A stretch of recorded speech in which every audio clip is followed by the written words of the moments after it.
HarperCollins presents The Good Neighbour by R.J. Parker. Read by Rose Robinson. Chapter 1. Leah knew exactly where the speed camera was. Even though it was dark, she'd driven home down the country road so many times she was familiar with its gradual curve, but never got complacent. She could trust herself, but not other drivers. There were no streetlights along Plough Lane, but she knew at which overhanging branch to start her slowdown. There it was, the length of fur illuminated and dipping to the road just after the gated entrance to the old pig farm. She eased the pressure on the accelerator of her mint Fiat 500 and focused on the bend ahead. Traffic came bombing around there, even at this time of night, so she watched for headlights on the curved wall. Nothing. Looked like it was just her on the road. She passed the beamed cottage where there was one light on upstairs. She'd soon be home and tucked up in bed. Leah wondered if Elliot would be there yet. She glanced at the clock on the dash. At 11:45, she doubted it. He always tried to stay out later than her now, like it was a competition, as if he was daring Leah to ask him where he'd been. She knew she'd passed the camera on her left now, but didn't pick up speed. Gave it a little longer to make sure. She eventually put her foot on the pedal for a few moments to get her to the bend, then took it off as she reached it. She wouldn't wait up for him, even though she wouldn't sleep until she heard his key in the lock. If he looked in on her, she'd close her eyes, pretend she was asleep. But he probably wouldn't open her door and would go right along the landing to his room as noisily as possible. Leah tried to recall how long ago it had been since she'd waited for him to get undressed before she entered his room. They'd had sex, that's all it had been, fulfilling a need before she'd counted the minutes and left him in his single bed. He hadn't asked her to stay. She had turned 30 in the summer and didn't know how much longer she was going to allow herself to hang on for something that might already be over. Elliot wasn't in denial of that, but Leah felt an almost physical blow to her stomach when she imagined saying goodbye to him. And it wasn't just because she was afraid of leaving the security of the life and home they'd created together. After 8 years, she still loved him, but how much longer could she when he'd become so distant? Leah went rigid as the curved wall in front of her was suddenly lit up. A motorcyclist shot around the bend quickly after, and her fingers tightened on the steering wheel. The bike was in the middle of the road, its rider probably assuming it would be deserted. She decelerated, tried to anticipate his reaction. He was still coming straight at her. Leah steered sharply left and hoped the motorcyclist didn't do the same. He cut to her right, but Leah had almost reached him. She was going to catch his back wheel. Leah's headlights revealed his battered red biker's jacket and glinted off the visor of his black helmet. She clenched herself in readiness for the impact and heard an incoherent exclamation from herself and an aggressive one from him as he swung his bike away from her and buzzed close by her window. Leah waited for the scrape of metal, but miraculously he passed her without contact. She kept her attention locked on the road ahead. She was about to hit the bend and tugged the wheel hard so she wouldn't collide with the wall. If the car had been travelling any faster, she would have hit it, but she slowed right down as she reached it and came to a standstill a few feet from the bricks and wondered if there were any other vehicles coming the other way. No sign of any. Leah glanced in her mirror. The bike had righted itself and was speeding in the opposite direction. The motorcyclist wasn't hanging about to find out if she was okay. If he carried on riding like that, he'd be a statistic before long. Leah's heart felt like it was bouncing around her chest. It was just her on the bend, engine puttering. She checked her mirror again and watched the red light of the bike vanish into darkness. It was a still night, light drizzle suspended in the headlights as if it were holding its breath. Leah could hear the buzz of the motor, but was sure he wasn't coming back. She breathed out, dropped her shoulders a little, accelerated forward and picked up speed as she got on the straight road that took her to the traffic lights. Leah briefly closed her eyes. She was barely doing 40, but when she opened them again, there was no time to avoid the shape that darted in front of her. Two eyes glinted silver as the car harshly struck flesh and bone. Chapter 2. Leah gasped as her seatbelt cut into her, and, momentarily, the impact made her lose hold of the wheel.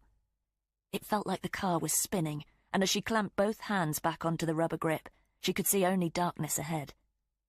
Was she about to crash into the wall? Her foot was jammed on the brake, but she was still moving. A row of bushes swung into view, and Leah's body jerked sideways as the Fiat abruptly halted. She cried out as her neck snapped still.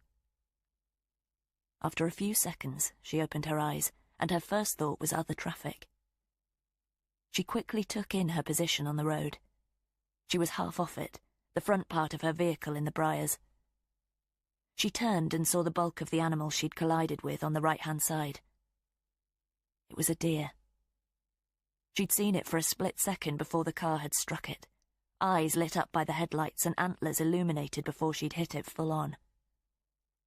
Leah could see them now, partially sticking up from the road like a gnarled tree growing out of its body. Her head swiveled back the other way, and the pain of doing so made her suck in air. No oncoming vehicles, but that might not be the case for long. The engine was still running, although the sound seemed muted.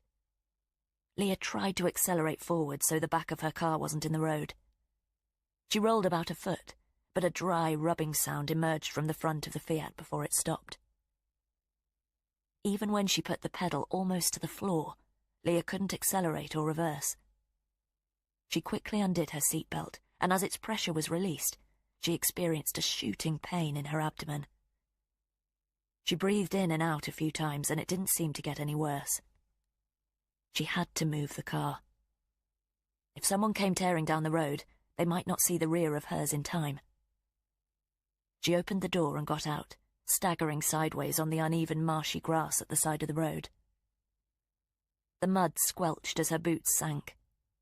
It was freezing cold, and the smell of soil was in her nostrils.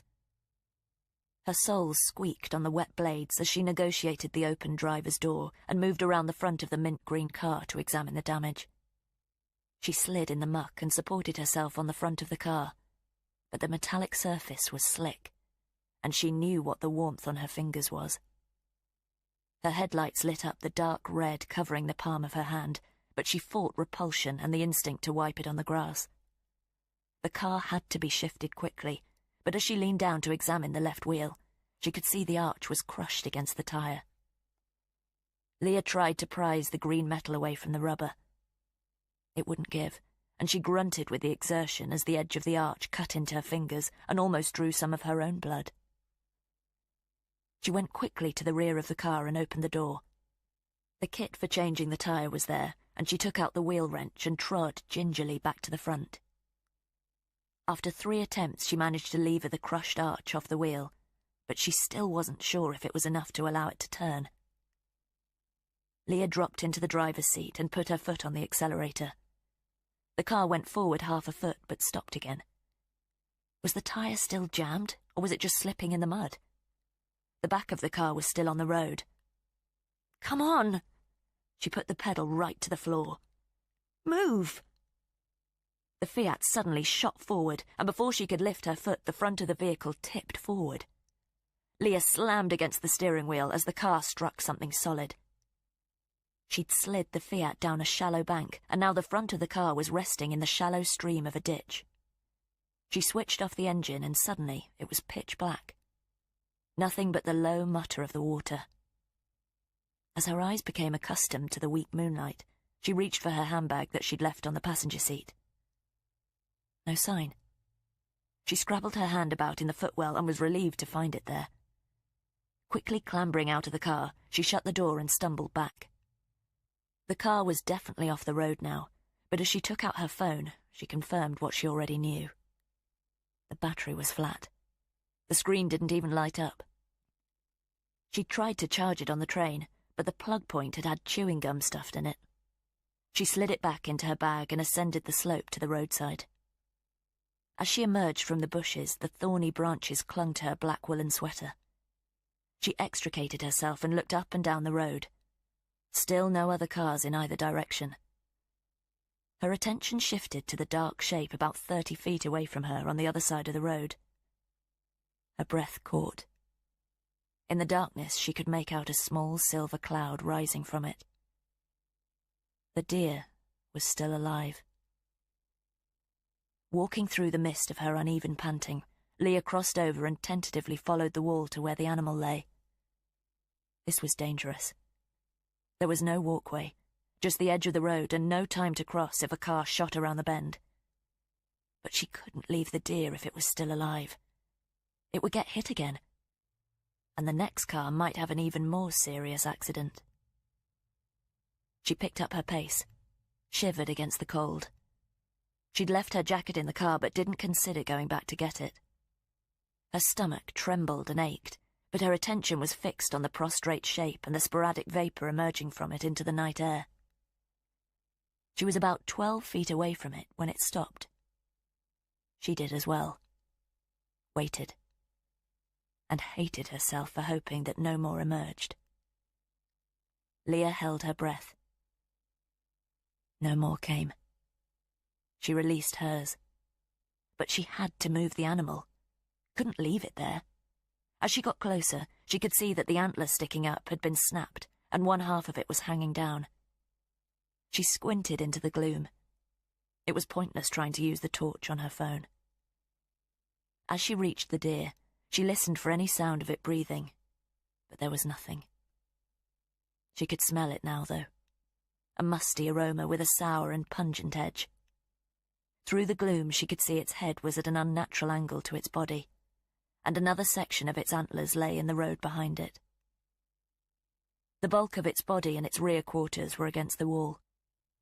If she could just move the head off the road, she could be sure it wouldn't cause any cars to swerve. And she could alert the police of its presence there as soon as she got hold of a phone. She trotted by the animal and picked up the piece of antler that was lying there. She held it for a few moments. It felt heavy and smooth. Leah threw it over the wall and felt a pang of guilt, but she had to make sure it wasn't a hazard to other motorists. She returned to the front of the animal, exhaled, and then bent down and put her hand on the thick fur of its forehead. It was still warm, and she held it for a moment, waiting to feel any reaction to her touch. The deer didn't twitch. Leah tensed her stomach and slid the head so it was in line with the rest of the body against the wall. She used the broken antlers to quickly push it into position there. Leah stood, blood pounding in her ears. She had to inhale, and when she did, took in its aroma again. She felt sick, but fought the nausea and turned back towards the car.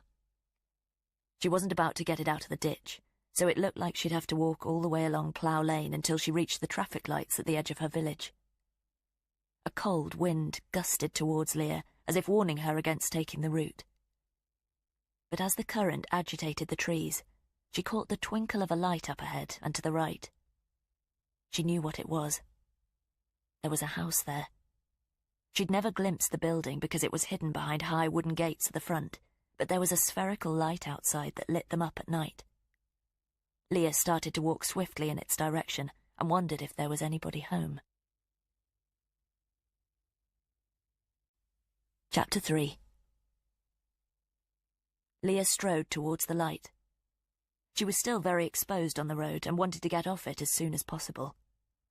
The aroma of the deer was still potent in her nostrils, and her neck and abdomen ached. She knew she was probably in shock, but until she spoke to Elliot, nobody knew where she was. Just over a minute later, she could see the yellow spherical light on a metal pole. Its glass had a faint green tinge from the overhanging trees, but it sufficiently illuminated the tall wooden gates behind it. Maybe they'd be shut tight. They looked to be the sort that had electric locks.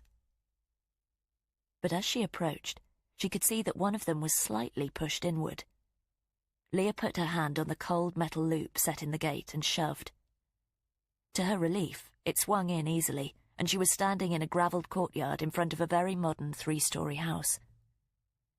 Much of its frontage was glass, and the small percentage of wall visible appeared to be made of a dark slate. Bare wisteria branches twisted along the guttering beneath the roof, and 3 green plastic overflow barrels were positioned below. A dark blue car and a silver car were parked to the left of the property. There were lights on in the downstairs and upstairs rooms, and the gravel was sufficiently lit for her as she noisily crossed it to the wide canary-yellow front door. She examined the frame for a doorbell. Couldn't see one, so urgently rapped the heavy knocker 3 times. No sound from within. Maybe whoever lived here was in bed and left the lights on as a deterrent. Leah knocked again. She waited, strained her ears, and realized how fast her circulation was still pumping. Rain started falling harder, and she turned back to the gate as a car sped past. She waited for the sound of their engine to recede. The body of the deer clearly hadn't been an obstruction. The canopy of trees over the courtyard twitched as fat droplets burst on the gravel. The door clicked, and Leah turned, relief filtering through her as it started to open. She just needed a phone. It halted briefly, as if the owner were hesitating. Then it swung wide. A man was standing in the doorway, and briefly Leah didn't know how to begin. His features frowned at her, fair brows knitted over pure green eyes. But his expression wasn't hostile. He was probably in his early 40s, but maybe it was his deep tan that made him appear older. Fine yellow hair covered his eyes, almost touching his shoulders, and was parted to neatly frame his face. "I'm so sorry to knock on your door at this time of night." He didn't respond, but patiently raised his eyebrows. "The gate was ajar and you're the nearest house." "Are you okay?" His face wrinkled in concern. Leah realized she was clenching her fists, which she always did when she was trying to keep it together. She did it a lot when she was talking to Elliot. "Just a little shaken. My car hit a deer just back there on the road." His mouth formed an O shape. Leah didn't give him time to speak. "It's dead, but I managed to pull it out of the way. I need to let the police know because it might be a hazard to other drivers. My car's off the road too, the wheel's damaged. I tried to free it, but it rolled down into the ditch." Too much info. Stick to why you're here, Leah. "My phone battery is flat. Could I please borrow your phone or just plug mine in?" He was already stepping back to let her enter. "I couldn't charge it on the train. I tried to. I just need to let my husband know where I am." He was nodding, gesturing her into the brightly lit hallway. "Of course. Come out of the rain. Do you need me to call you an ambulance?" "No, I'm fine, thanks." Leah stepped inside the house. An exotic, savoury dinner aroma hit her at the same time as the warm atmosphere. "So sorry to disturb you." He shook his head. "Phone's right there." He closed the door and indicated the small table beside it where a handset stood in a charging unit. "I've got the plug for this." She took the phone out of her handbag. He waved that away. "Use it to make whatever call you need." But his eyes dropped to her hand. In the hallway light, she could now see how much thick blood daubed the heel of it and the sleeve of her jumper. "Oh, God, it was all over the car." His green eyes darted between her hand and the phone unit. "Maybe clean yourself first, in there." He nodded to a door beside the coats hanging on the wall. "If you wouldn't mind, thank you, I'll be very quick." She put her phone back in her handbag. "It's no problem. Take your time." "1 minute." A light came on automatically when she opened the door. The room behind it was bigger than Leah expected, but still only contained a toilet and a sink. She entered, closed it behind her, and put her handbag on the shelf under the mirror. She turned on the tap and water ran down the length of half a shiny open steel pipe and trickled into the dark slate sink. She'd left blood on the chrome tap, but concentrated on cleaning her hand first. The water turned red as it flowed from her fingers. Leah held the edge of her sleeve under the stream and squeezed the black wool. It was saturated, and the water went darker. She took a breath and felt her stomach smart. Catching her reflection in the mirror in front of her, Leah was shocked at her transformation. Her pinched, white and grubby complexion looked deathly pale. Her dark brown locks had been neatly straightened and clipped to the top of her head when she got in the car at the station, but now hung at the sides of her head. She removed the gold clip and released her hair, but it had already curled and clumped in the damp air. She looked deranged, and despite the welcoming smell of the house, the aroma of the deer was still about her face. Leah turned on the warm tap, and the heat travelled through her from her fingers. She splashed some onto her face, rubbed it around the edges of her nostrils. Her fingers shook while she did it. "Okay in there?" She rubbed her aching neck. "Fine. Coming now." After cleaning the tap, Leah took the tan towel hanging on the brass warmer rack beside the sink and dried her face. It smelt of coconut, and, momentarily, she wanted to leave it there. She quickly dried her hands. They were clean now, but the sleeve felt cold and heavy on her arm. She pulled it down and wrung it out, dried her arm, then replaced the towel as neatly as she could. Leah took a breath, picked up her handbag, and then walked back into the hallway. The owner was just relaying his address. He hung up. "I hope you don't mind. I just called the police." Chapter 4. "Oh, thank you." Was that because of the blood on her hand, or was he just being helpful? "Told them you've pranged a deer. They're sending a patrol car as soon as they can, but said it might be a while." "I'm worried somebody else might hit it. As I said, I did drag it away from the road. Can I quickly call my husband?" "Of course." He extended his tanned hand and the phone. Leah took it from him. "Thanks." She quickly dialed Elliot's mobile and pursed her lips while she waited for a reply, taking in her host a little more. He was wearing a smart navy blue shirt, open at the collar, black slacks held up by a belt with a gold buckle, and a pair of casual bottle green linen slip-ons with white rubber soles that looked incongruous with the rest of the outfit. Clearly his comfy home footwear. Elliot's phone went to his answering service. She waited for the robotic voice to finish telling her that the person she was calling was unavailable, and waited for the beep. "Elliot, it's just me." Her tone was neutral. She smiled at her host, who remained in the hallway. Behind him was a staircase carpeted in sage green. "I've had a little accident in the car. Nothing serious, but I might be home later. I'll explain everything to you then." She hung up. "Thank you." She handed the phone to him. "Sorry, I didn't even introduce myself. I'm Leah Talbot." "Martin Tate." There was an awkward moment as they both considered if they should make the introduction official. "I understand if you don't want to shake hands. I live just up the road in Forley. Have been for the past 7 years, in Minster Street, near the railway bridge." Too much information again, Leah. He regarded her blankly. "By the Black Horse Inn." Recognition flickered in his eyes. "Yes, I do know it. I sometimes drive past here on my way to the station, and I've always wondered what's behind these gates." Oh God, that sounded stalky. He smiled kindly. "So, we're virtually neighbours." "Yes, pretty close neighbours." Leah told herself to dial it back. She'd be producing her passport in a moment. "Are you sure you're okay?" He squinted at her suspiciously. "Fine." She took a breath. "Just shaken, I think." "Can I at least help you get your car back on the road?" She took in his groomed appearance. "No, I wouldn't want to drag you out into the rain. Besides, I don't think it'll move very far." "By calling roadside repair, I meant." A smile briefly registered as he brandished the phone. "I don't have a lot of experience in car mechanics." "Of course.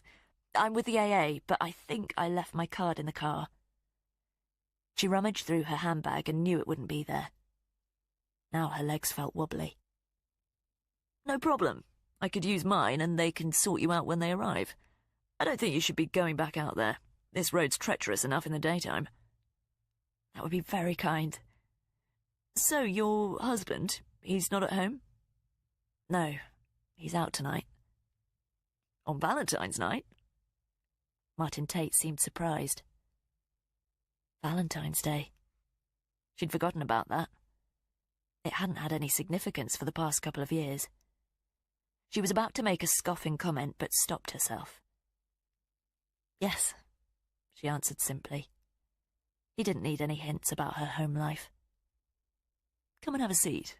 I hope you don't mind me saying, but you're looking a bit pale. That's okay. She held up a hand. I've disturbed your evening enough. Her gaze went to the lit kitchen beyond. It's no problem. Just me here. He'd read her mind. You live here alone? Put it this way. You're not disturbing a romantic dinner. That wasn't an answer.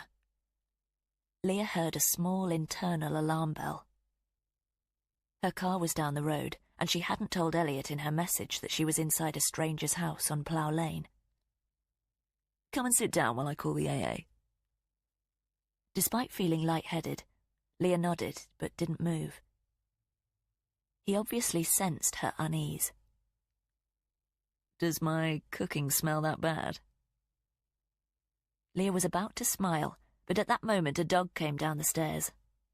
It was a white and brown basset hound, and its ears flapped about its head as it descended awkwardly. He doesn't bite either.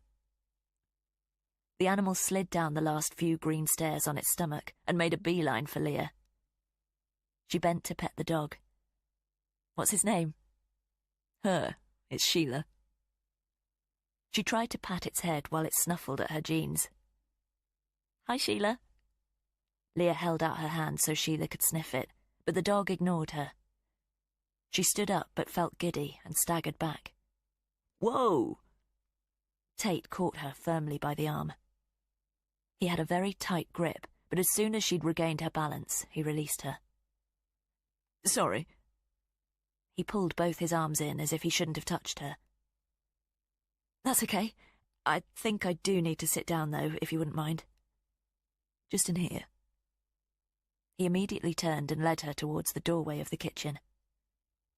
Leah followed and found herself in a very impressive and modern space. More dark slate walls were broken up by bright white splash tiles behind the huge sink and cooking range. In the middle was a long breakfast bar and several stools. A half-eaten meal lay on it with a full bowl glass of red wine beside it. Leah's scalp prickled cold. I'm sorry, I've interrupted your dinner. Her mouth felt dry. Not at all. He pulled out a stool. Sit yourself down. But Leah stumbled, fell, and blacked out before she reached it. Chapter 5. Leah drew breath in anticipation of the fall, and then realised she was sitting on an armchair in a completely different room. She sat bolt upright and grunted as her neck and stomach reminded her of the crash. Martin Tate held out a placatory palm to her. He was seated in an armchair opposite. He had the phone in his other hand. Sure you wouldn't like me to call you an ambulance? What time is it? Leah took in the lounge she was in. A large blank TV screen was mounted on the powder blue wall before her, and there was an ornate dresser covered with framed family photos to her left. To her right was an occasional table. Tate had placed her handbag there. It's okay. You've barely been out a minute. Leah swallowed and rubbed her face. I just caught you in time. You completely folded. I'm sorry. Don't apologise. You're obviously still in shock. I've taken up enough of your time. Leah tried to stand, but immediately felt dizzy again. Just stay there, he said firmly, then smiled. Take a breath. I really don't have anything more important to do this evening. Are you sure you don't want someone to take a look at you? She shook her head. I've got low blood pressure. It happens sometimes, especially if I get out of bed too quickly. but Leah suspected there had been more to her blackout than that. The trauma of another car accident was never far from her thoughts. He nodded, then rose. Leah felt a little uncomfortable as he looked thoughtfully down at her. "I'll call the breakdown people. Just stay there." Tate walked out of the room, the phone at his ear. Leah listened to him opening some cupboards in the kitchen while he relayed the situation to the AA and gave them his card number and address details. She felt so foolish, but as she gripped the arms of the chair, her vision fizzed yellow. Despite the obvious presence of an air freshener, she could still smell the deer. She tipped her head forward to get some blood back into it. "Here." She looked up and found Tate standing in front of her. She hadn't heard him re-enter the room. "Do you like brandy? I don't really know if it steadies nerves, but that's the extent of my first aid skills, I'm afraid." He offered a cut glass tumbler of it to her. "Not really." "How about a glass of red? I've got a bottle open." "I don't drink red wine. Too acidic for me. This'll be fine, thanks." She took it from him. "Truck's going to take 5 to 10 minutes. He seated himself again, leaning back in the armchair and crossing his leg. "They're coming here first. Or I could drop you home now if you're not feeling up to it." "I'll be fine in a moment, really." She broke the silence by taking a gulp of the brandy. She swallowed too much of it and it burnt the back of her throat. Leah just managed to stifle a choke. Amusement played about his features again. "Can I get you some water or a hot drink?" "No, this is good." And it actually was. Leah normally hated brown spirits like the whiskey that Elliot collected and revered, but she could feel the liquid warming her all the way down and took another careful sip. "Do you want to try your husband again?" She shook her head definitively. Tate frowned. "He won't be back yet." She couldn't keep the dismissive tone from her voice. "He will be, though." Leah nodded. "I don't like to think of you going home to an empty house after you've had such an ordeal." "I'll be fine, honestly. Maybe I should go and wait outside." Tate gritted his teeth. "I'm sorry, I didn't mean to make you uncomfortable." "You didn't." She slid to the edge of the seat. "You've been very kind." "Your choice. At least charge your phone before you go." He nodded to her handbag. She was shakily standing. "That's okay. Now the breakdown guy is on the way, I can charge it when I get home." "It's still raining hard out there." It made sense to stay where she was, charge the phone and wait for the police and the breakdown truck in the house. Why was she so determined to leave? She lifted her handbag up by the strap and slung it over her shoulder. "Thank you for this." She placed the empty tumbler of brandy carefully on the glass-topped table. Tate stood but didn't respond. "I'll be fine. I shouldn't have knocked on your door." Leah felt her legs crumple the way they had in the kitchen. He darted forward and caught her by the elbows, his grip firm as before. Leah attempted to straighten, but it was him supporting her. "Take a breath." She looked up at him, saw something beyond his concerned expression. "You'll be fine." Her eyes were on his mouth, and she felt an almost irresistible compulsion. Chapter 6. Their lips gently touched, and Leah remained in his grip for a few seconds. Wanted to stay there. His mouth was warm. When had Elliot last embraced her? But then she tensed up, and he released her. "I'm sorry."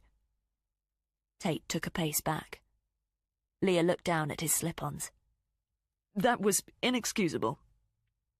She shook her head, still didn't make eye contact with him. Had he kissed her? Her mouth had met his.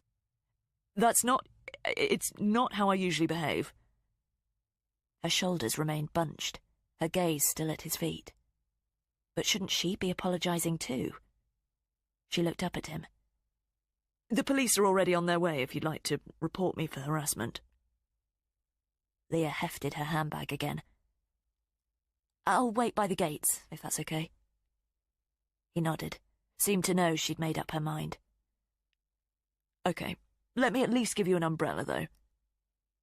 Leah nodded once, relieved he was making her exit from the house easy. He gestured her ahead and followed her back into the hallway. One of these? Leah asked politely, as if she couldn't still taste his mouth on hers, and pointed to an assortment of umbrellas in a stand below the coat rack. Her ears felt boiling hot. Whichever one you want, he replied stiltedly. Leah picked up the nearest. It was a red lady's umbrella. Take a larger one. Tate extracted a longer beige one and handed it to her. She took it.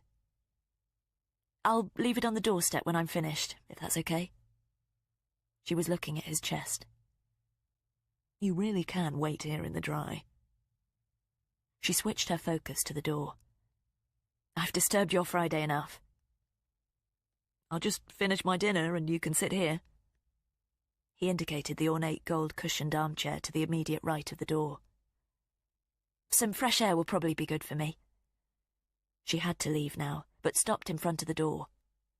There were a couple of locks on it. Could she just get out by turning the knob? Okay.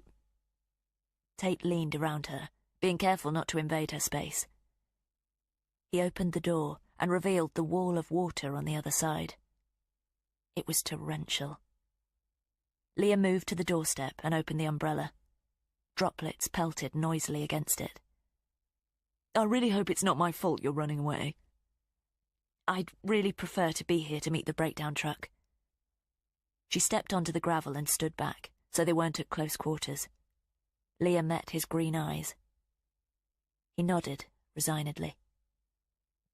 I'll leave the umbrella on the doorstep, Leah repeated. Don't worry about that. Stay dry. Drop it back to me when you're done. I'll be fine, she said flatly. But part of her didn't want their conversation to be over. Don't worry, I'll tell the police exactly what's happened. Minster Street. Number 33. Should she really be telling him that? 33. Got it. Nice to meet you, Leah Talbot. That seemed odd to Leah, using her surname as if he were proving he'd remembered. He smiled lopsidedly. Give me a shout if you need help. She turned and strode away. He closed the door and suddenly the courtyard seemed very dark. Leah turned and walked past the 2 parked cars to the gates. Had his offer, re returning the umbrella, been what she thought it was? Did he want her to come back with it? She dismissed the thought. The wet wind blew hard against her, and she could feel the cold rain soaking the tops of her jeans. But at that moment she heard an engine slow, and yellow lights shone through the gap in the gates. Leah quickened her pace, pushed through, and found a breakdown vehicle pulling up outside. The balding, middle-aged driver rolled down his window and squinted against the rain. Breakdown? Yes, man who lived here called you. My card is in the car. And where's that? About 100 yards down there. All right, sweetheart, just hop in and we'll take a look. Just 2 seconds. Leah held up her hand. She ducked back through the gates and crossed the courtyard again. Thankfully, she couldn't see any sign of Tate at any of the windows. Leah quickly folded down the beige umbrella, left it against the door, and then dashed back to the breakdown truck. Chapter 7. When Leah got home, the house was in darkness. Even though he might have switched off the lights before turning in, she resisted the temptation to call Elliot's name. Was that because she felt guilty about what had just happened? Could she really face him now? She hadn't kissed anybody else in 8 years. As she'd been driven home, she hadn't heard a word the driver had said, had tried to dissect just why she'd succumbed to the moment. It was so unlike anything she'd ever done. The trauma of the accident aside, was it Martin Tate's kindness towards her that had precipitated it? If she'd been male, would he have showed the same generosity towards a stranger? She walked to the door on the left side of the kitchen, opened it and switched on the bulb there. No blue Vauxhall in the garage.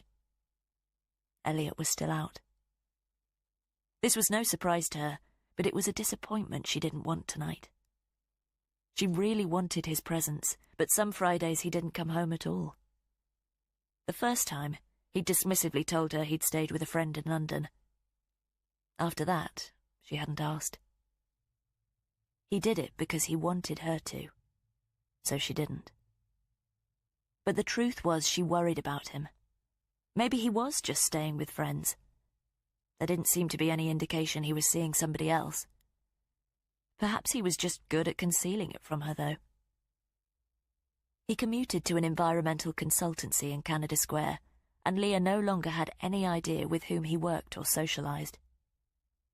She walked into the cold lounge and switched on the light there too.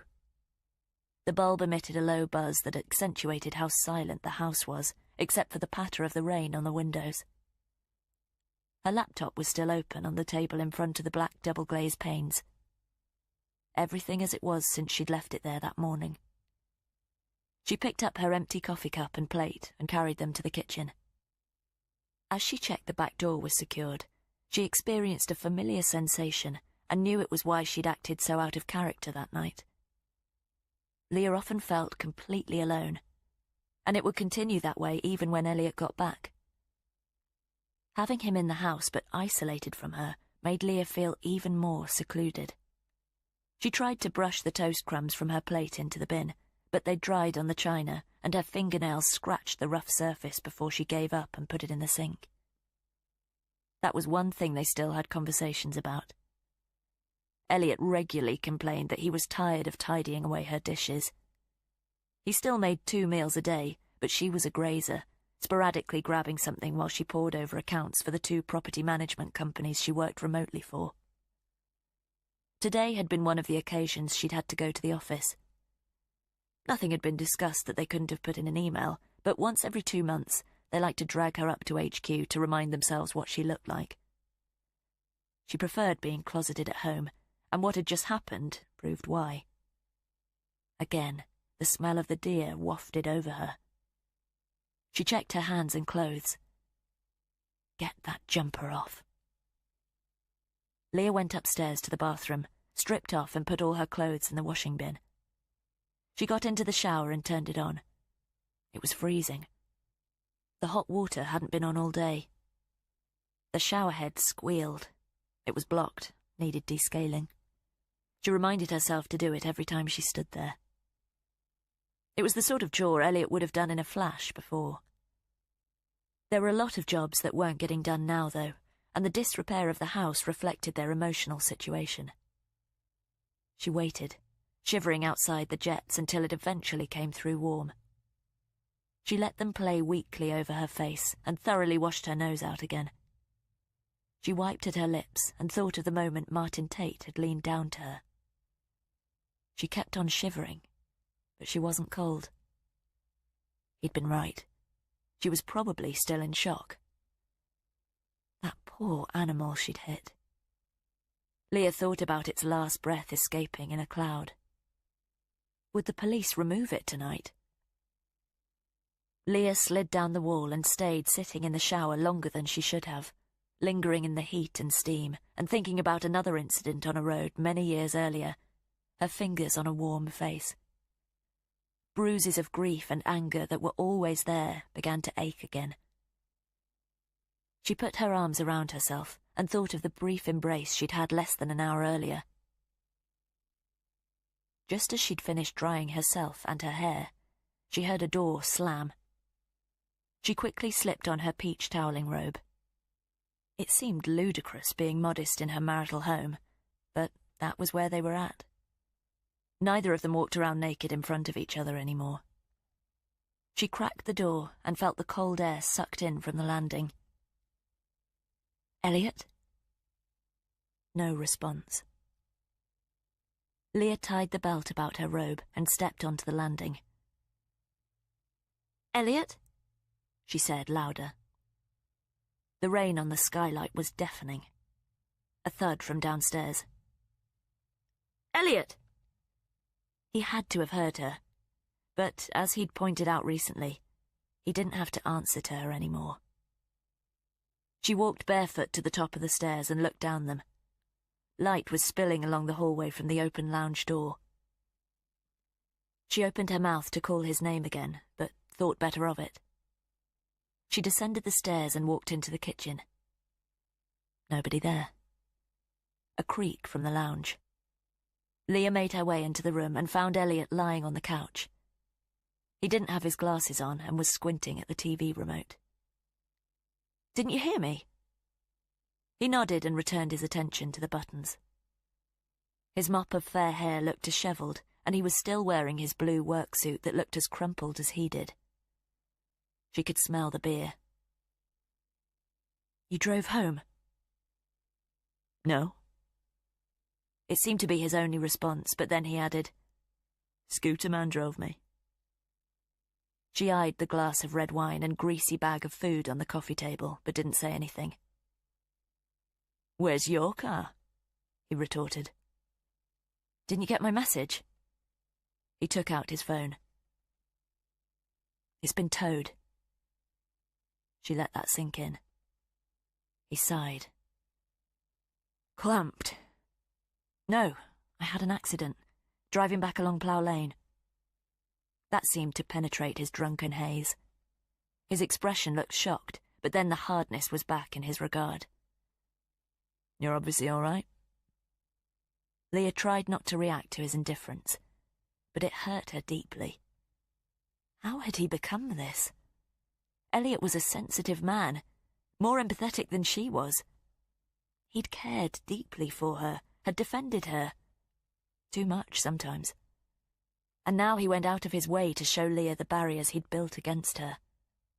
It was an act, but it was such an ugly one. He seemed to realise he'd been too cold, sat upright and ditched the remote. "What happened?" "I hit a deer. Killed it." He nodded soberly. "Any other cars involved?" "No. The breakdown truck dropped me off and they took the Fiat off for repairs." He looked relieved. "All taken care of, then?" She nodded. "I'm going to bed." Leah turned on her heel. Elliot started to say something else, but she pulled the door after her and walked back upstairs. He didn't follow. Half an hour later, she was still lying awake in bed, with her bedside lamp on, the events of the evening playing over in her head. The last breath of the deer, and Martin Tate's mouth covering hers. A light knock on the door. Leah pulled her duvet up. "Yes?" Elliot poked his head around the door and, for one moment, looked like the man she'd known before their problems had started. His expression was cowed, apologetic. "Permission to enter?" She didn't respond, but waited for him to walk in. He did, but remained in the doorway. "Are you okay? Really?" She nodded. "Fine. Just shaken." Her neck and abdomen protested. "Maybe a bit of whiplash." "I should call an ambulance." "No, I decided against that." "Let me call you a cab to take you to A&E. Honestly, I really do feel fine. I promise I'll go in the morning if I feel any worse. Right now, I'm just exhausted." "Okay. Let me know if you change your mind." He frowned with genuine concern. "Was there much damage to the car?" "The wheel arch was crushed." Should she tell him how she'd had to push it off the road and it had ended up in the ditch, that a complete stranger had been the only person who had helped her? "The insurance will cover it." He stiffened. "That's not why I'm asking." She knew it wasn't. "If you're sure you're okay." "I've had a shower and I feel much better." She wanted to tell him she was still trembling, but that would pass. "Don't worry. Go to bed." But Elliot didn't budge from the door. He appeared to be turning something over in his head. I know things are really strange at the moment. This is really strange. He gestured around the room as he struggled to articulate himself. Leah waited. Elliot walked over to the bed. Leah could see the old Elliot in his eyes. But he stopped short of the embrace that should have followed and touched the back of her hand. Hope you can sleep. He squeezed her fingers. His felt warm before he released her. Leah didn't react and watched him turn, walk out of the room, and close the door quietly behind him. Chapter 8. The next morning, Leah woke early, unsettling images and sensations from the night before vying to greet her. The dying animal at the roadside jolting against what she'd allowed to happen in Martin Tate's lounge. Her neck and stomach only vaguely ached now, but she remained in bed. Elliot was meant to be getting up early for a run. He was training for an Ironman in July. His father had coronary issues, but he'd stridently dismissed her worries. She wondered how trying to make your heart explode for 17 straight hours couldn't lead to health problems in the future. He was obviously drinking while he was training as well. She knew, after his late Friday, he definitely wouldn't be out at 6 as he was in the week, but she heard him stagger into the bathroom just before 7. Would he even remember his visit to her room the previous night? He'd been quite drunk, and she wondered if he was chastising himself for allowing her a glimpse of the real Elliot. Seeing his old self soak through made her realize just how much she missed him. Leah didn't want to bump into him when he was hungover, though. She listened to him go downstairs and then clatter about the kitchen. A few minutes later, the front door slammed. He wouldn't be back for a good few hours. Maybe they could talk properly tonight. They used to share everything, never withheld from each other. At least, that's what she'd assumed. Would he even care about a confession, though, or just use it as another excuse to close himself off from her? She rose and brushed her teeth. She'd only recently showered and was relieved she could no longer smell the deer. The notion of staying in her pyjamas for the morning was tempting. Working from home had made her way too fond of that. She wandered downstairs to the kitchen. She looked through the window to the overgrown garden. The rain had stopped, and the sky was blue, but it looked cold. She got herself a bowl of granola and chewed a few mouthfuls, but the echo of her crunching made her move into the lounge. She put on News 24 and sat on the couch. Elliot's empty wineglass and greasy, unidentifiable meat in bread lay half-eaten on top of its paper bag in the middle of the coffee table. Saturdays used to be their favourite day. Bagels and Americano together, jobs around the house, and then usually out with friends in the evening. Both their groups of friends had halved now. They'd all declared aside, but neither she nor Elliot got invited out as much. She supposed everyone was uncomfortable with the self-imposed limbo they were in. There had been no affair, no flashpoint. Elliot had just told her he didn't feel the same way about her. She'd thought that had been his way of breaking away from her so he could see somebody else, but still nobody had materialized. Maybe that had been his game plan from the start. To make it go on so long that when he did bring somebody into the picture, it would seem like a natural progression and not something that had been premeditated. Did he expect her to just walk out at some point so he could start the life he wanted with whoever was waiting patiently on the sideline? Leah almost hoped that was the truth, because the alternative was what he'd told her nearly 2 years ago. He just didn't love her anymore. Her friends told her to leave. Elliot was the only one who hadn't. But his behaviour was engineered to achieve the same outcome. There were moments, like last night, when it briefly felt like it had before. In the past, she'd taken the permanence of what they'd had for granted. Saturday afternoons only meant looking after her father now, however. His condition had markedly deteriorated in the last year, but the one good thing about her situation was that she could devote more hours to him without it having to be an issue with Elliot. Leah put her bowl on the table.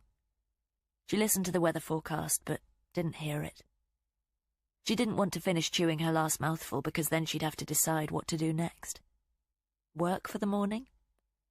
She already used her new surfeit of time to get well ahead of schedule.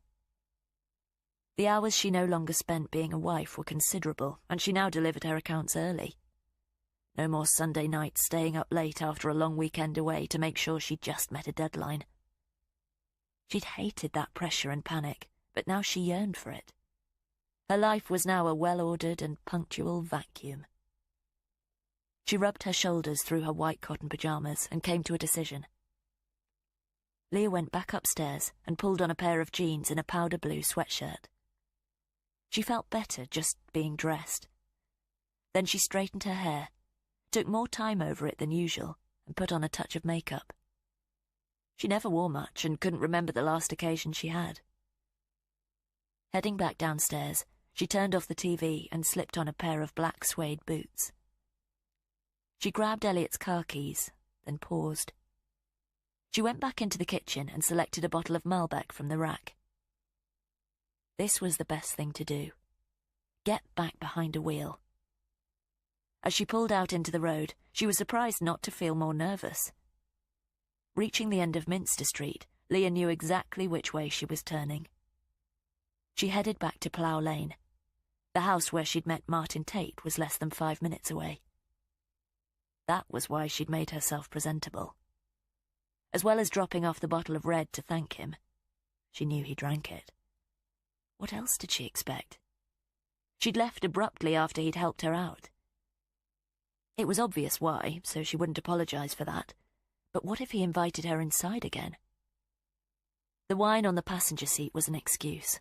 She couldn't fool herself about that. And last night Elliot had showed her tenderness that he hadn't for some time. She took her foot off the accelerator. What are you thinking? This is stupid. Turn around, go back home. A car behind her beeped as it decelerated to avoid hitting her. Sorry, she mouthed in her mirror and held up her hand. She picked up speed again. Okay, the decision has been made. Leah decided she would drive past the house and check the deer had been removed by the police first. Then she'd turn around and decide if she was going to drop the wine off. If she did, that was all she would do. But as the spherical light came into view, she could see there was a row of 5 cars parked in front of the open gates. 3 of them were police patrol vehicles. Leah slowed right down, and the car behind her beeped again. She put her foot down. What was going on in there? By the time she'd collected herself, she realized she hadn't looked out for the deer. After the sharp bend, she indicated right, and the other car surged past her.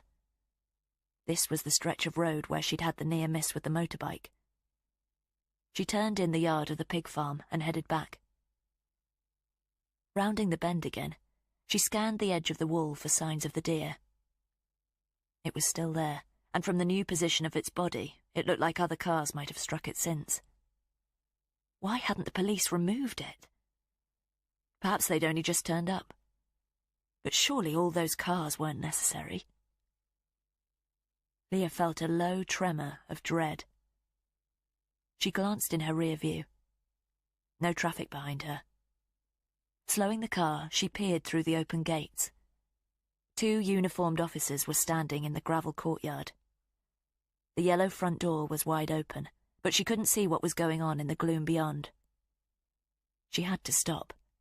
Find out exactly what had happened between now and when she'd left the house 8 hours before. Leah pulled the Vauxhall over, parked in front of the other cars, and got out to talk to the officers. Chapter 9.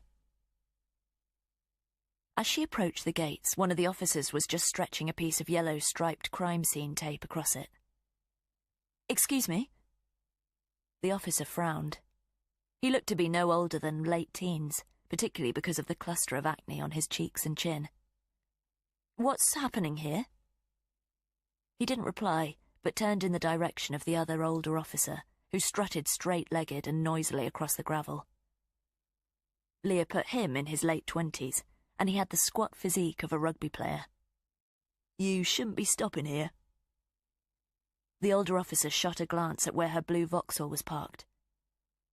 "Can you tell me what's happened?" "This is a crime scene. Please get back in your vehicle." "I'm a neighbour." The older officer's expression was set stern. "Your car is a hazard. Move it, please." "Has something happened to the owner?" He waved her away with a black-gloved hand. "I'm not at liberty to say." "I was in this house late last night. Tell me what's happened." The hostility left the older officer's expression. "Okay, just wait there one moment. Last night?" She nodded. "You're a friend of the owner?" "Not really. My car hit a deer and I used their phone." The officer stepped away to have a conversation on his radio. The younger officer regarded her vacantly. "Yes, just pulled up here. Okay, I'll let her know." The older officer moved back to the tape. D.I. Byrne is coming down to speak with you now." Leah nodded, already dreading being told the reason for so many officers being on the scene. She remembered the bottle of red wine she'd left on the passenger seat. Cars hissed by, and she felt the fine spray of last night's rain against the back of her legs. She squinted past the 2 sentries to the open door of the house.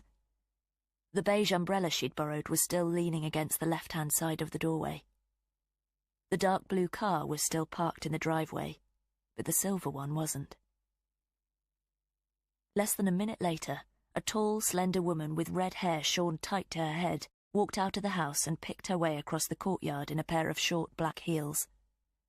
Her legs were clad in grey denim, and she clutched her green parka to her as the wind picked up. She made eye contact with Leah long before she reached her, intently gauging her as she approached the gates. "I'm D.I. Helen Byrne." She didn't extend her hand. "Leah Talbot." The wind rippled the yellow tape between them. "You live close by?" "That's right." "And you visited this property last night?" "Yes." Leah detected a vague Irish accent and already felt intimidated by the woman's pale blue gaze. "I didn't intend to. My car hit a deer just down there." She pointed to where the animal still lay. "I knocked on this door because it was the closest and used their telephone." "Your car was badly damaged?" "It had to be towed." Byrne's eyes darted. "What time was this?" "Between 11 and 12. Byrne blinked as she absorbed that. "Can you tell me what's happened?" Byrne sucked on her lip. "The owner of the property has been murdered." Leah felt her stomach drop. A lorry rumbled by loudly behind her and seemed to take a long time to pass. "And they were fine when you left?" "I borrowed an umbrella while I waited for the pickup. That's it there." Leah pointed, stunned. But Byrne didn't turn to look at it, maintaining eye contact with Leah. "So, you were picked up soon after?" "Yes, by the AA." "But you live close by." "I know, but my car needed to be towed because the wheel arch was crushed." Sounded like she was a suspect. Her circulation surged. "The AA guy dropped me off. Phone and ask." "Okay, we can do that. You went home immediately afterwards?" "Yes." "Somebody waiting for you there?" "Yes, my husband." She hadn't called Elliot that for a while. "At least, he came in a little after me." Byrne nodded gently, her eyes narrowed. "How long after?" Leah couldn't believe what she was suddenly in the middle of. "Can I get off the road?" D.I. Byrne didn't step back. "In a moment, just try to remember the last thing she said to you before he left."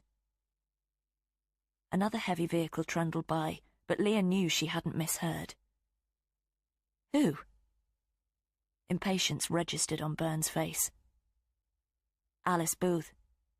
The woman who lived here."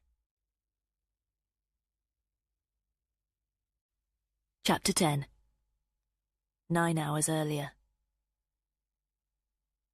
Blood flowed from Tate's blue surgically gloved hands and swirled down the plug hole of Alice Booth's ensuite sink. She lay on the bed behind him, her overfed dog, Sheila, trying to climb up to the mattress to see her, but failing to raise itself on its stumpy legs.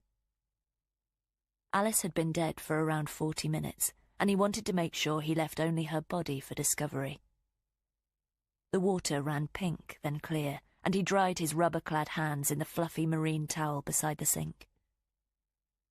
Tate walked back into the bedroom, and, even though she was propped up on the pillows, it appeared Alice was staring straight at him out of a red mask. There was no hint of life in her dull gaze, however. He whistled sharply. "Come on, Sheila, away from there." The dog obeyed and lolloped over to where he was standing. "Nothing else to see here now. Come on." He led the animal to the door. He would lock it shut behind him. There would be no vestige of dignity if the basset hound did manage to get to her wounds. 3 firm knocks on the front door. He froze. "Stay," he cautioned Sheila, and then padded lightly over to the window. He couldn't turn off the light. That would attract the caller's attention. Instead, he peeked through the plantation blind into the courtyard below. There was a woman standing there. He ducked back again. As far as he knew, Alice Booth had no friends. Perhaps it was a neighbour. There were no properties nearby, though. She knocked again. He took another look, longer this time. The woman turned to survey the courtyard. She seemed nervous. Why was she calling this late? But as she shifted back, her profile was familiar to him. He caught his breath. It seemed too much of a coincidence. Forley was a small village, though. He could so easily wait for her to leave, give her the 5 minutes it would take him to finish cleaning up, and probably find her gone when he slipped out. Instead, however, he slipped off his left glove as he hurried to the bedroom door. Sheila obediently followed him, and he pulled the handle with his gloved right hand and made sure it was firmly shut. He checked himself in the full-length mirror on the landing. No blood spatters on his face or clothes. Then he headed down the stairs to the hall and used his gloved hand to unlock it. He swung it wide, and as it opened inwards, deftly slipped off the remaining glove and tucked both into his back pocket. He waited while the woman explained why she was on Alice Booth's doorstep. It was immediately clear she didn't recognize him. Tate invited her in to use the phone. He couldn't make her walk all the way back to Forley, and he knew there was nowhere else nearby. Again, he considered it would have been easy to leave her outside, but knew she was Leah Talbot before she gave her name. He told her his was Martin Tate. It was the name he'd used for the past 7 months. She'd killed something that night. Not in a calculated fashion as he had, but she had blood all over her hand. He told her she could clean herself in the downstairs bathroom and waited for her outside. He picked up the phone. Had to remember to clean that before he left. As he listened to the water flow, he considered how he'd been washing blood from his fingers only moments before. Where was the dog? He looked around for it. Had it followed him downstairs? Leah Talbot came out of the bathroom but looked very pale. He pretended to be finishing a call to the police. Now he didn't have to go through the performance of speaking to a dead line. He waited patiently as she left a message for her husband. How ridiculous that Elliot was so unreachable on Valentine's night. There was clearly something wrong at home. He offered her a seat, but she seemed nervous. It was understandable, but when Sheila came down the stairs, that seemed to reassure her. Perfect timing, Pooch. She almost passed out, but he caught her. Touched Leah Talbot for the first time. Felt the solidity of her radius and ulna, and the warmth of the flesh around them through the sleeve of her black jumper. Tate escorted her to the kitchen, where Alice Booth's dinner was sitting on the breakfast bar. He was just considering how she would react if Leah realised it was stone cold. He had just told her he was in the middle of dinner. but that became academic when she fainted. He regarded Leah lying on her side at his feet, pocketed Alice Booth's phone handset, and then slipped his gloves back on. He was about to lift her, but paused, pulled out a stool from the kitchen bar, and seated himself. He took a few minutes to take in her oblivious expression. She'd had a real ordeal by the sound of it. She frowned, but there was no further reaction. Tate fished her phone out of her bag and plugged it in to charge. 10 minutes later, he replaced it, scooped her up and carried her into Alice's lounge, delicately settling her into one of the armchairs before putting her handbag on the coffee table. He brushed her damp hair from her face and then gently kissed her on the lips. Her lips felt cold, but tasted of whatever berry chapstick she was wearing. He could detect another aroma around her, the gamey scent of the animal she'd killed. He lifted her hands and examined them. They were warm and pristine now, but her sleeve felt damp. Tate dropped into the armchair opposite and scrutinized Leah Talbot, but her head lolled forward and her chin dropped to her chest. He stood, took her face in his hands, and repositioned it carefully against the headrest. He resisted kissing her a second time and chided himself for his first infraction. He wouldn't take advantage again. He took out the phone handset and sat down, and it was fortunate he did because at that moment she started to come round. He quickly removed the gloves and slipped them into his front pocket. When she awoke properly, he reassured her and then went into the kitchen. He'd already gone through Alice Booth's purse on the dresser. He slipped on one glove and used his clad hand to open it again. He found her AA card and called them using her membership number. While he did so, he opened and closed some cupboards and found a few bottles of booze. He located a glass and poured Leah a brandy. He pocketed the glove and took the drink into the lounge. Clean the phone, clean the glass. The brandy went to her head. Small wonder. She had plenty of adrenaline to zip it around her. She almost fell again, and something happened. Something he really hadn't expected. They kissed, only a few minutes after he'd tasted her mouth for the first time. She clearly needed to be comforted after her ordeal, but it made her suddenly nervous of him. And now she wanted to leave. He'd overstepped the mark, and he didn't want to make the situation any more uncomfortable for her. He offered the umbrella, told her she could drop it back to him to test her reaction.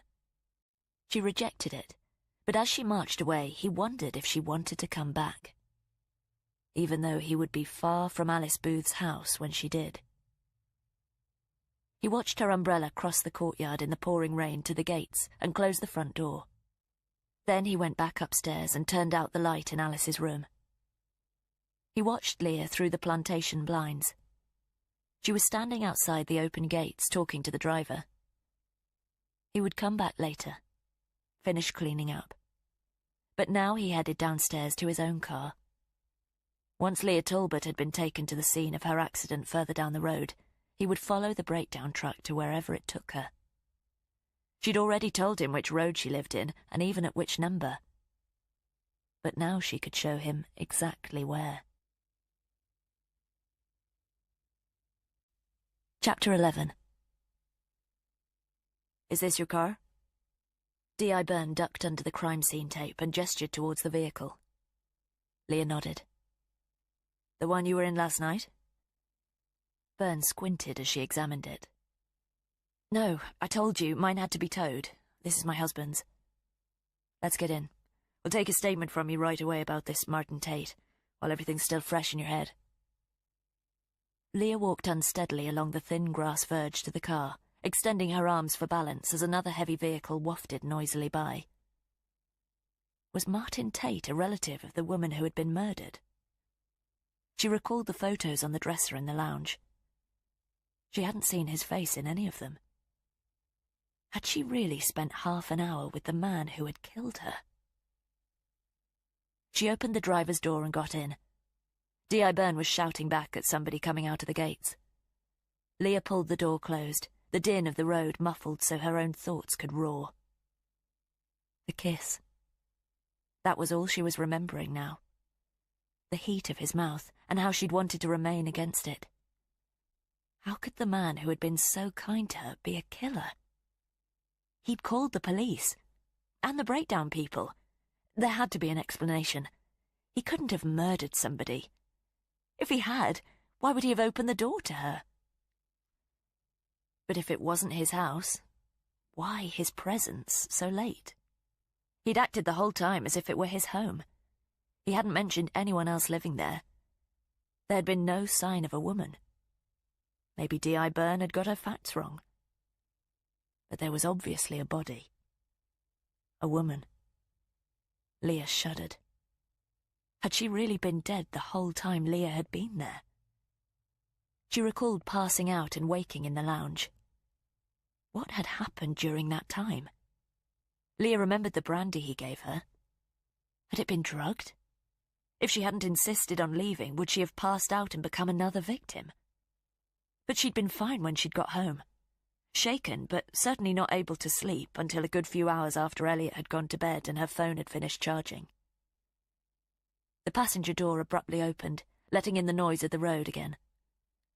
D.I. Byrne picked up the bottle of wine that was resting in the seat and dropped into it. Leah turned as the rear passenger door opened too. A blonde-bearded, plainclothes officer wearing a black Superdry rain jacket slid along the seat. "This is Sergeant Fitch." Byrne cast her eyes to the back seat. "He's going to take her statement." She examined the wine label momentarily, rested it carefully on its side on the dash, and pulled her door closed. Fitch did the same as Leah turned to take him in properly. He looked to be in his 30s, and his fair hair had receded, leaving only a tuft on his forehead. He nodded at Leah, but said nothing. Leaning back, he pulled a tablet out of his pocket. "Are you okay?" Byrne squinted at her, but the expression was devoid of concern. Leah could already feel blood surging through her cheeks. "I'm fine, just shocked, I suppose." "Not as shocked as Miss Booth's cleaner." The detective's Irish accent seemed suddenly strident. "Did she find her?" Byrne nodded, rubbed her eyes. "Early this morning. Alice Booth was supposed to be going on holiday. Red-eye flight. Cleaner had the key and didn't expect to find her in." "Where was she found?" Byrne ignored Leah's question and turned to Fitch. "Ready?" Fitch nodded at his tablet. Byrne asked Leah about her collision with the deer again, and her movements preceding it. Leah gave her as many details as possible. Byrne looked straight ahead the whole time she interviewed Leah. "So, you walked along this main road because you knew the house was here?" "Not really. I mean, I drive by the house all the time, but it was only when I saw the outside light on that I remembered it was there." "It's an electric gate. Did you ring the buzzer outside?" "No, the gate was open. There were 2 cars parked at the front." "2 cars?" "One dark blue and one silver." "You didn't notice the number or the make of the silver car?" But Byrne's tone said she already knew the answer. "No, the silver car was smaller than the blue car, though. I crossed the courtyard and knocked on the front door." Byrne waited a moment while Fitch tapped his screen. "And a man answered the door?" "Yes." "Describe him." Leah did as well as she could. Then she explained how he'd let her wash her hands before he phoned the police. "Did you hear that conversation?" "I was in the washroom at the time. Caught the end of it as I came out. He was just giving them the address." "So, he could have been talking to anyone? Or nobody?" Leah nodded at Byrne. Had it been a performance? "There was no call to us about this address, a deer or anything else last night." "But he called the breakdown service and they turned up. Why would he do that?" "Indeed.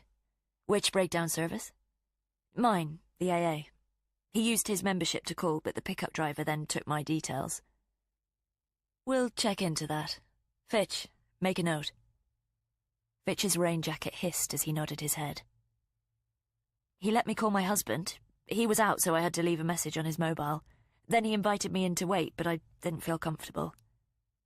"Why not?" It was a good question. She recalled feeling uneasy being in the house when nobody knew she was there. Then her dog came down the stairs and I petted it. And that made you feel more comfortable? Leah thought about it and nodded. You're a dog person? Yes. Don't own one, though. My husband is allergic. At least, that's what he tells me. Where is your husband now? Does he know you're here? Leah wondered how to answer.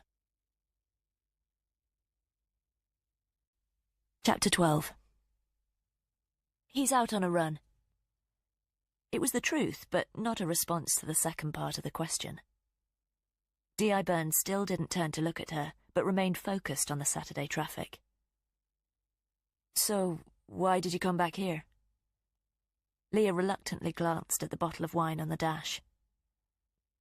I came to check the deer had been moved, but it's still there. Byrne waited for her to elaborate. Then I saw the police cars outside, so I turned around and came back. Okay, so the dog made you feel more comfortable. What happened then? He led me into the kitchen, but I was starting to feel faint at that point. I have low blood pressure, and I think I was still in shock. Why would he take you there? It was the nearest room, I suppose, and he was in the middle of eating. Byrne swiveled to her, eyebrow raised. He ate while you waited? No, but I saw the meal on the breakfast bar. Leah wondered if he'd cooked for himself after he'd killed Alice Booth. Or had that been her meal, and her glass of wine? She'd brought a bottle of red as a gift because she'd thought it had been his. Was he acting strangely? On edge? No, he seemed very relaxed, very much at home. Leah could hear Fitch tapping away at his tablet. What did you talk about while you waited in the kitchen? There was no conversation because at that point I passed out. Byrne raised her other eyebrow. You collapsed? I assume so. When I woke up I was sitting in an armchair in the lounge. He carried you there? A cold current passed across Leah's shoulders as she imagined him doing so. What else could he have done while she'd been unconscious? How long were you out? Only a few minutes. You sure? Leah wasn't. She frowned hard, remembered how he'd been sat opposite her when she'd opened her eyes. It must have been. She tried to recall the next time she'd checked her watch. Had it been when she'd got home? He gave me a brandy to revive me. Brandy? I didn't want it. I don't usually drink spirits. But you took it? Byrne guessed. Yes. Make a note, she told Fitch. So you're feeling a lot more comfortable by then? No, but he put it in my hand right after he called the AA. So it would have been rude to refuse. Fitch's tapping halted, as if he were waiting for her answer as well. It did steady my nerves. And you felt okay afterwards? No feelings of drowsiness? Looked like Byrne was already entertaining similar thoughts to her. No, I was a little dizzy. He offered to call me an ambulance.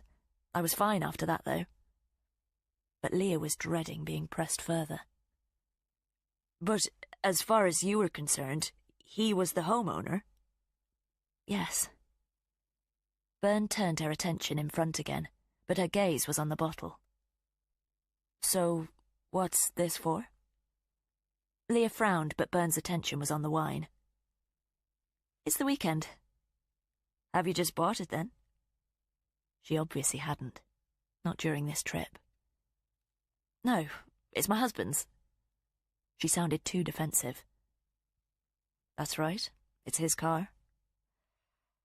Leah waited to be asked why he would have a full bottle of wine in his car first thing in the morning, but Byrne's eyes darted as she turned something over in her head. What did you talk about while you waited for the pickup to arrive? It arrived quickly after. But you must have had some conversation during that time. He went out into the kitchen to get the brandy and to make the call. So you had no other discussions? Not really. But now was the time to tell them what really happened. At that point, I told him I wanted to wait for the pickup outside. He'd kissed her, hadn't he? Fitch's fingers drummed on the tablet. Why did you want to wait outside? I still felt a bit dizzy, but I put that down to my low blood pressure. I still wasn't feeling comfortable waiting there, though, so I got up to leave. But Leah wasn't giving them the real reason. What did he say? He tried to get me to stay, but I said I wanted to go. He told me it was raining and that I could borrow an umbrella. And you did? Yes, the one on the doorstep.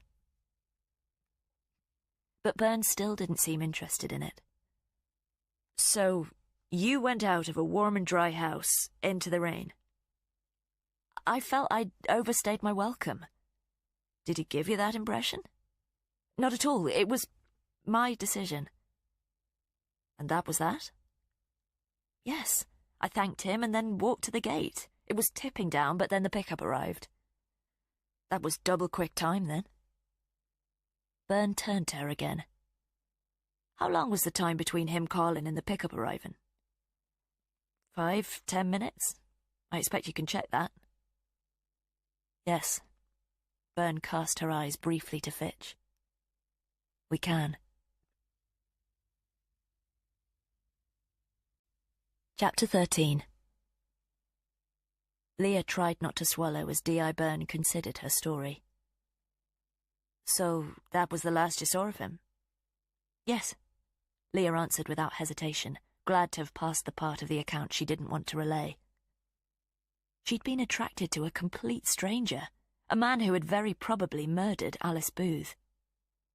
Did that need to go on record? If she admitted to it, might Elliot find out? But another horrible thought overrode it. I did tell him where I live. Byrne registered alarm. Why would you do that? For the police, because I thought he was a neighbour. I believed he lived in that house, she replied, exasperated. At what point was this? I gave him my door number as I left. Byrne puffed her cheeks. To give to the police when they arrived. I thought they'd want to speak to me about the deer. Byrne's face was stern. Do you have any children? No. Just your husband at home, then? When he finishes his run? Yes. Leah's temple started pounding. Do you think we're in danger? Byrne pursed her lips but said nothing. It wasn't the reaction Leah wanted. Can you contact your husband? He should have his phone with him. Leah took out hers. I can call him now. You'd better. She speed-dialed his number but got his answering service. He rarely picked up the phone to her nowadays. Leah imagined him taking out his phone, looking at her number and then pocketing it again. Elliot, it's me. I'm with the police. Something's happened. Please call me as soon as you get this message. Tell him not to go home, Byrne prompted. Don't go back to the house. Go to the cafe. Wait for me there. Just do this and call me straight away. She hesitated, looked at Byrne for further advice, but the detective just nodded. She hung up. I've got to get back. Fitch will go with you, okay? She shot a glance at the officer and he nodded once. Just for safety. Did the man at the house extract this information from you? No. That was correct. She'd volunteered her address. Could she feel any more foolish? There's nothing else you've neglected to mention. But Leah was desperate to leave. No. Byrne didn't seem convinced. I appreciate your distress, but I'd like you to have a long think about every detail of your visit here. Yes, I will. I'd like to go now, though. Or was she also eager to finish the conversation? Fitch, take your car. That's fine, we'll go in this one. It's parked just behind us, Fitch reassured her. I can get us there faster. Okay. Leah wondered why, but didn't want to waste time arguing about it. She got out of the car. The two officers quickly followed. Take a good look around, Byrne told Fitch, then met Leah's eye. Don't worry, I'm sure he's far away from here by now. but Leah caught the worry in the DI's glance to her fellow officer. This one. Fitch gestured at an unmarked car parked in front of the patrol vehicles. It was a tan Audi. The locks shot, and Leah opened the door. What time would Elliot get back from his run? She jumped into the passenger seat, and Fitch's door slammed the same time as hers. He started the engine. Fawley? Yes. My sister lives here. Fitch pulled out into the traffic, and both lanes halted and honked as he U-turned and accelerated to the lights. Seatbelt? He nodded at Leah, even though he wasn't wearing his. She pulled it across her and willed the lights to stay on green as they reached them. They did, and Fitch shot through. Left at the roundabout, yeah? Leah nodded. She tried calling Elliot again, but still got his answering service. Where's this cafe you told him to wait at? Top of Minster Street, Langtree's. I'll drop you there. No, I'm coming with you. But your husband might have stopped off there. No, he won't have. He doesn't do anything I ask him to. Fitch nodded once, turned at the roundabout and sped towards the crossroads that would take them to the high street. Chapter 14. 9 hours earlier. Tate waited for the breakdown truck to pass Alice Booth's house with Leah Talbot's little green Fiat hitched to the back before opening the gates, pulling out of the driveway and following a few moments later in his silver Nissan. He'd chosen the vehicle because it was nondescript, but even though it was dark, he had to be careful about which road he used to enter Fawley. There were plenty of lights and cameras in the high street. He let them turn left, but went straight on at the roundabout and followed the long one-way system until he was passing the carefully manicured bowling green before turning left himself and driving down Minster Street. He slowed, not wanting to meet them coming the other way. He took in the driveway of each house, looking for the breakdown vehicle, but as he rounded the slight bend, saw it on his right. It was parked up at the front, with its headlights on. Leah Talbot was still sitting in the passenger seat. He kept his eyes front as he passed, and then pulled his Nissan into a space on the left about 30 yards further on. Switching off the engine, he kept an eye on the truck in the side mirror. She was probably signing a digital screen for her car. Seconds later, she emerged from her door, and he heard her thank the driver before she walked up the driveway to her house. The driver took a minute or so, tapping some details into his handset, and then consulting his GPS before he took off with the damaged car. Tate waited for the rear headlights to fade, and then got out of the car, locked it, and crossed the road. He passed the low hedge at the front of the house and could see light shining through the leaves. He paused briefly at the driveway. There was a white square illuminating the edges of the garage door, and a weak light in the hallway window. He could see a tall wooden door at the side and assumed he could get to the back that way, but it might be locked. His eyes shifted to the neighbouring houses. The one on the left was in darkness, but there were lights on in the top windows of the one on the right. Maybe there was a way in at the rear that would allow him to operate in the dark. He walked back the way he'd come. He hadn't seen any roads off Minster Street as he'd driven in, so he would check in the opposite direction. He counted the front doors he passed, and, 60 paces later, came to a side street on his right and headed down it, looking for CCTV cameras, but seeing none. To his right was an overgrown alleyway. That had to run behind the houses on Minster Street. There were no lights down there. Even better. He resisted the temptation to use the torch on his phone, and traversed the brambles and counted the back gates until he came to the one he wanted. Then he reached in his pocket, pulled out a fresh pair of surgical gloves, and slipped them on. He put his hand on the metal ring and tried to twist it. Locked? No, it was just stiff. With a little more force, it rotated, and he used his shoulder to nudge it open. He didn't push it all the way, but waited, in case anyone had heard and was looking out of their back windows. A duck quacked behind him, and he turned.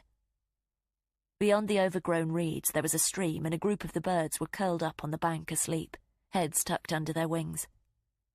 Only one of them seemed agitated by his presence. He counted to 20 and then pushed the gate half open. It was enough space for him to slip through, but he scanned the overgrown lawn ahead first. It was dimly lit by a light on in the kitchen. There was nobody in the room. Didn't she say her husband, Elliot, hadn't been home? That had been when she'd first arrived at Alice Booth's, though. Maybe he was back now. But he couldn't see any sign of him. His eyes tilted up to the window above. Another light was on there, and one next door to the left, too. He could cross the lawn area in darkness if he stuck to the right edge of it. He entered the garden, trod lightly along the flower bed, and stood halfway across the long, wet grass behind some buddleia branches. The window above was frosted. Had to be the bathroom. He could make out a shelf containing bottles and a dark cabinet at the back. His eyes darted quickly left to the lit window next door. Orange curtains were drawn there. Nobody investigating his opening of the gate. When he was sure the kitchen was empty, he strode to the window to look through into the house. It would mean he would momentarily be standing in the light, but he needed to see the space where she lived. Just quickly. But when he got to the pane, he saw his reflection there. Tate didn't have a mirror at home. Didn't like to catch himself looking back. It was because, since he'd been in his mid-20s, he'd no longer seen himself as a person. He just saw components. A pair of eyes connected to a brain that was connected to a stem that was connected to a body. Individual pieces slotted together into a whole that he was no longer fooled into seeing. He didn't know why it had happened. There had been no trigger event that he could pinpoint. He'd lost all the friends he had then because he saw them in the same way. And he'd felt the same about the girls he'd once been so intrigued by. Realised that they were built differently, but only slightly differently.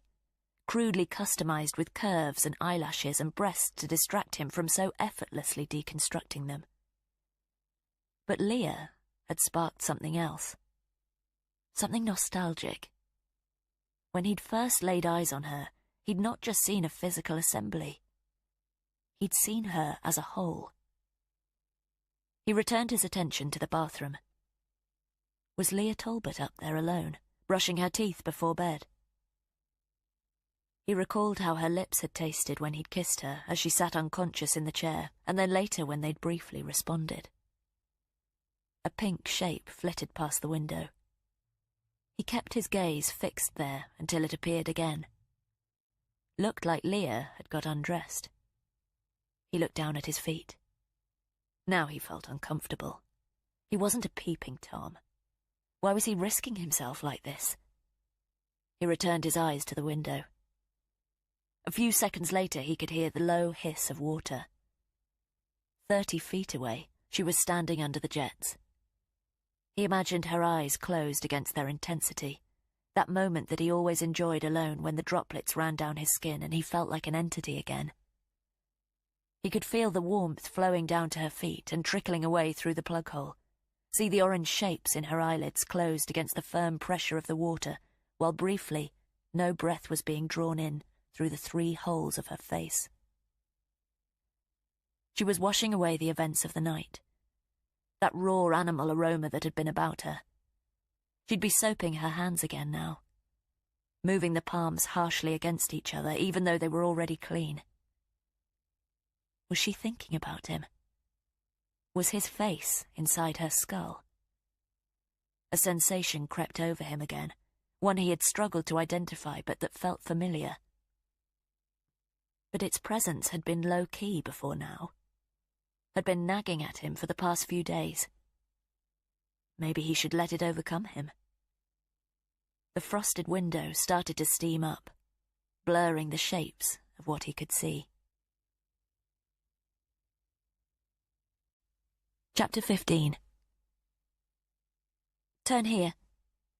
Leah indicated the right turning down Minster Street and realised how breathless she sounded. Fitch complied. Can you see your husband there? He squinted at Langtry's on the left. Leah surveyed the people sitting in the conservatory at the front of the building. No Elliot. Fitch parked up in front of the cafe. Better get out and check. Leah undid her seatbelt. Please, wait for me. I can't get into the house without you, he said placatingly. Leah opened her door, trotted up the path to the cafe and leaned through the entrance. The interior was busy, but there was no sign of Elliot at the tables or counter. Had he gone home? Okay, where's your place? Fitch asked as soon as she slid back into the passenger seat. About halfway up and on the left. Fitch accelerated hard, but had to stop for a car pulling out of a driveway. Come on. He pulled to the side and waved them on. She recognised her neighbour's face glowering from the other car, but his expression changed when he recognised Leah sitting beside the police officer. Fitch picked up speed again and shot around the curve. Number 33, just park here. Leah was almost out of the car before it stopped. Wait, let me go in first. Fitch closed his door, eyes on the front of the house. Leah waited for him to enter their driveway. His eyes briefly shot to the bushes around the tall grass of the small front lawn before he focused on the front door. Leah followed him, and he didn't object. Any security system? No. Nobody had a burglar alarm in Fawley. There were few thefts. The village had been targeted by a gang who had robbed a few properties during the Solstice Carnival, but that had been over 3 years ago. Fitch reached the front door. Let me have your key, then. He turned, fingers outstretched. Leah pulled the keys from her bag and held up the main one before handing them to him. Fitch took them and was about to insert the key into the lock when he paused. He pushed on the door and was able to nudge it slightly inwards. He turned to Leah again, a frown on his face. Had she forgotten to pull the front door closed? No, she'd left via the back. Had Elliot left it open on his way out? Fitch pushed the door so it swung half in and then leaned inside and examined the lock. It's on the latch. Was that you? No. Your husband? Her shoulders bristled cold. I don't know. Elliot, you said? Leah nodded. Elliot! Fitch called out. No response. Fitch held out his palm. Just wait here. He stepped over the threshold. Leah immediately moved to the front door and watched him pause at the foot of the stairs. Mr. Talbot! He shouted up them, louder. Still, no reply. Leah turned and looked back down the driveway, hoping to see a sweaty Elliot trotting up it. Maybe he would wait at Langtry's. Anybody home? Fitch yelled. Nobody answered. Perhaps he'd left the door on the latch because he didn't think she'd be going out. She'd only decided to drive to the house after he'd left. There was no reason to panic. She entered the hallway. Fitch turned to her. Stay outside, please. Leah took a step back but remained in the hall. I'll check upstairs first. Fitch swiftly climbed. Leah heard him moving about up there. Doors opening, floorboards creaking, and then his return along the landing before he descended again. Not up here. I thought you said nobody else lived here with you. They don't. But she knew why Fitch was asking. Just the two of us. Okay. Fitch had reached the bottom of the stairs and nodded, awkwardly. He'd obviously seen unmade beds in both rooms. I'll just check the downstairs. He changed the subject quickly. He must still be out. Shall I try him again? She took her phone from her handbag. Fitch nodded again and turned to the closed doors down the hallway. A rattle. Both of them froze. It had come from the kitchen. Mr. Talbot? Fitch gestured for her to stay back. It came again, louder this time. If it was Elliot, why wasn't he answering? Maybe he'd only just come back and still had his earbuds in. Fitch seemed nervous and didn't proceed further. "Elliot!" Leah called now. They both waited. No sound. "What's going on?" Leah turned to find Elliot standing behind her, face flushed red. "Why did you ask me to go to the cafe?" Leah shushed him and turned back to Fitch. He gestured for quiet, and they waited for the sound in the kitchen to come again. Chapter 16. "Who's this?"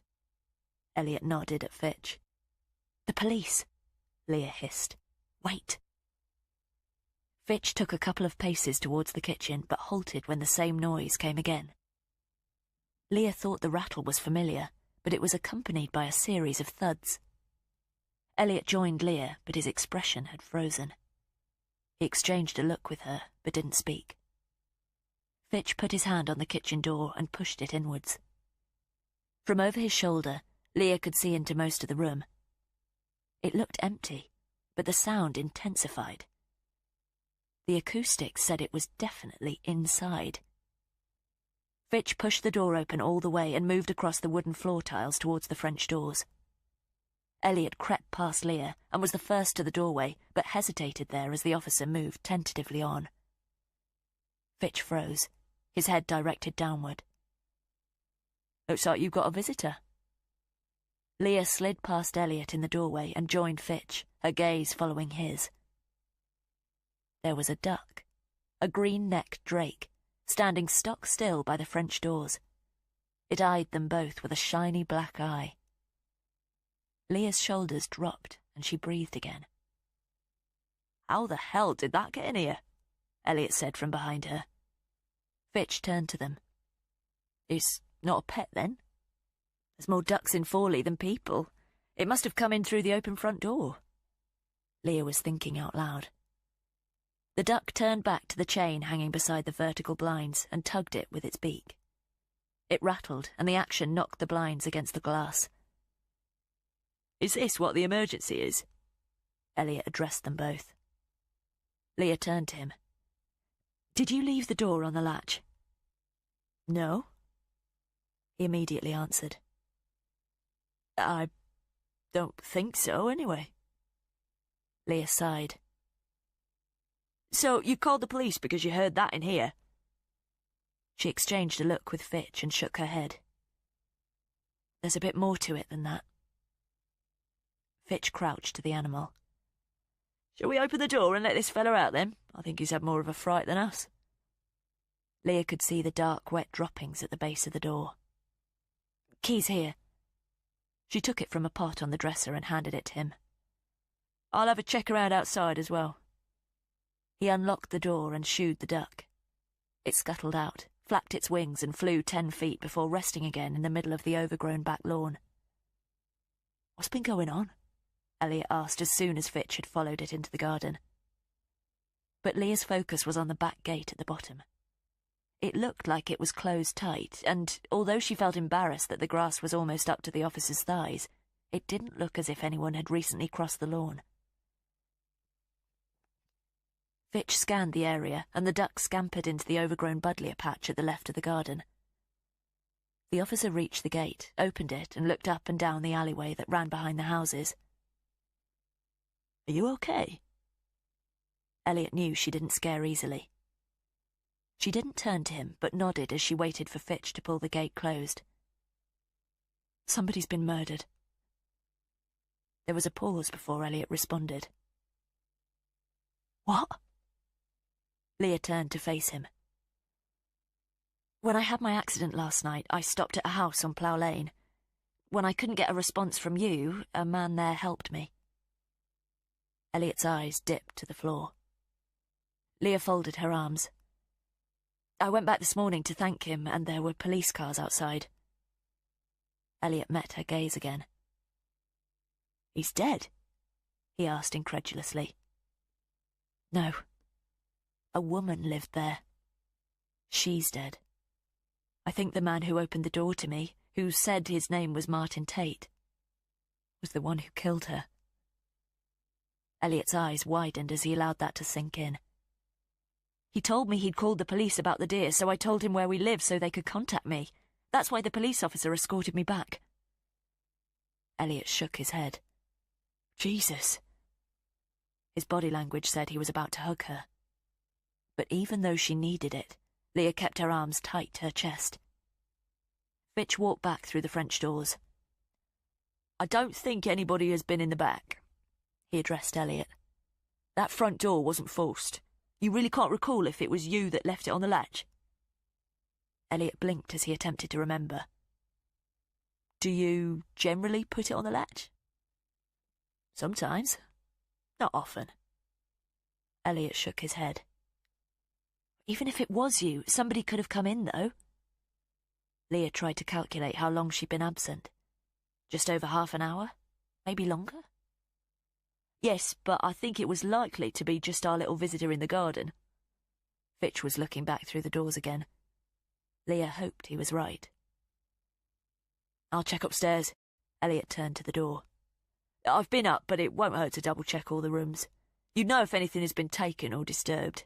I'll wait here while you do that. Take your time." Elliot nodded and trotted out. But Leah didn't feel reassured. It stood to reason that Martin Tate would have fled. But as she watched the duck flutter upwards and onto the top of the back garden wall, she recalled that the front door hadn't been wide open when they'd arrived at the house. Maybe it had blown almost shut after the duck had wandered in. Chapter 17. Elliot came down the stairs. "All fine, by the looks of it." Fitch was waiting with Leah in the hallway. "Okay, good." "You checked the windows?" Leah asked him. "Yep." Elliot sounded like he hadn't, but nodded to indicate he had. "Should I check?" She met his eye. "I confirmed when I went up." Fitch stepped in. "I'll get back to the crime scene now, but maybe you should both look around and reassure yourselves that everything's as it should be." Elliot reached the bottom of the stairs. "Should we really stay here?" Leah realised that Elliot was as spooked as her. "That's your call." Fitch zipped up his jacket and then took in their expressions. "If you can't remember leaving the door on the latch..." Elliot shook his head. "No, I don't. Maybe we should stay somewhere else tonight." "Okay, give me a number I can reach you on." Fitch turned to Leah. "I'll get an officer to drive your car back over later today." Later today? Did they need to examine it because she was a suspect? Was that why Fitch had insisted on bringing her home in his car? "Is there anything inside it you need, aside from that bottle of wine?" Fitch quipped. "Bottle of wine?" Elliot repeated. But Leah was imagining officers fingerprinting Elliot's car. "No, we'll need the car back soon, though, if we have to drive somewhere." "Of course. Give me the keys and your phone number, and I'll let you know as soon as someone's on their way." She did. Fitch tapped the number into his phone and then sent her his. "You two gonna be okay?" Leah nodded for both of them. "Just really unnerved by the whole thing." "You'll let us know as soon as you catch this guy?" Elliot looked apprehensively out at the driveway. "I'll keep you in the loop. You'll be here for the next hour?" Leah nodded. "Okay, I'll be in touch soon. If you see anyone who makes you suspicious, call me straight away." He strode quickly back to his car. Elliot closed the door and made sure it was securely in place. "I think we should leave as soon as we can." "You really think it's necessary?" But Leah had already come to the same conclusion. "Even if I did leave the door open, this guy knows exactly where you are." "Dad won't mind if we both descend on him." Leah's mother had died in 2018, and she frequently felt guilty about how she'd only seen him at weekends since the funeral. But then she caught the look in Elliot's eye. "I could go to a friend." His gaze was on the banister. Why had she assumed the situation meant they would go somewhere together? "I mean, if you'd prefer it if I went with you." Leah couldn't tell if the offer was genuine, and she didn't want him accompanying her out of a sense of duty that he'd happily dispensed with for the past couple of years. "I'll be fine. It'll be good to spend a bit more time with Dad." "If you're sure." She didn't respond to that. I'll throw some things in a bag. But he remained at the bottom of the stairs. Had she just turned him down when he was trying to help? Or had he already made his mind up about sleeping at a friend's? Will you need your car, then? I can always call the breakdown people and find out how long they're going to be with mine. It's fine. Take the Vauxhall when they bring it back. He still loitered awkwardly. How will you get to... She realised she had no idea where he'd be going. I'll sort something out. If you're sure. It was like the politeness of strangers, and she hated it. Elliot put his foot on the stair, but paused. Why did you have a bottle of wine in the car? I took it over as a thank you for helping me. She didn't meet his eye now. Why would he let you into the house if he'd just murdered somebody? Leah was still perplexed by that. There had to be an explanation, a reason for his presence that the police were yet to discover. We don't know the full story yet. Perhaps he had every right to be there. But there was a meal on the table. He told me it was his. Didn't mention her at all. You went right inside? She couldn't blame his disbelief.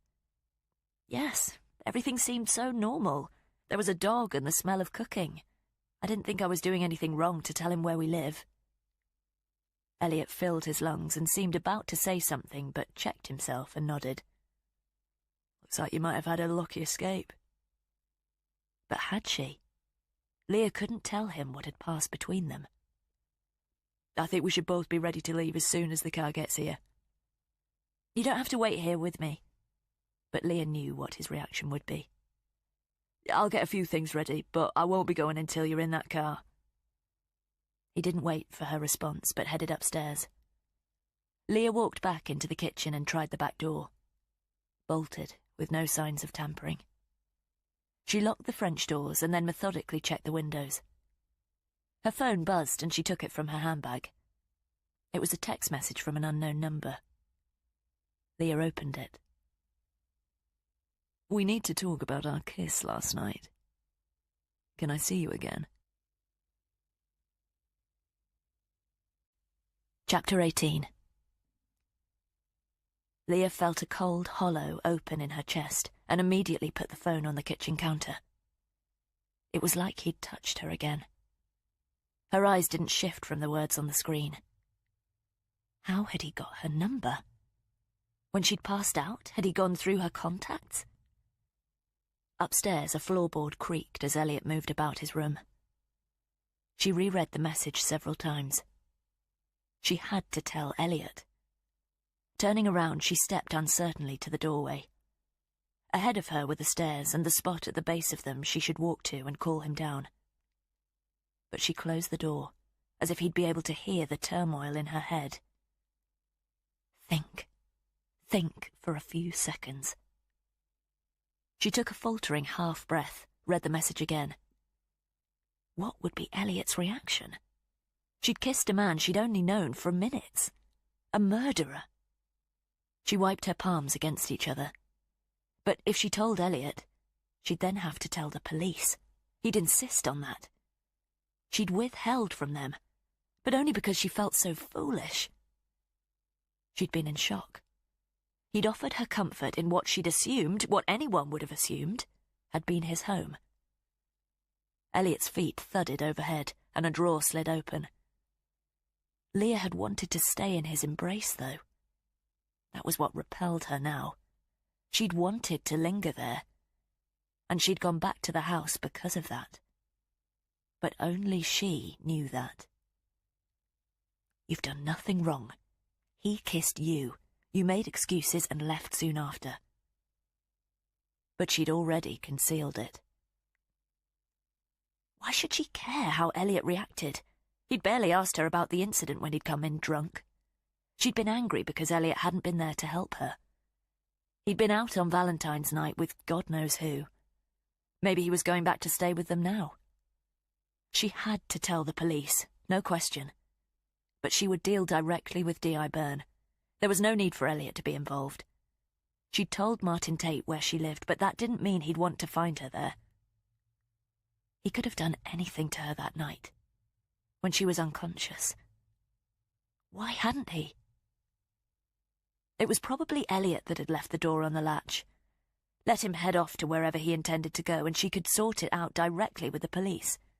With any luck, they'd apprehend Martin Tate, or whatever his real name was, and, bar her statement, her involvement would be over. But Leah didn't believe her own reassurance for a second. She was a witness. Would she have to recount her experience in court? With Martin Tate standing in front of her? With Elliot there? Leah felt nausea rise. He'd carried her into the lounge, given her alcohol she'd accepted, and he'd kissed her before she went back the following morning with a gift. A gift for Alice Booth's killer. It felt like there was a stampede in her chest. Had he really gone through her phone when she was oblivious? Wait, though, she'd used his landline. Had he just redialed the last number? That was Elliot's phone she'd called, though. He had to have got her number from her contacts. But he couldn't have accessed those without her fingerprint. An image of her lying on the kitchen floor, with him crouching over her and pushing her finger against the sensor button on her phone, popped into her head. For the first time, all of her rationalising about how the whole situation was somehow a misunderstanding, and that Martin Tate could be as much an innocent as she was, slid away. Had he killed Alice Booth before she'd knocked on his door? Or had she been tied up upstairs, still alive, all the time he'd been so helpful to Leah? Her forehead stung cold. She looked through the locked French doors into the garden. Where had he sent this message from? Somewhere nearby? And why? Because he believed nobody had found Alice Booth's body yet? The police had said she was meant to be going on holiday. I've barely got enough clothes for the weekend. Leah jumped and spun around to find Elliot standing in the kitchen doorway with a sports bag in his hand. She'd been so caught up in her thoughts she hadn't heard him come down the stairs and push the door. Sorry. His expression shifted to concern when he saw hers. Are you okay? You look really white. Just feeling jittery. I'm not surprised. I don't think we should come back here until they've caught this guy. He went to the tumble dryer, dumped down the bag, and started pulling out some clothes. You should go as soon as you've got what you need. Elliot paused, hand inside the machine, and frowned. I'm not leaving here until you do. Leah had made up her mind. She would get Elliot out of the way and then talk to the police on her own. I've just had a call. They want me to walk over and pick the car up. Elliot's frown deepened. I thought they were dropping it back. Leah picked up her phone as if it could betray her. They've not got anyone available. I don't mind walking over. I can drive straight on to Dad's from there. Elliot stood and put his hands on his hips. They expect you to go back over there? After what happened? Maybe they want to ask me some more questions. He threw a shirt into his bag. I'll come with you. No, she said, too abruptly. He seemed hurt by the reaction. You really don't have to. You're the one who said we need to be living more independently now. But Leah didn't believe that. Forget it. I need to know you're going to be okay. If it had been a conversation at another time, Leah would have been glad to hear the words. But now he was just making things difficult. Please, Elliot, the sooner we're both away from here, the better. How are you getting to where you're going? She deflected. I can hop on the train, he replied awkwardly. But that can wait. I really think I should go with you. Why did it sound like he might not be getting the train?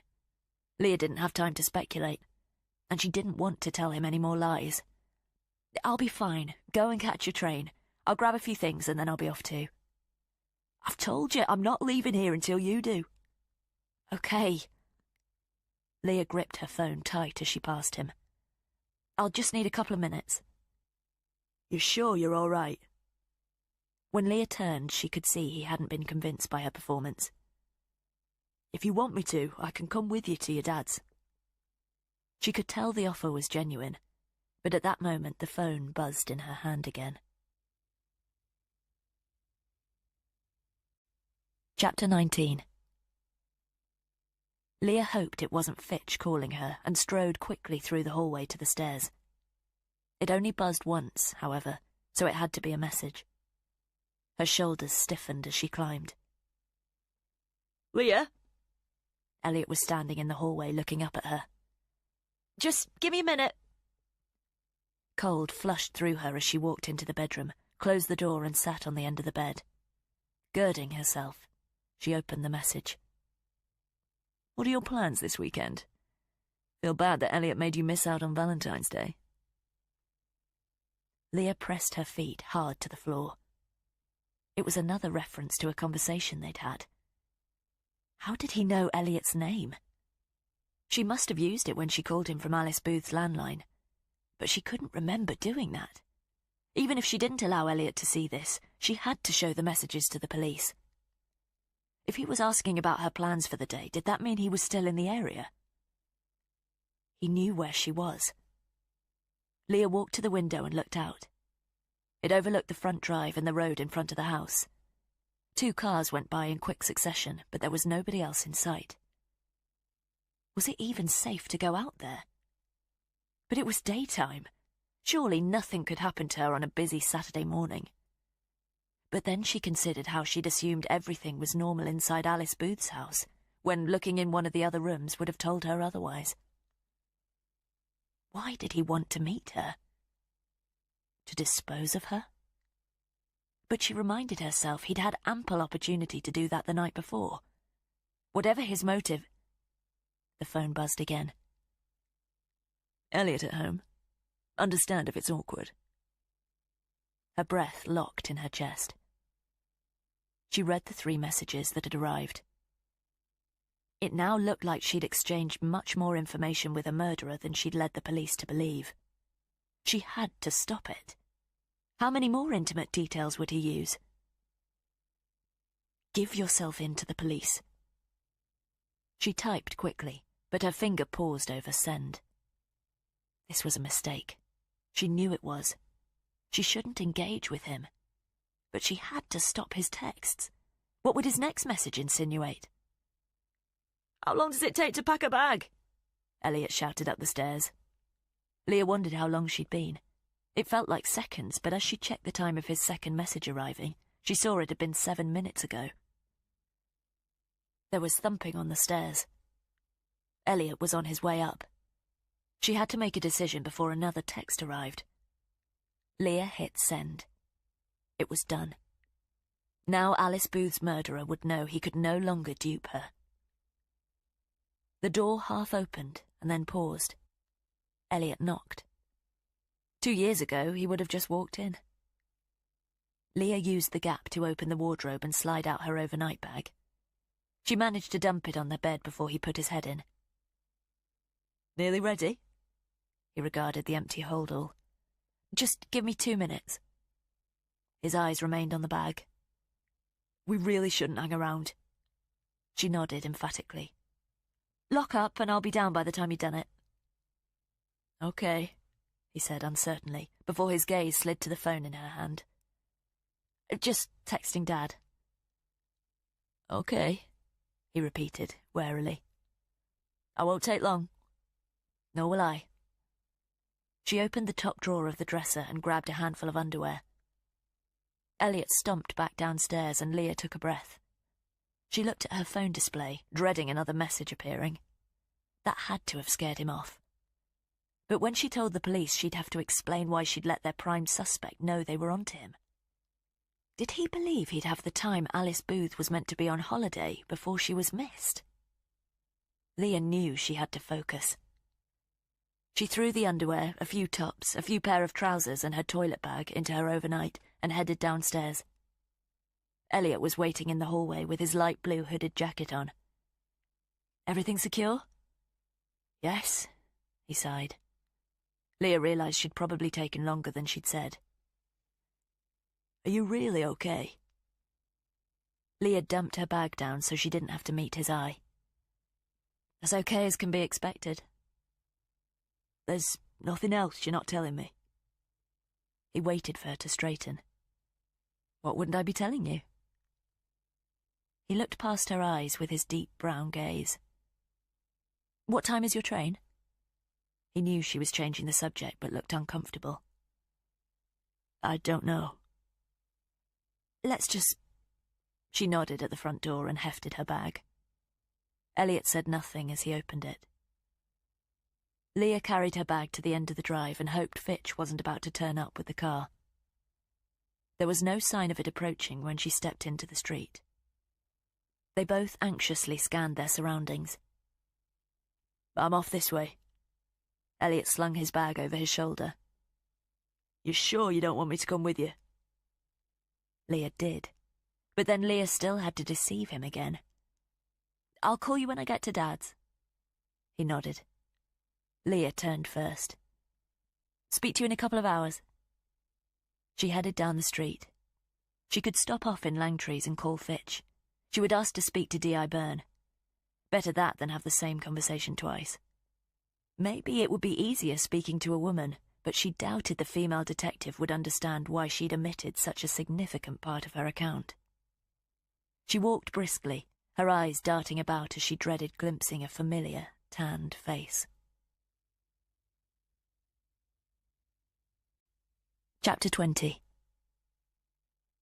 Leah tried to acknowledge the small talk of Andre, the owner of Langtree's, and found herself a stool in the window of the cafe, but sat there for only a few moments before she walked out. Andre called out a puzzled goodbye to her, and she turned and waved before heading towards the high street. She hadn't called Fitch because now she was unsettled by Elliot's behaviour. Was he really getting on a train? It hadn't sounded like he was. What was he up to? Or was Leah just using it as an excuse not to have the conversation she needed to with the police? But she had to make sure he really was leaving and wanted him as far away from the house as possible. She halted and glanced at her watch. Local trains were 10 to the hour, and it was only just gone 9:30. Heading back up Minster Street, she decided to quickly check the little station, make sure he got on a train. Then she would walk to Plough Lane via the bowling green, have the conversation with D.I. Byrne, pick up Elliot's car and drive to her dad's. Leah checked the cars on both sides of the road. All empty. No watchful occupants. And the faces of the pedestrians she scrutinised bore no resemblance to the man she'd met the night before. A young family she recognised passed her, and she remembered to smile and say hi. Everything seemed so ordinary. When she reached the house, she marched quickly by. Even though Fitch and Elliot had checked all the rooms, she was still unnerved by the presence of the duck in the kitchen. Where had Martin Tate been when he'd sent her the messages? "Hi, Rhiann." Mr. Trent, her grey, bearded neighbour, had appeared at the end of his drive. He always got her name wrong. Mr. Trent was probably mid-60s and had lived next door ever since she and Elliot had moved in. Mrs. Trent was always baking for them and making gentle inquiries about them having a family. Neither of them was aware of her and Elliot's current circumstances. Mr. Trent grabbed his black recycling bin and started pulling it noisily up his driveway, but then paused. "Was that Elliot I saw going off earlier?" Leah was in no mood for small talk, but Mr. Trent was always a sweetheart to her, and she didn't want to be rude to him. "Yes, away on his own today." Mr. Trent nodded and then pulled a pained expression that accentuated the wrinkles on his bald head. "Are you okay?" Leah frowned. "I'm fine." "Elliot too?" Yes. Where was he going with this? "If you ever need to talk, you know where Trudy is." "Thanks. That's good to know." She had to ask. "Why the offer?" Mr. Trent glanced briefly over his shoulder. "I told Trudy to stay out of things, but she just wants you to know she's here if you need an ear." Leah put down her overnight bag. "What would I need to talk to Trudy about?" Mr. Trent immediately held up his hand. "None of my business, and none of Trudy's either. I won't get a minute's peace if I don't let you know, though. So there, I passed it on now so you can tell us both to keep our noses out." "I really don't know what you're talking about." Was it so obvious to people that she and Elliot were having problems? We just hate to see you both throw away what you have. It was Trudy Trent. She was walking down the driveway in a blue apron, wiping her hands on the front of it. Her grey hair was drawn back into a tight bun on the top of her head, and she moved her squat and considerable frame surprisingly nimbly to join them. How long should she keep the mystified frown going? "We're fine, thanks," Leah lied. This was definitely a conversation she didn't want to have now. "Told you," Mr. Trent sighed at his wife.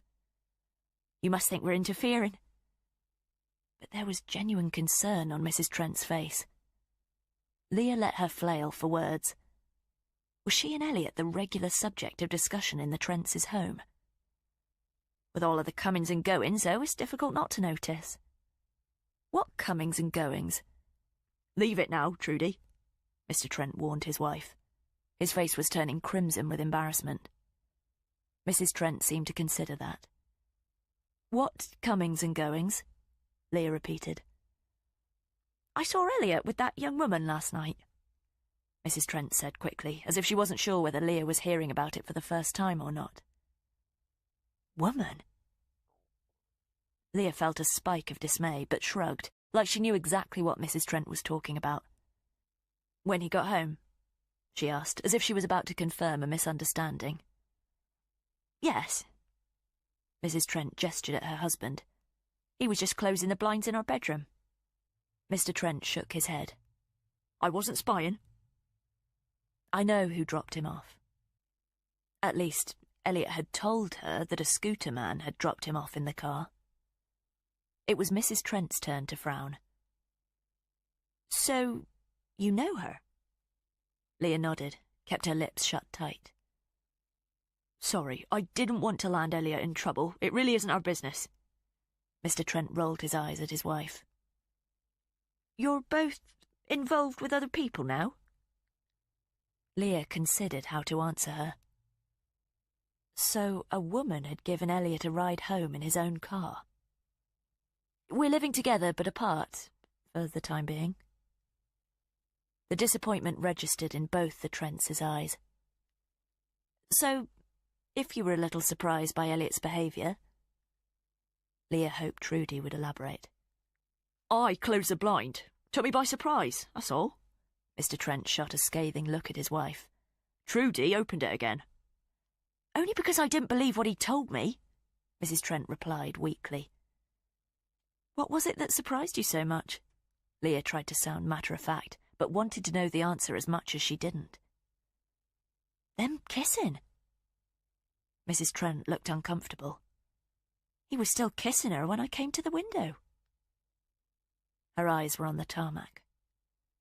And how angry she seemed with him when she walked off down the street. Chapter 21. Leah struggled to compose her emotions. Even though she'd told herself that it was very likely, actually knowing for sure that Elliot was involved with another woman still winded her. It also sounded like whoever she was lived nearby. Why else would she have walked away from their house?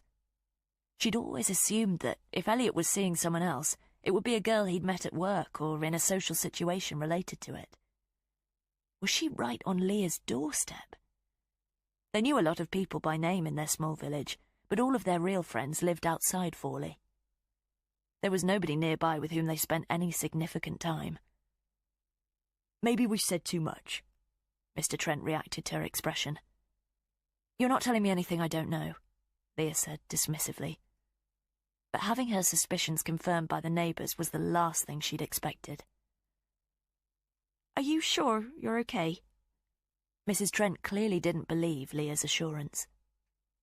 She nodded, but 100 questions were already whizzing around her head. Was it someone from the coffee shop, or a woman he met up with when he went for his local runs? Or was that a deceit, an excuse to visit somebody who only lived a few streets away? "Come on in, Trudy." Mr. Trent rolled the recycling bin a few feet up the drive, but stopped when his wife didn't follow. "I'm sorry. We assumed because of your own situation," Mrs. Trent began to explain. "What did you assume?" Leah couldn't keep the harshness from her voice. We're sad to see things going wrong for both of you, that's all. And what do you mean, because of my own situation? Leave it now, Trudy, Mr. Trent barked. But she didn't acknowledge her husband. Whatever you think of me, Leah, I don't make a habit of prying into your business, but sometimes we see things we don't intend to. The clamour in Leah's brain briefly halted. Sorry, what are you talking about now? The man who came to call here. Leah shook her head at Mrs. Trent. I honestly don't know what you're talking about. Trudy! Mr. Trent held up his hand. Sorry, my wife's overstepped the mark. It's okay. Leah was more intrigued than angry. I'd like to know who this male caller is. He's right. I really don't want to fall out with you, Leah. You can't leave it there. What had Mrs. Trent seen? But Leah was hard pushed to remember another man that had been in the house in the last few months. Mrs. Trent swiveled to follow her husband up the driveway. Mrs. Trent, I'd honestly love to know. I'm sure you got the wrong idea, though. Mrs. Trent halted and turned. You're right. I probably have. But Leah could tell her neighbour was just trying to placate her. Please, if you saw a man here, there'll be a legitimate reason. Even if he let himself out at night when you were home and Elliot wasn't? Mrs. Trent raised both eyebrows. Trudy, that's enough! But Mrs. Trent's expression remained suspended, daring Leah to deny it. Leah was momentarily stunned. When was this? Mrs. Trent headed up the driveway. Leah racked her brains. There had to be an occasion she could relate to what she'd just been told, but she couldn't think of anything. Mrs. Trent. Mrs. Trent didn't look back. Leah marched up the drive until she caught up with them both. Wait! They turned and Mrs. Trent regarded her coolly. I don't know what you saw, but it wasn't what you thought. Mrs. Trent nodded, as if humouring her. A man letting himself out of the house at night? Are you sure it wasn't Elliot? I'm positive it wasn't. Leah's eyes shot briefly to Mr. Trent, but his face was impassive. You saw this? He nodded and looked down at his shoes. And why were you so sure it wasn't Elliot? Because he came home in a car immediately after. Mrs. Trent didn't blink. Leah was speechless. Watched him get out of the car with that girl. Gave her that long kiss goodnight before she strutted away. Leah tried to process what she'd just been told. So, you saw this man leaving my house last night? Mrs. Trent nodded, her face sceptical. That's why I'm sure you should remember. Chapter 22. 10 hours earlier. Tate stood in the garden and watched the bathroom window for a further couple of minutes, anticipating her emergence from the shower and the movement of her body in front of the frosted window as she dried herself. He wasn't a pervert. He should look away now. He told himself that as soon as he saw a sign of her, he would. But the hiss of the water continued. Was she okay up there? Another minute passed. There hadn't been any other activity. Elliot clearly wasn't home. He peered down the narrow, dark gap on the right side of the house, between the wall and next door's fence. More weak light spilled out about halfway along. Keeping his eyes fixed on the bathroom window, Tate moved back towards the kitchen and then turned his body sideways so he could slide through the gap. He came to a small window and looked in. It was the downstairs lavatory, and the door was open into the kitchen. He could see the breakfast bar with 2 tall stools under it. There was a metal basket of red and green peppers on top. No sign of anyone else. He remembered the garage at the front and continued along the wall until he was standing at the top of the driveway, his back to its closed door. He cast his eyes along the windows of the houses opposite, but most were in darkness or had curtains drawn. He kept facing them, bent his legs and slid his hands behind him and under the metallic edge of the door. He took the weight in his knees and arms and lifted. The door squeaked as it started to rise. His body tensed, and he halted. Then he raised it slowly, reducing the sound, until the door was high enough for him to slip inside. The strip bulbs were bright in there, but there was no car parked. It smelt of oil and wood shavings. He made his way to the door to the right and paused to listen. No sound from the other side. The light on told him she'd been in the garage since she'd got back. Checking Elliot was home? He put his fingers around the handle and wasn't surprised when he depressed it and the door clicked open. He was looking into the kitchen, seeing the red and green peppers from a different angle. Nobody else around. He stepped into it from the garage and carefully closed the door behind him. The room was cold, but he could hear the boiler running. Sounded like Leah Talbot was still in the shower. He walked stealthily into the carpeted hallway and paused at the open lounge door. The light was on in there too. Looked like a little home office had been set up in the window. He took in the sparse furnishings. Was this where she spent her days? Or maybe this was hubby's lair. He spotted an array of framed photos on the dresser and crossed the room to examine them. She was with him in 3 of them. One of them was a wedding photograph. Looked like quite a scaled-back event at a small church. Elliot grinned back, clenching his teeth to prove how happy he was. He picked up the photo of their 2 black and white faces. It looked like the most recent one. Elliot was fuller in the face and didn't clench as hard in this one. His eyes looked distracted by something beyond the lens.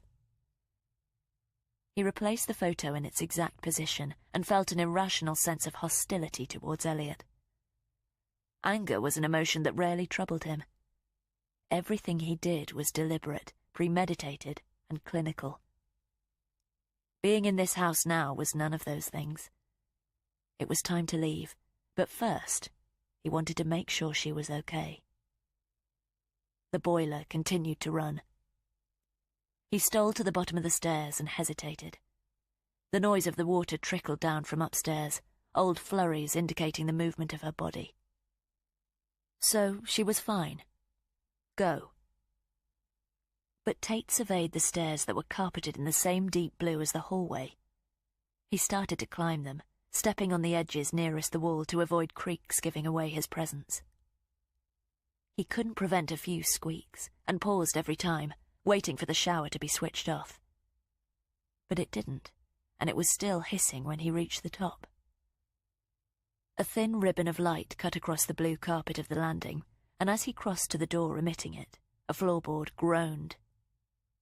He held his breath, waited for a reaction. But the water kept flowing. Her ears would be full of it. He could probably speak to her from where he was standing, and she wouldn't hear. He was comfortable trespassing in the homes of strangers. Knew exactly how little was required to remain hidden and how to sidestep into the spaces outside everyday circuits. But he hadn't studied Leah yet, and he couldn't put himself at risk. The door was ajar about 1/2 inch, and he placed the tip of his forefinger on the stained panel and gave it a gentle nudge. He looked beyond the edge as it opened slightly inwards and through the steamed atmosphere.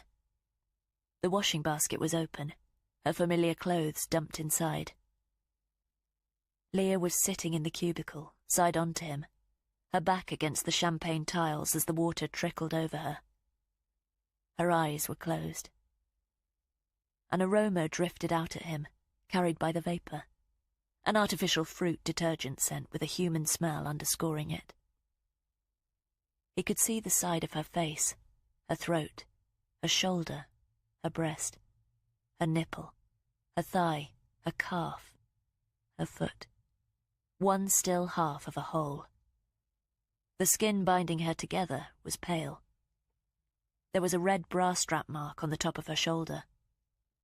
Then she drew in breath, and it moved everything. She opened her mouth to exhale and released a sigh. Water tumbled from her, and her foot squeaked as she started to move, to stand.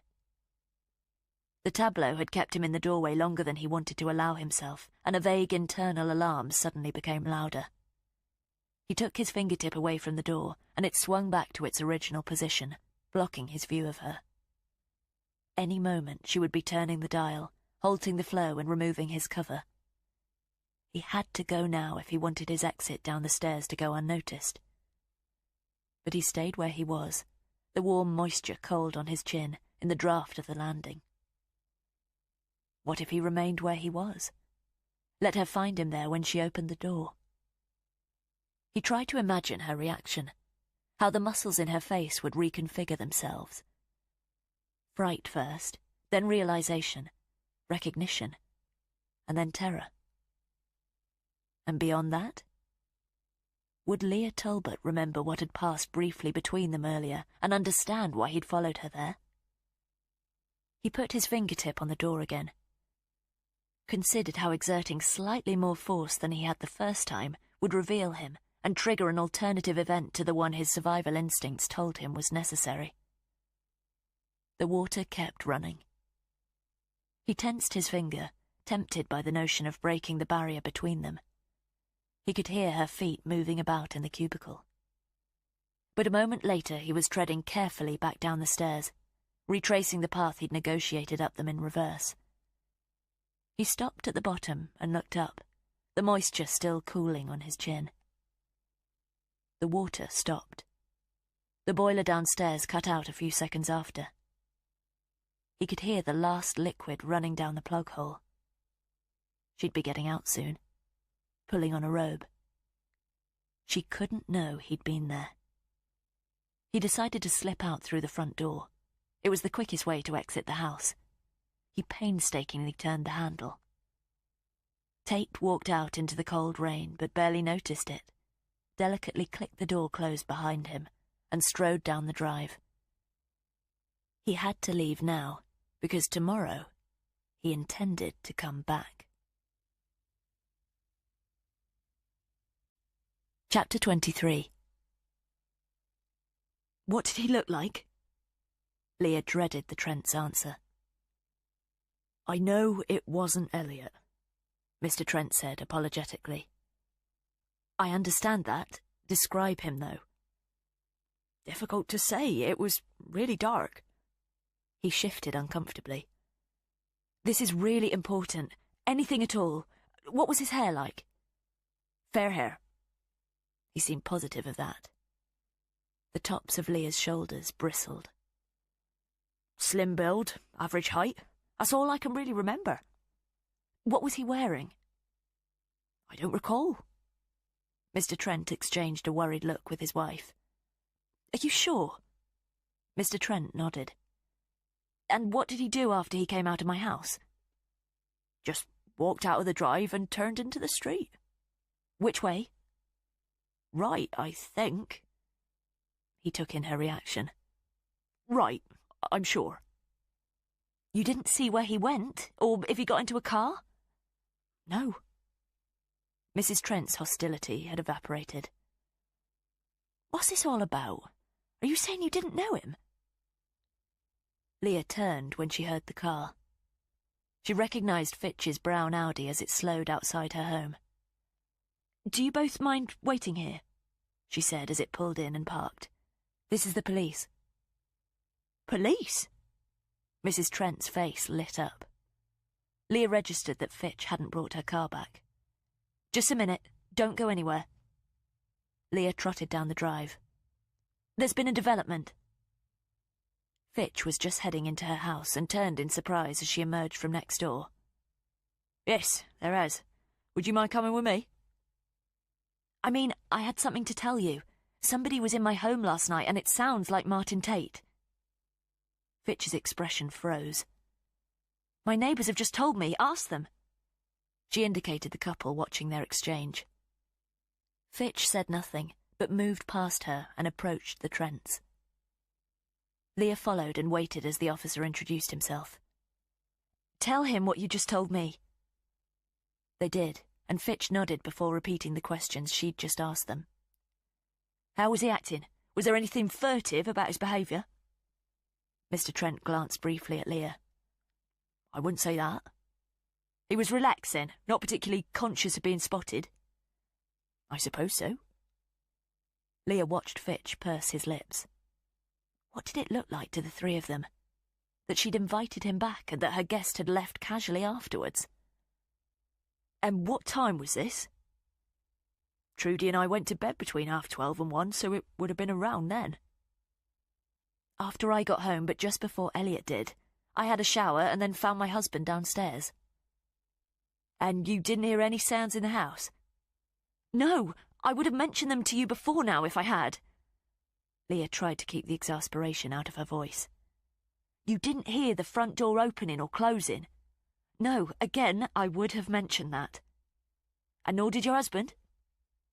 Leah took a short inward breath. I said he wasn't at home at that point. I heard the front door when Elliot got in. But we both saw Elliot when he did come home. Mrs. Trent was clearly feeling left out of the conversation. Leah nodded at Mrs. Trent. It's okay to tell him. I've got nothing to hide. He was dropped off by a young lady. She was driving and got out to talk to him and kiss him before she walked off down the road. Fitch met Leah's eye. Do you know this woman? Leah shook her head once and ignored Mrs. Trent's reaction. And when was that? Like I said, Elliot came in just after I'd had my shower, so about half an hour after I got in. You don't have any security cameras on the property? Mr. Trent shook his head. Leah already knew that. Had the man who claimed to be Martin Tate followed her home and got inside her house while she'd been washing the smell of the deer off in the shower? Her stomach shriveled. Fitch turned to her. There were no signs of a break-in? You saw yourself when you took a look around earlier. Aside from the front door being on the latch, Fitch reminded her. Elliot could have done that this morning, though. Fitch turned things over in his head. Where's Elliot now? He went off to the station. She checked her watch. It was 5 to 10. His train would have left by now.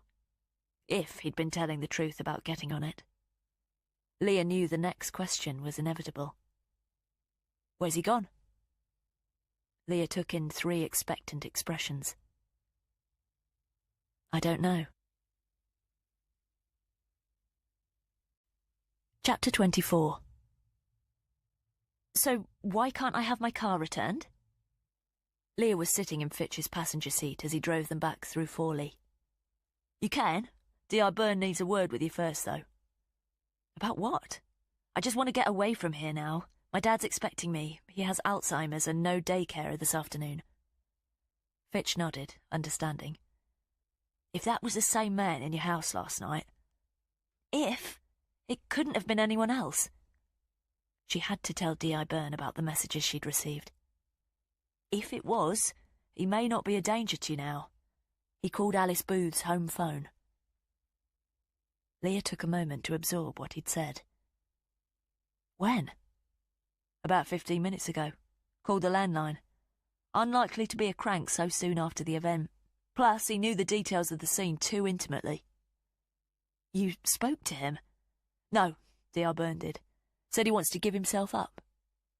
Leah felt a surge of relief, but it was short-lived. Surely that couldn't be anything to do with the message she'd sent back to him. She'd have to admit to that now. Give himself up? Fitch nodded. When? Says he'll phone with a location for later today. Why not straight away? That's what D.I. Byrne asked him. Claims he's got a few loose ends to tie up. Leah needed to open the window. Do you think I'm one of them? That's why she sent me to pick you up. There's an unmarked car getting into position to watch your house. Just for safety. You're sure your husband won't return home? I'll call him and double-check. Leah shakily took out her phone. D.I. Byrne was only doing it as a precaution, but after your neighbour's story... Elliot's number rang, but she got his answering service. It's me. Please call me as soon as you get this. Let me know you're okay. Whoever you're with. And don't go home under any circumstances. It looks like somebody did break in last night, so the police are concerned he might come back. I'll explain everything else when I speak to you. She hung up. You think he'll get that message? Eventually. I'm sure he's on a train, though. But she wasn't. Fitch caught the worry in her expression. If he does call at the house, there'll be officers in attendance. Leah wondered if Elliot was still in Fawley with the woman who had driven him home last night. She still hadn't begun to deal with that revelation. Do you believe Tate? It's rare for somebody to give themselves up so soon after a crime was committed, but it's been known. Do you think it's because I'm a witness? Perhaps. You do realise that didn't have to be the case, though. Leah knew exactly what he meant. Tate didn't have to let her go. Maybe there's another explanation. Leah so wanted that to be the truth. Of why he was there and why what happened. Fitch sucked in air through his teeth. He's certainly got a lot of explaining to do. He turned right at the roundabout that took them back to Plough Lane. Leah wanted to ask exactly how Alice Booth had died. It was a question she'd put at the back of her mind since she'd first learned of her murder. But she was sure Fitch wouldn't divulge those details. Maybe his boss would. Leah had to know, even though she didn't want to. The Audi slowed at the traffic lights. A right turn and they would be back at the house. But Leah had changed her mind. If Martin Tate handed himself in, then his messages to her wouldn't be as relevant. She'd told the police that he'd followed her home and had broken in, and she was still trying to repel the notion of him being inside her house while she'd been in the shower. But if she could spare herself the ordeal of relaying the contents of the messages... She couldn't plead ignorance of them arriving. She'd opened them, and there would be a record of that. But if Martin Tate surrendered, she hoped his deceiving her would be secondary to the crime he'd committed against Alice Booth. If he didn't, she had no choice but to give up the texts. Was she just forestalling the inevitable? But maybe there was a larger part of Martin Tate's story that nobody understood, that he needed to convey to the police as soon as possible. She was positive that she wasn't about to disentangle herself from what had happened, however. If he was lying about his willingness to cooperate, did that make her a prime suspect? Was she already?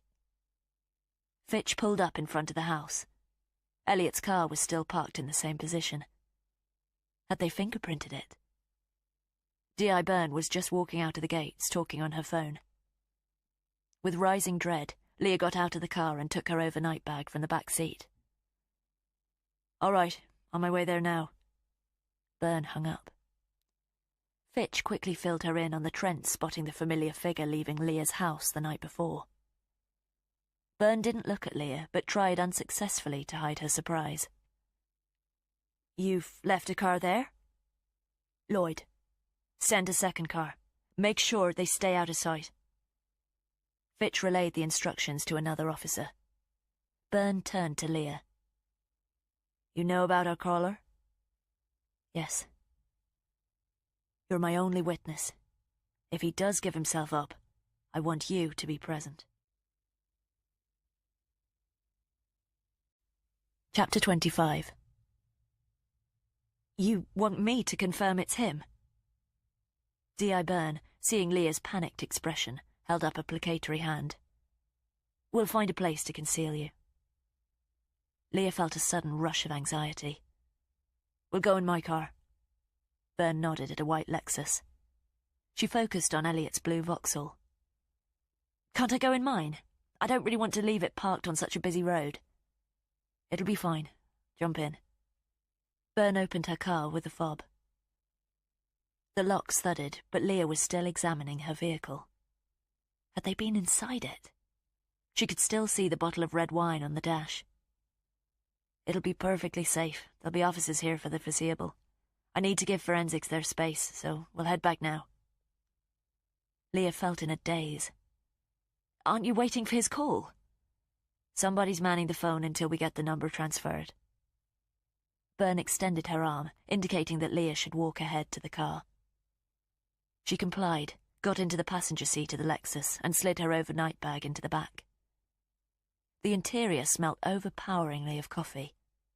There was a half-full paper cup in the holder. "Seatbelt," Byrne said before she closed her door too. Leah obeyed. It was good advice as Byrne pulled jerkily out of the spot and headed back down Plough Lane. "You must be feeling pretty shaken." Byrne tugged her belt on as they slowed at the bend. "I don't ever want to go home now." Leah wasn't exaggerating. "Understandable. Where's your husband?" Everyone wanted to know that, and she still wasn't sure. "Gone to stay with a friend." Byrne nodded. "You going to stay with them too?" "I'm going to visit my father," Leah said, deflecting the question. "Where does he live?" "Brockford." "Nearby then," Byrne observed. "Less than 20 miles from here. He's got Alzheimer's, which he's managing at the moment, but I'm glad he's close." She heard herself answer. Did the police not want her travelling far? Byrne nodded. "When we're finished, would you mind leaving the address with me?" So that answered that question. "So neither you nor your husband were aware that the suspect got into the house?" Leah shook her head. "Only our neighbours saw it. There was no sign of a break-in when your colleague took a look around." "He couldn't have got hold of a house key from you?" Byrne changed down a gear. Leah hadn't considered that. Another terrifying possibility to consider. "When you lost consciousness?" Acid tingled in Leah's stomach. "I used my key to let myself in." "Best you don't go back until we've got him." "Do you really think he's going to give himself up?" "Stranger things have happened, but no." "Why do you think he called then?" "Not sure yet. Maybe he needed to find out if we'd discovered the body." Leah wondered if that was because of the message she'd sent him. She flinched as she reluctantly recalled his lips on hers. Why bother to say he's going to give himself up? Could be misdirection, or perhaps he just gets a kick from giving us the runaround. I think he wouldn't take the risk of speaking to us unless there was a motive, though. Is it not possible that there's a whole side to what happened that we don't know about? Byrne turned and analysed Leah incredulously. "You think he's innocent?" I didn't say that. Whoever he is, he shouldn't have been at Alice Booth's house. Do you know that for sure? Byrne shook her head. And nor should you have. But when you both left, Alice Booth was dead. Leah opened her mouth to respond. And after 17 years in the job, I've never seen the sort of mutilation that she sustained. Byrne met her eyes, a grimace briefly registering, before she returned her attention to the road. Her phone buzzed. "Yep." The detective's eyes darted as she listened to the short message from the other end. 11. The officer looked at her dash clock. "Okay, get Fitch to coordinate some backup and I'll see you there." She hung up. "He called the house again," she informed Leah. "Wants to give himself up at the north gate of Eddington Park at 11. She put her foot on the accelerator. Chapter 26. For the minutes that followed, Leah remained silent as D.I. Byrne made calls and barked orders while she sped them towards the nearest large town. Eddington Park was just on the outskirts of Middleton. "And tell Fitch I want somebody covering the east side." Byrne hung up and slowed the car as they reached a roundabout. "You're going to meet him?" "Don't worry, he'll be in a separate car with another one of my officers. They're setting up there now. If he does show, you can ID him from your position." "But you don't think he's going to turn up?" "If he genuinely wants to hand himself in, he could just walk into the police station. Why this song and dance?" Leah had already asked herself that question. Perhaps he likes the attention. No, I think he's exactly the opposite of that.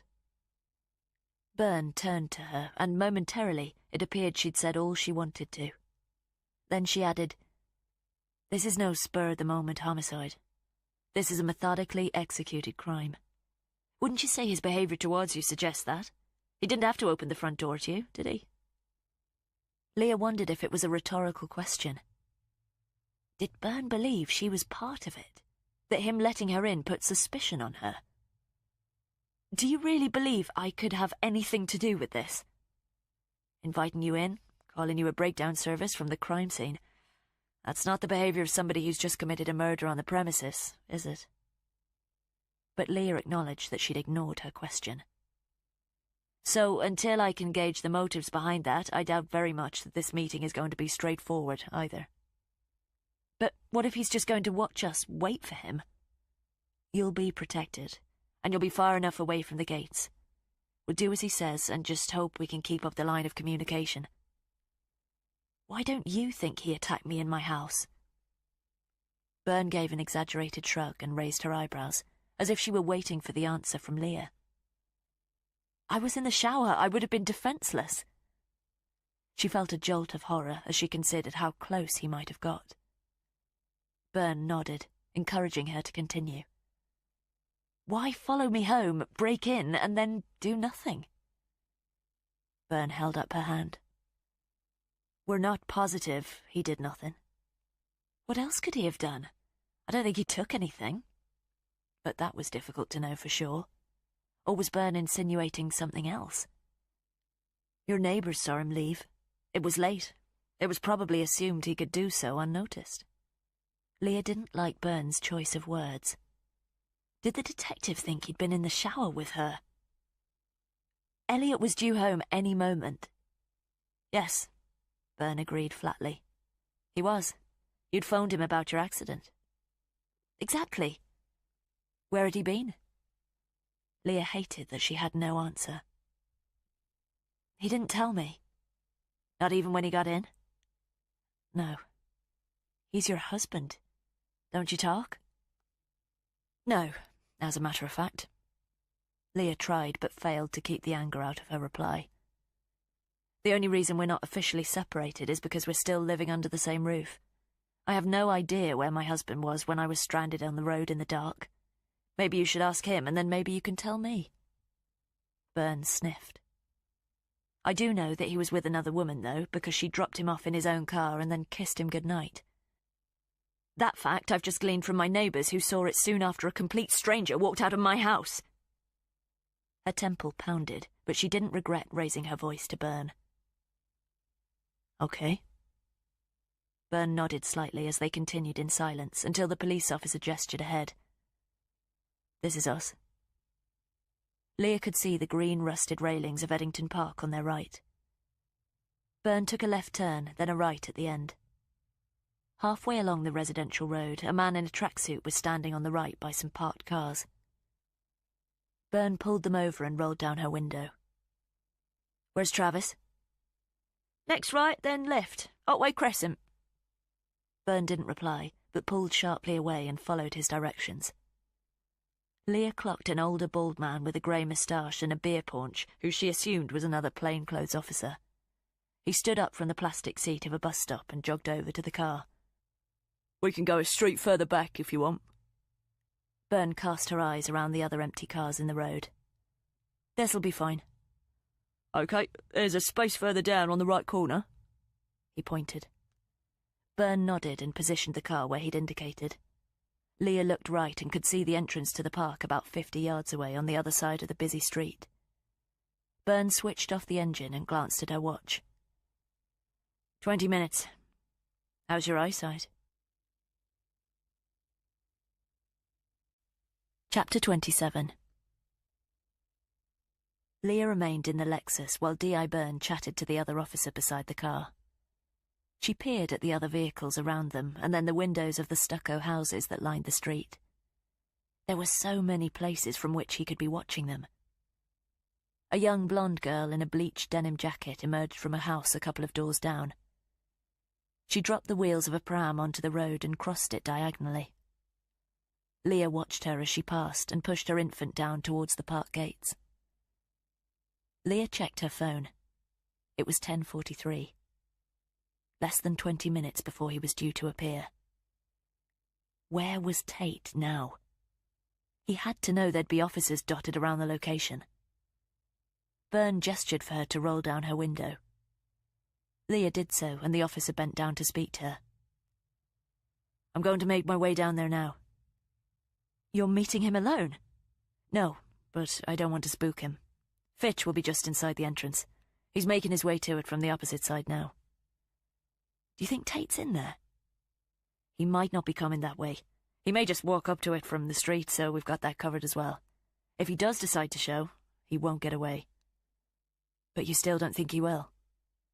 We'll be prepared for every outcome, Byrne said stolidly. They both watched the young mother wheel her child to the crossing and pause to hit the button. Byrne straightened.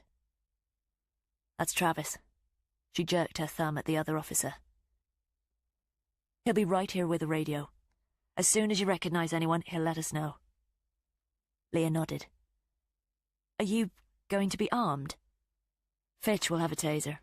Just keep your eye on the gates and anyone in the near vicinity. Before Leah could utter another word, Byrne strode down the side street to join the mother at the crossing. She slid in a small earpiece as she walked. Travis immediately opened the boot door hatch. You can see okay from there? Leah turned. Slide over to the driver's seat so you can get a better view. Just keep your eyes front and let me know if you spot him. I'll stay back here. Okay. She obeyed and focused on the park gates. 2 men in shorts with hipster beards jogged out and turned left. The crossing beeps signalled the mother to cross, and Byrne followed her to the other side. Leah remembered to breathe and could taste the smog from the busy street on the back of her tongue. Byrne slowed at the gates and then walked into the park. Behind her, Leah could hear Travis chewing gum and breathing through his nose. Byrne looked left and right and then moved to one side as a male couple holding hands walked out of the gates. She lingered and then strolled out of the gates again and stood on the rampway. Leah tried to keep track of the pedestrians hurrying by.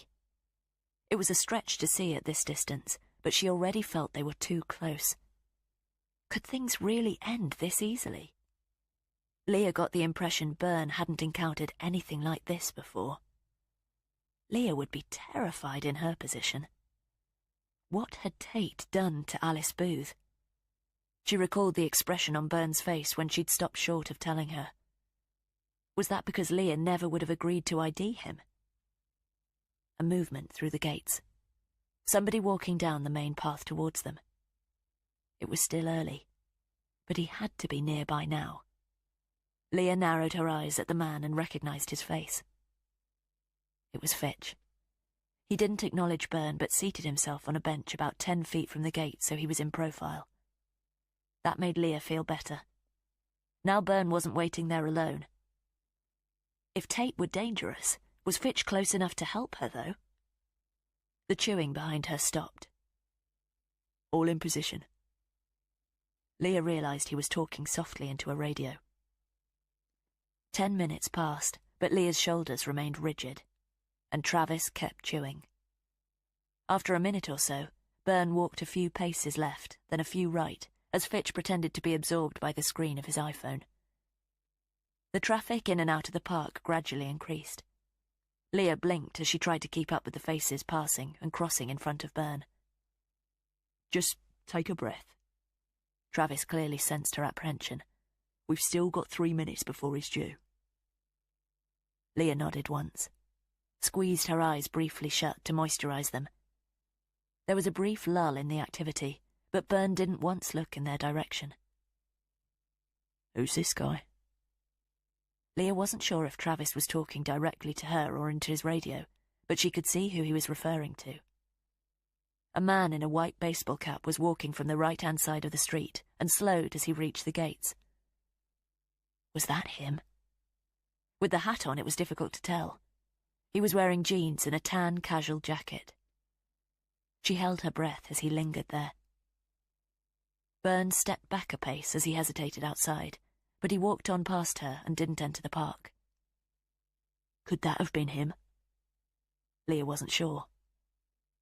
Could have been. The man walked out of their field of vision. Byrne turned to watch him go. No positive ID. Let's see if he comes back. Leah rubbed her eyes. Perhaps he was going to come the way Fitch had. He still had his head bowed to his phone, but was now perched right on the edge of the bench. He'd clearly thought that could have been their suspect too. More pedestrians, more faces. Leah's eyes darted about them as the footfall increased. Just keep calm. Travis started chewing again. Leah's phone buzzed. She opened it and looked at the message that had arrived. Her heart stumbled as she realized it was from her unknown caller. Elliot says hi, and not to tell police anything about our conversation. Chapter 28. Everything okay? Travis asked from behind her. He'd clearly caught her intake of breath. Fine. Leah held the phone against her leg so he couldn't see it. Just my husband. I need to call him back. She heard herself lie. Travis responded, but Leah didn't hear him. Was this a bluff? Did Tate really expect her to believe that he had Elliot with him? She speed-dialed Elliot's number, but as she held the phone tightly to her ear, she got his answering service.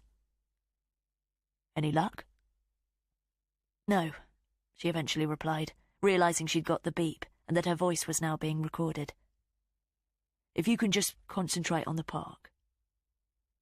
The phone buzzed. Another message had arrived. A photo. Leah surreptitiously opened it. It was of the back of Elliot as he walked down the street. He was wearing his hooded light blue jacket and clutching his overnight bag. It had been taken that morning as he'd headed off to the station. Leah's hand trembled as she took it in.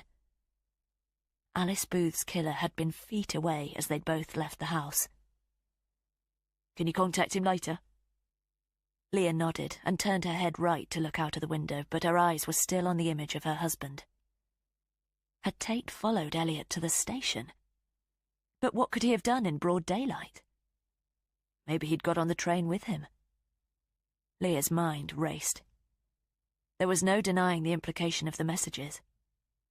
Elliot's life was being threatened if she didn't stay silent. But how did Tate know she was with the police? Leah's eyes darted around the street. Was he watching her right now? Anybody familiar yet? Nobody, Leah replied before returning her gaze to Byrne and Fitch at the park gates. Okay, it's 11. Try to stay focused. But Leah suspected that nobody was about to arrive there and release her from the ordeal that had begun the moment she'd collided with the deer. Byrne folded her arms and walked back a few paces to allow the human stream to pass, her eyes on each person that entered or exited the park. Did Tate know Leah was here and was watching from a distance? He'd set up the whole meeting. He had to be. And if that was the case, where was Elliot? Should she turn and tell Travis? Should she let him and Byrne know they were wasting their time? Somebody halted in front of Byrne. Leah stiffened and peered hard, but the volume of traffic was obscuring them. Who's that? Travis said aloud. Leah craned forward. Fitch stood up from the bench. Recognise him? I can't see. But it was clear they'd stopped to talk to Byrne. Is it him? Travis demanded. Leah shook her head. I still can't make them out properly. Fitch had already covered the space between the bench and the gates and was only a few feet away from Byrne. Leah could see the back of the man as he spoke to the DI. He had a dark blue hood pulled up. Fitch reached Byrne and joined the confab. What's happening? Travis walked into Leah's field of vision, radio to his mouth. I can't see his face. Leah wanted to get out of the car. Unable to ID. Travis spoke into his radio. But why would he give himself up? Leah seized the opportunity to look around the street. No sign of him. But he could easily be concealed in a car or behind one of the window panes of the houses. When Leah's eyes swung back to the park, Fitch was reversing his steps, and Byrne was slightly shaking her head in their direction. It's a false alarm, Travis confirmed. The man in the hoodie tried to continue on his way, but Byrne took hold of his elbow. The man argued and she pulled out a badge. Fitch returned to the group and put a restraining hand on the man's shoulder. Travis took up his position at the rear of the car again. Leah didn't turn to him. "What's going on?" "I think Byrne just got propositioned. Looks like she's going to hold him." Leah's thoughts skated between the messages she'd just received and the situation in front of her. She watched the two officers talking to the man and him gesticulating. He was much younger than Martin Tate, probably only in his 20s. It's definitely not him. Fitch led the man to the bench and gestured for him to sit down. He refused and continued to argue. Byrne's attention had returned to the pedestrians outside the park again. The man was still complaining. Fitch took his arm and led him out of the park the other way. "Where's he taking him?" Leah asked. "Away from the situation. Don't want to frighten our boy away. Ignore that now. Just keep your eyes on the people around the gates." Leah tried to, but didn't see Tate. Half an hour later, Byrne returned to the car. Chapter 29. "How much longer do I have to be here?" Leah rose from her plastic chair as soon as Fitch entered the pokey interview room. "Just a little longer," he said appeasingly as he closed the door with his back. There had been no further message from Martin Tate, and Leah was getting increasingly uncomfortable being in the police station. She knew the longer she was there, the more tempted she would be to tell them about the image that had been sent to her phone. Tate knew she was with the police, and he'd warned her explicitly. She couldn't risk it. Couldn't risk losing Elliot. At least she was communicating with Tate, and so far, everything the DI knew about him had come from Leah. For whatever reason, Tate had singled her out and spared her life at Alice Booth's home and in her own. She had to use that. Tate had already proved he could effortlessly play the police, and she'd already been at the station 40 minutes while they interviewed the man who had propositioned Byrne outside the park. "She'll be in to talk to you when she's finished. Can I get you a coffee?" "No," Leah replied a little abruptly. "Are you actually holding me here?"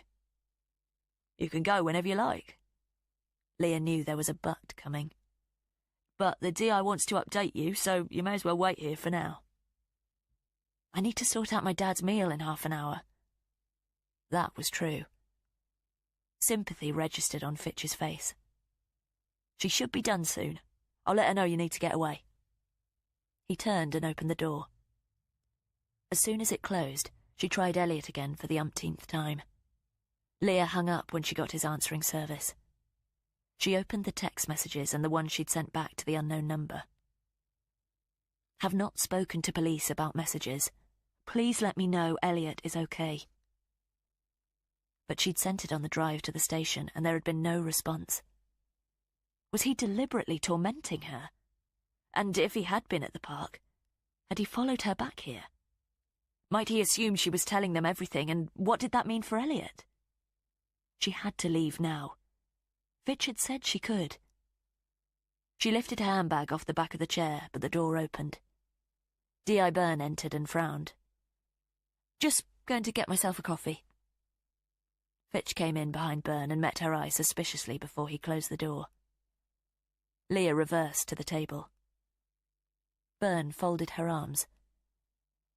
"I've just spoken to the man who approached me outside the park." Leah sat back down and waited for her to continue. "Vincent Lowndes. He was sticking with his story until I told him I was going to charge him with solicitation. Now he's admitted he was paid." "By who?" "A man answering the description you gave us." So Tate had been there. Leah felt the desperate need to tell Byrne everything that was about to burst out of her. "Lowndes insists he's never seen the man before." "And you believe him?" "He's professional homeless." Byrne caught Leah's puzzlement. "Has an address and a phone, but sells a big issue. Looks like he has addiction issues. I've got a couple of officers scouring the east side of the park where the transaction took place, but our man will be long gone." "We're trying to access camera footage from a street opposite the east entrance, but that's going to take time," Fitch added. "So, do you need me in the meantime?" Burns seemed slightly taken aback by Leah's impatience. Fitch said you're eager to visit your father. I'm already late. Byrne unfolded her arms. You say he's in Brockford? Leah was slightly surprised, but then recalled she'd told the officer during their journey to the park. Yes. Byrne took out her phone. Give me the address there. 3 Hot Cottage, Menthorn Drive. Byrne tapped her screen. I assume you'll have your mobile with you? Leah nodded. She'd already given them that number. Okay. I can go. It seemed too good to be true. I'll be in touch with any news. You don't need to interview me now? Shut up, Leah. Just get out of there. We found one witness who saw you at the roadside last night. Your story checks out. But Burns seemed almost pained to admit it. How long had the detective been sitting on that? She wasn't sure how to react. Just let us know if you plan to go further afield. Leah nodded and picked up her overnight bag. I will. She walked by her and Fitch opened the door. She was in a hurry. She'd told them that, but perhaps they were wondering why she seemed so unconcerned about Tate still being at large. Was he waiting for her outside?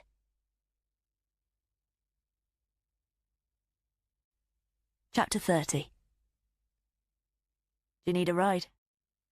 Leah turned only a few paces from the interview room. Byrne was leaning out of the door. I brought you down here. In her rush to leave, Leah had forgotten that.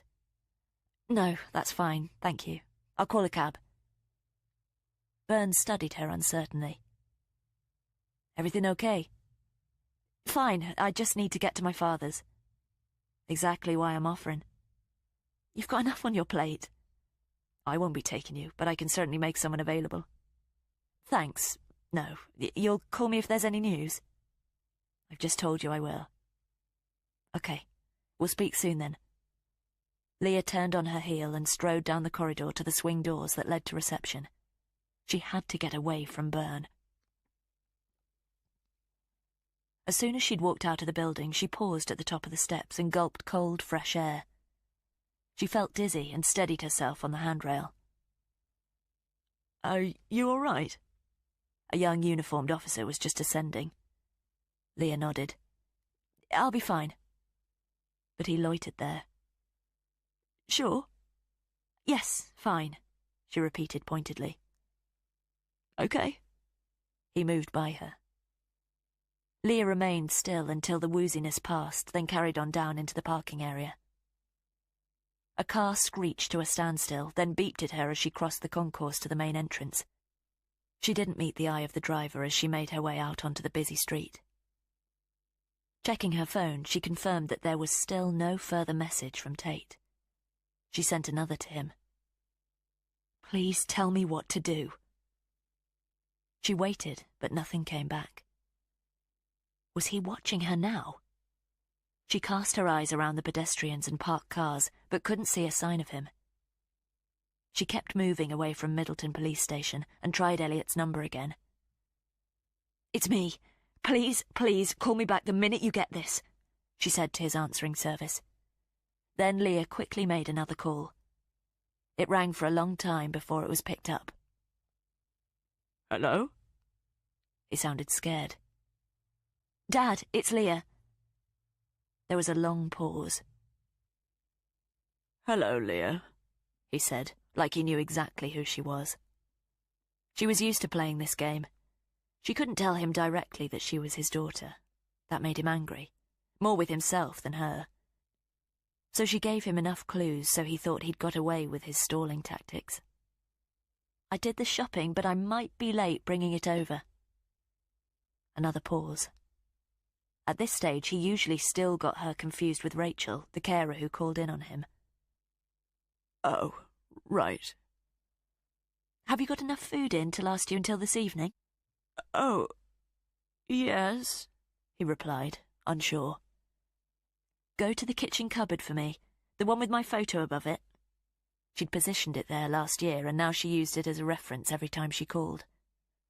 She heard him walk out of the hall and into the kitchen. Yes, Leah. Yes, how are you? He'd seen it, knew who she was. I'm fine. Just let me know what you got in the cupboard. And how is... Elliot. She didn't have time to let him remember on his own. He's fine. Her father didn't know that they were in the process of separating, and she couldn't possibly tell him what was going on now. Her father used to be the one she could always turn to when life got on top of her. Just tell me what you've got there. Plenty of tins? Oh, yes. Elliot. Are there enough tins to open if you get hungry? Yes, I've had my dinner, he answered irritably, as if she were fussing over nothing. She wondered if he'd even had breakfast. As long as you don't forget to eat. I'll be over as soon as I can, okay? Yes, he said dismissively. Is your sister coming too? Normally, his mention of Olivia was guaranteed to upset her. Olivia had been 9 when she'd died. But today she had no time for the pain. No, it'll just be me. I haven't seen Leah for an age either, he said conspiratorially. He'd clearly forgotten that he was talking to her and that she'd been there the previous Saturday, like she was every week. I'll be there as quick as I can, Dad. There was another gap as he absorbed that. Yes, I know. He sounded angry now. Have something to eat. I've told you, I've just eaten. He hung up on her. Leah was approaching the railway station. There was a row of cabs waiting outside.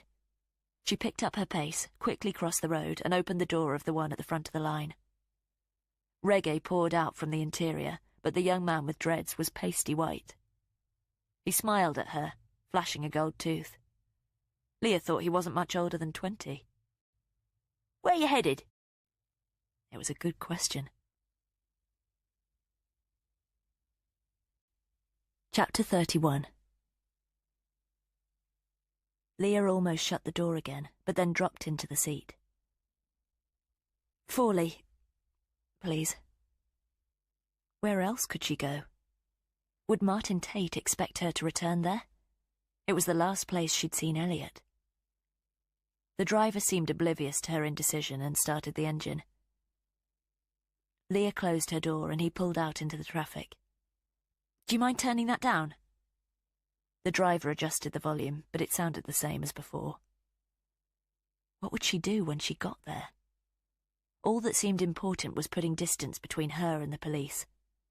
She twisted to look out of the rear window at the cars behind them. Being followed? The driver asked jokingly. She turned to the front again but didn't respond, keeping her eye on the wing mirror. Was she really going to wait for a message while Elliot was in danger?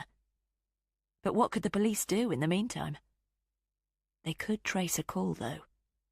Maybe that was the only way to find out where he'd been taken. Turn around.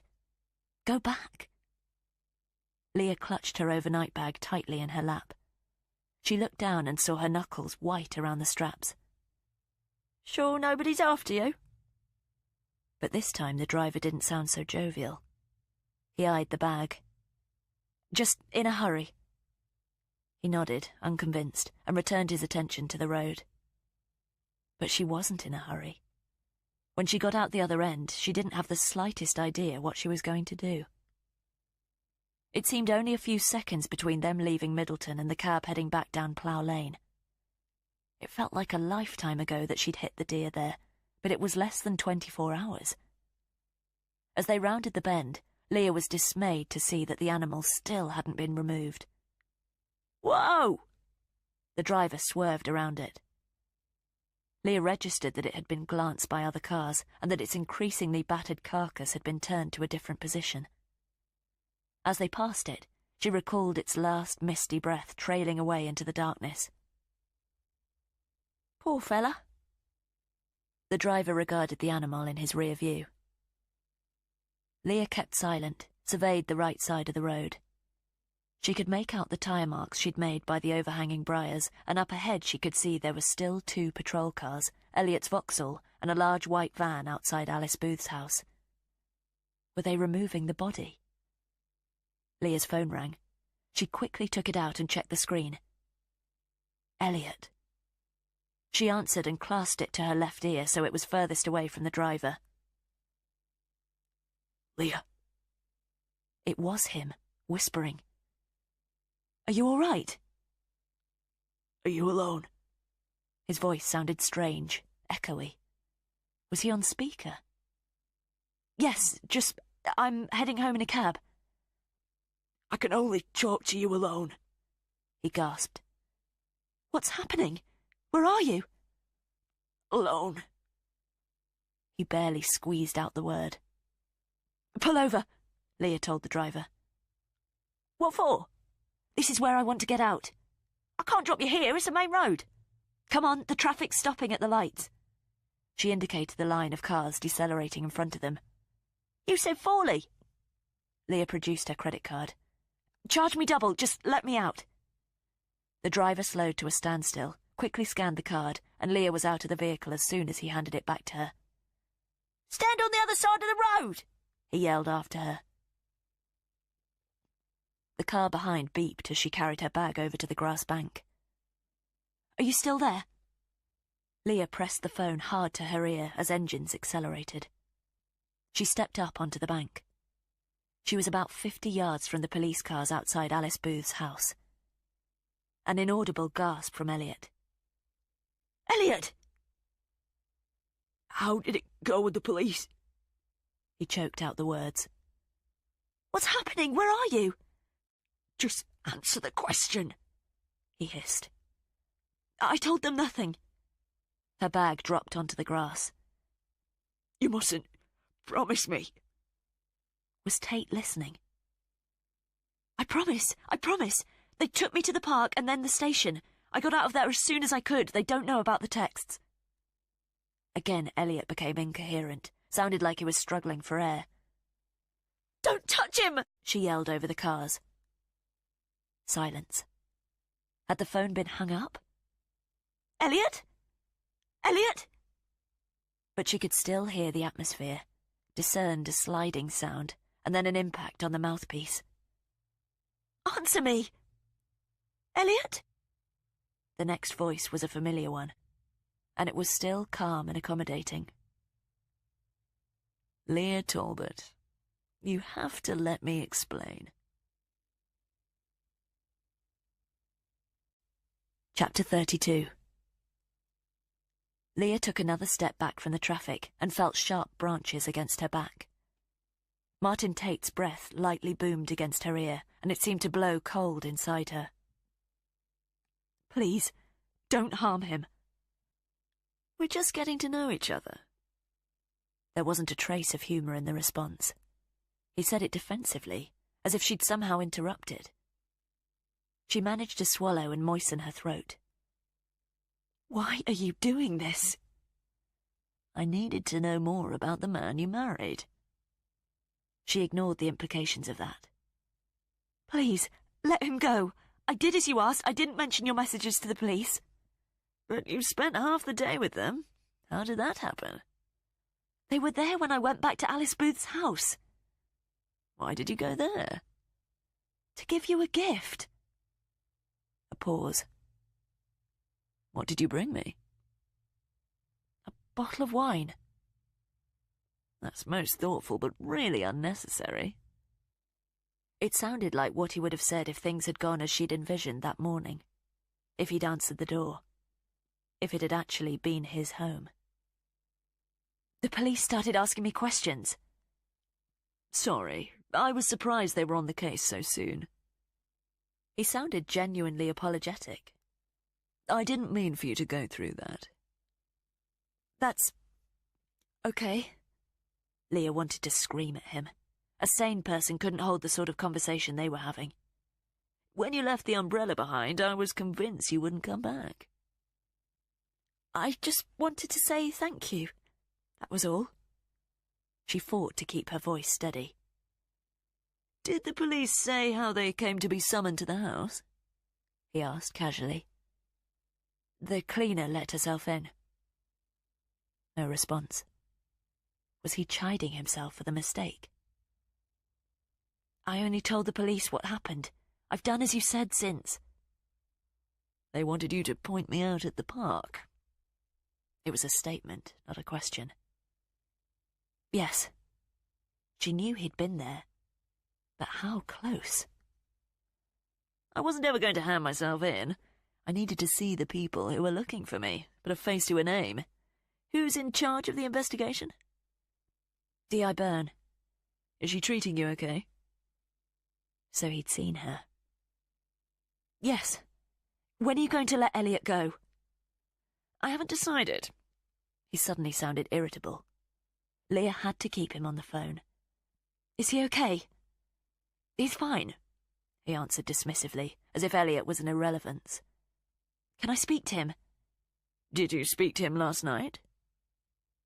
When I got home? Yes, on Valentine's Day, after you'd spent the night fending for yourself on a dangerous road. You had a chance then. Did you talk about me? Leah wondered what Elliot was making of their exchange. Yes. What did you tell him? I told him everything that happened. But she knew where he was headed. Everything? Yes. A short silence. And you told him you were driving over to see me this morning? No. Why not? He almost spoke over her answer. Please, just let him go. I don't think he knows. About what? About us. Leah felt the sibilance of his last words slither over her. There is no us. But Leah regretted her reply as soon as she'd said it. I think somebody's deluding themselves. Where are you holding Elliot? I told you he's fine. He sounded irked again. I'll let you speak to him again soon. Why not now? Because now we're in the middle of having a conversation, and it's probably better for Elliot, and certainly less awkward for you, if he earwigs what we're saying and draws his own conclusions. It's going to be tough for him, but this has to happen sooner or later. Chapter 33. What's going to be tough for Elliot? Leah demanded. From his expression, I would say he already knows. Leah closed her eyes so she could focus on their conversation. I'll do anything. Just let him go. Anything? Yes. She nodded abstractedly, tried to block out the stream of traffic. Have you any concept of what that could mean? Just tell me what you want. You clearly value Elliot, even if he doesn't value you. Leah guessed his loud reply was for Elliot's benefit. Was he bound? I promise I won't tell the police. But what have you already told them? Just what happened last night. So you described me? Yes. There was no point in her lying about that. Did you tell them that you kissed me? Leah clenched her jaw, imagined Elliot listening in.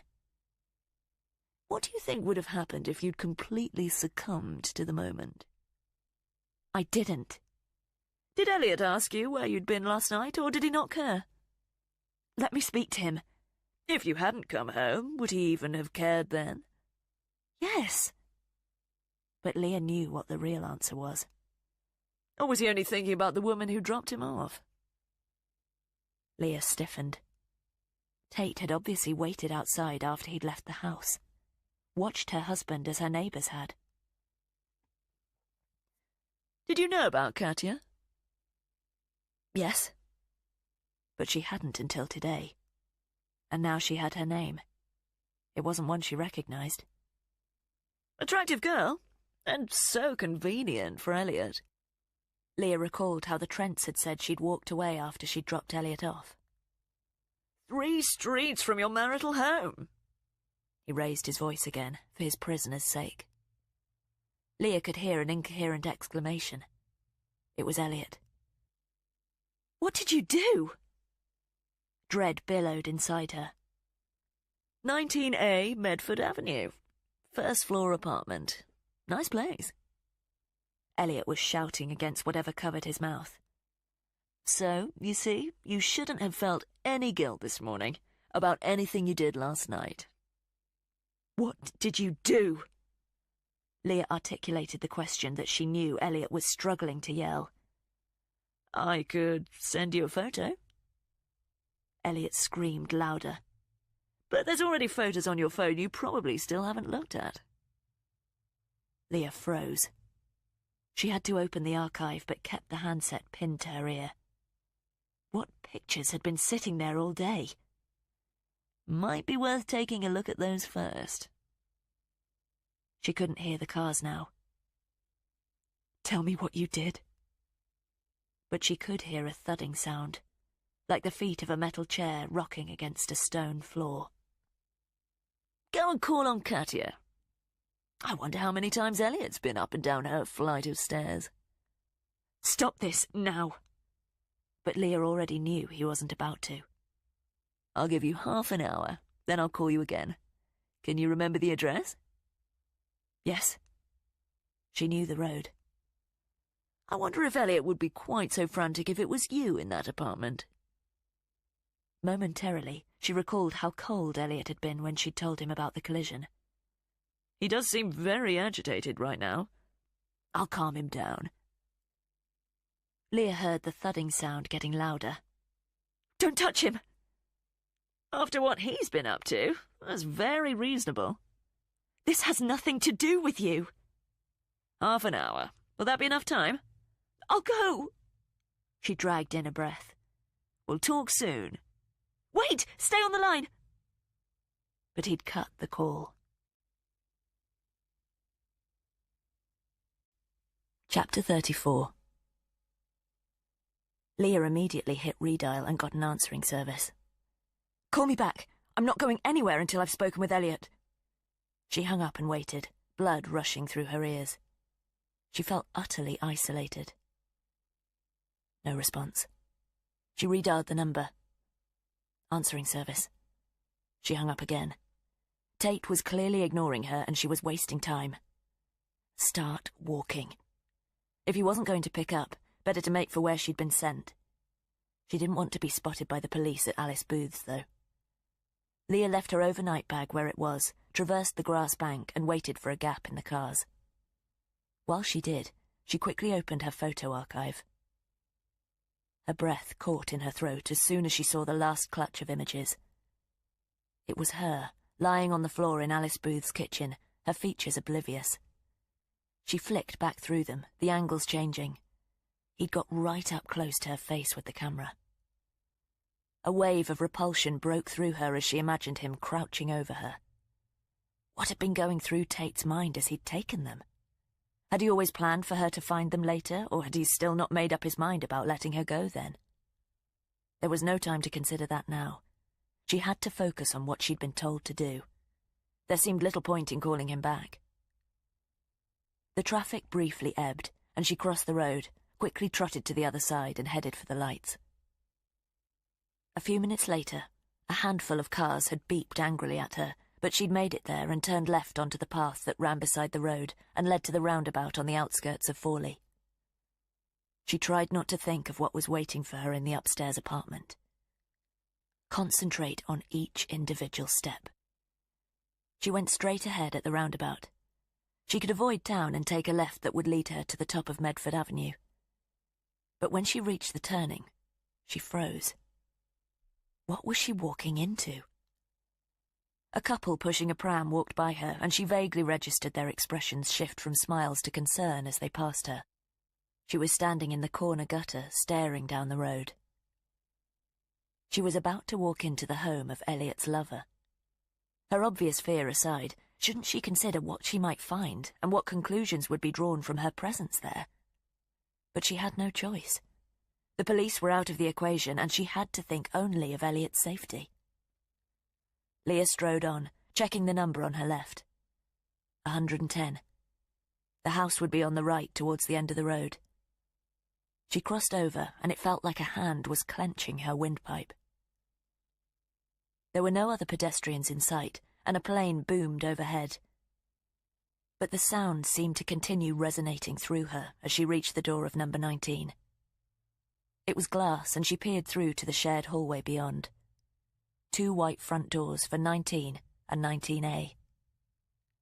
Leah pulled on the handle, but the door was locked. Beside her were 2 buttons. The top one said M. Wilson, the one below K. Boyers. There was an intercom grill. She gulped and jabbed the one for K. Boyers. There was no sound when she did so, but she waited, her eyes fixed on the grill. Please, let a woman's voice answer. No response. Leah pressed the button again. Harder and longer this time. Still nothing. What was she meant to do if she couldn't get inside? Did Tate expect her to break in? She took out her phone and dialed his number again. Answering service. Leah tried the other button. Yes? A male voice answered brusquely. Leah wondered how to proceed. Hello, I'm trying to get hold of Katia. Who? He sounded half asleep. The girl who lives upstairs from you? What's that got to do with me? She's expecting me, Leah lied. But I can't raise her. I think she said her bell is on the blink. Can you just let me in so I can knock on her door? Can't you just phone her? Leah thought on her feet. I'm not charged up. There was no reply, but a few seconds later the door buzzed. Leah pushed on it and found herself in the small hallway that smelt strongly of varnish. The front door harshly slammed behind her. Now what? The door to 19A was firmly locked. She knocked 3 times on it, more for the benefit of the neighbour who had let her in. She waited, her mind suddenly blank. Hello? A muffled woman's voice said. Leah was briefly confused, then realised it was coming from the intercom. She opened the front door again and spoke into the grill. Hello? She held the door open with her hand. Just a minute, I'll be down now, the woman said. The intercom clunked off and Leah returned to the hallway. A moment later, there were thuds on the stairs. Leah stood back and her body tensed. The door clicked as it was unlocked and then opened inwards. A tall, pale-skinned girl with her fair hair pinned into a lazy bun on her head was standing there. Are you okay? She spoke when she realised Leah wasn't about to. I'm Leah. Nothing registered in the girl's eyes. Elliot's wife? A half-frown evaporated as realisation sunk in. At that point, Leah acknowledged that the girl was wearing a familiar green top and trousers. The word Gleason's was written in yellow on her breast. It was the local garden centre, and she was clearly on her way into work. But Leah had already bypassed the emotions that she should have felt. She was just glad the girl hadn't been harmed.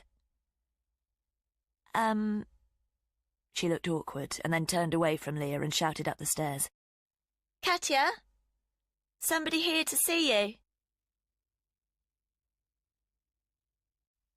Chapter 35. 13 hours earlier.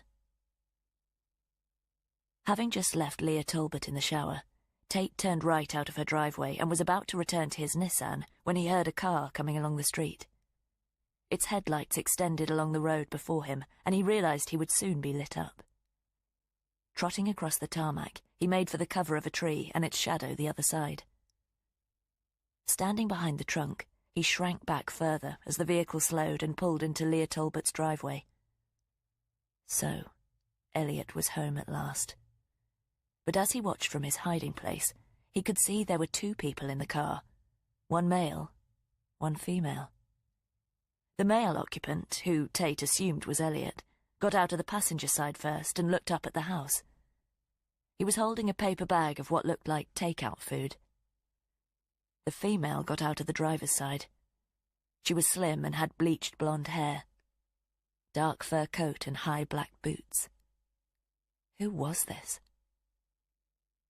Elliot, who was shorter than he'd imagined, bounced nervously on his feet while he waited for the woman to move around the car towards him. Is she back? The woman asked. They were both whispering, but he could hear them perfectly. Looks like it. Elliot pushed his hands in his pockets.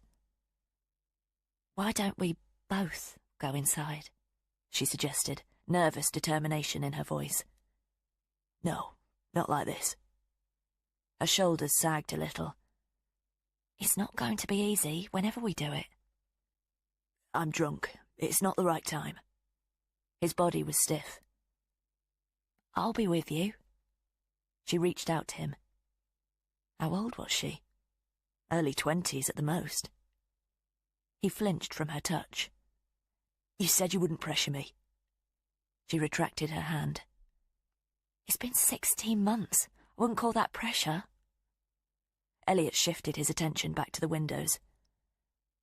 If she gets ugly, you can come and stay at my place. She won't get ugly. Elliot seemed sure of that. Then what's stopping you? She's got to know you're moving on. When you do, she will too. She will, but this isn't the way. When, then? Exasperation raised her voice. Quiet. She'll hear. Elliot's companion sighed. Look, thanks for the lift. I'll call you tomorrow. Call me when you're in bed. Okay, he conceded. Unless you're still sleeping with her. He breathed slowly in. Katya, how many times do we have to go over this? Then why don't you tell her? I've told you. Sorting out all our joint policies is going to be easier if she isn't trying to kill me. You said she wouldn't get ugly. She won't. Just give you a little more time. He turned his head to the upstairs windows again. Let's talk about it on the phone, not here. She looked down at the toes of her high black boots. Look, I'll see you tomorrow. He waited. She nodded, then looked up again and put her arms around his neck. Elliot stiffened as she kissed him hard. Tate guessed she wanted Leah to catch them. Eventually she let him go and then strutted off without another word. He'd been expecting Elliot's companion to get back in the car and pushed himself against the shadowy wall behind him. She turned out of the driveway and strode up the street. Elliot watched her go, faltered up to the front door, fumbled out his keys, and then went inside the house. Tate remained in the shadows because something else had caught his eye. Somebody was standing in the bedroom window of next door. He'd clearly been woken by Elliot's and the girl's conversation. Or had he been watching longer? The man talked to a woman behind him and then closed the blinds. When he was sure the neighbour wasn't going to make another appearance, he turned his head in the direction of Katya's receding footsteps. So, Elliot was cheating on Leah, and had been for 16 months. And, it appeared, with someone right on their doorstep. But how close? He regarded the quiet house before him. Part of him was relieved they were sleeping separately. Or had that been a lie for Katya's benefit?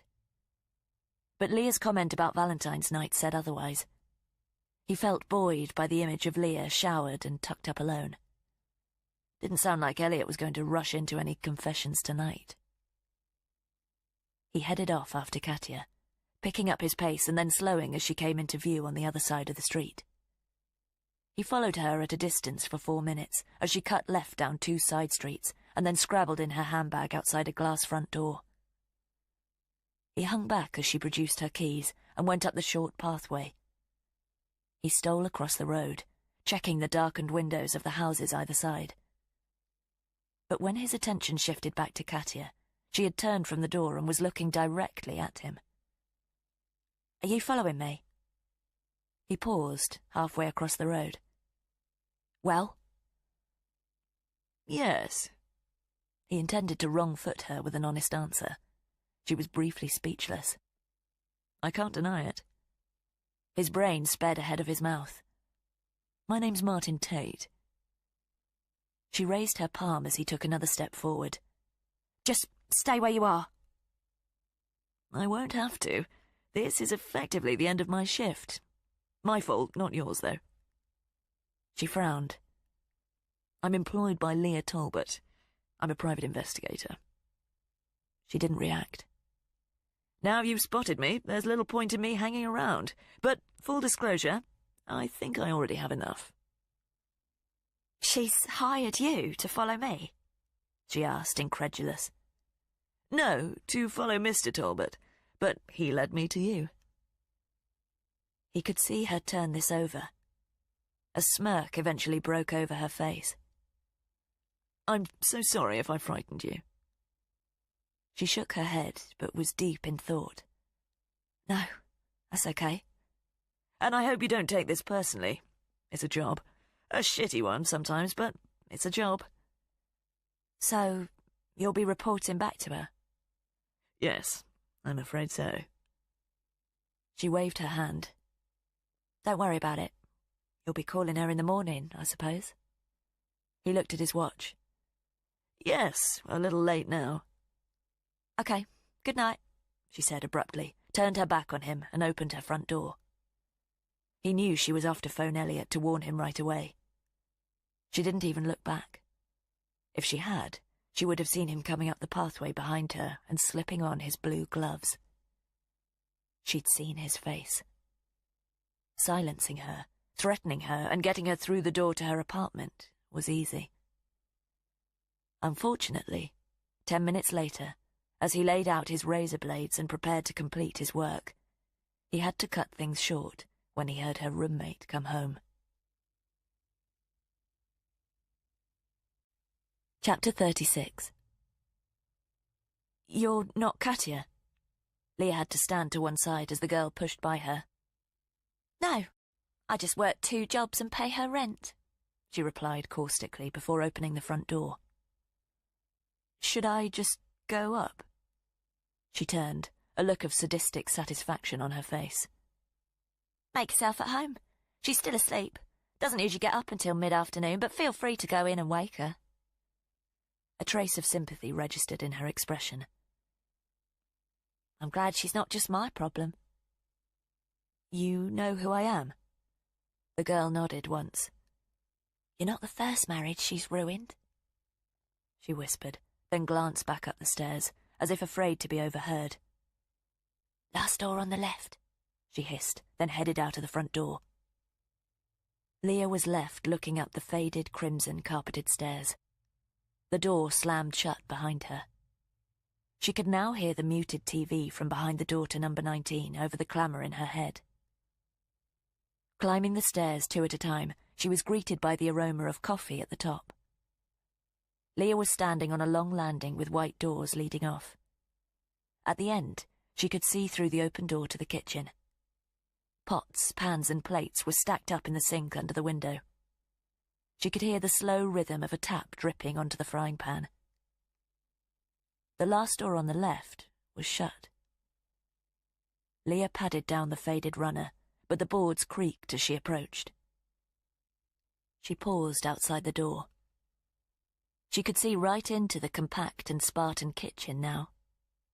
A dirty plate and a coffee mug were sitting on a small dining table in the corner. A single cafetiere steamed beside the draining board. What should she do? Knock? Storm in? Leah leaned close to the panel. Katya? Her voice was hoarse. Katya? She repeated, louder. No response or movement from behind the door. Katya. She stated the name flatly. But it suddenly struck Leah that the girl that shared with her hadn't said she'd seen Katya. Katya, she declared more urgently and knocked on the wood. Still no reply. Leah turned the cold brass knob and pushed in. A heavy scent of sweet perfume wafted over her. The room was in darkness. Only a slim bar of daylight bisected the heavy curtains. Should she turn on the light? Leah looked beside her for a switch but couldn't see one. From the illumination spilling in from the landing, she could make out a shape under the dark duvet. Katya? She didn't want to drag the girl from the bed to confront her. Only one thing was important. Leah approached the bed and could see the girl's long bleached hair lying across the pillow. Her face was turned to the wall. She opened her mouth to say her name again, but thought better of it. She'd reached the mattress, and Leah registered a number of pill canisters on the shelf over the bedstead. She waited, listened for the sound of the girl's breathing. Please be alive. There was no sound. No movement of the duvet rising and falling. Momentarily, Leah was back at the roadside, waiting for the deer's breath. She extended her hand to the duvet, and the material felt cold in her hot palm. Katia? It was her last warning. Leah wanted the girl to jump in fright, to emerge bleary-eyed from the bed and demand to know who she was. She pulled the duvet back in one movement, exposing all of Katia's fetal position. She was naked, and Leah could see a long, dark snake tattoo across the shoulder nearest to her. Leah knew she was dead before she turned her. Her fingers gripped her cold shoulder, and her body resisted stiffly. She had to see her face.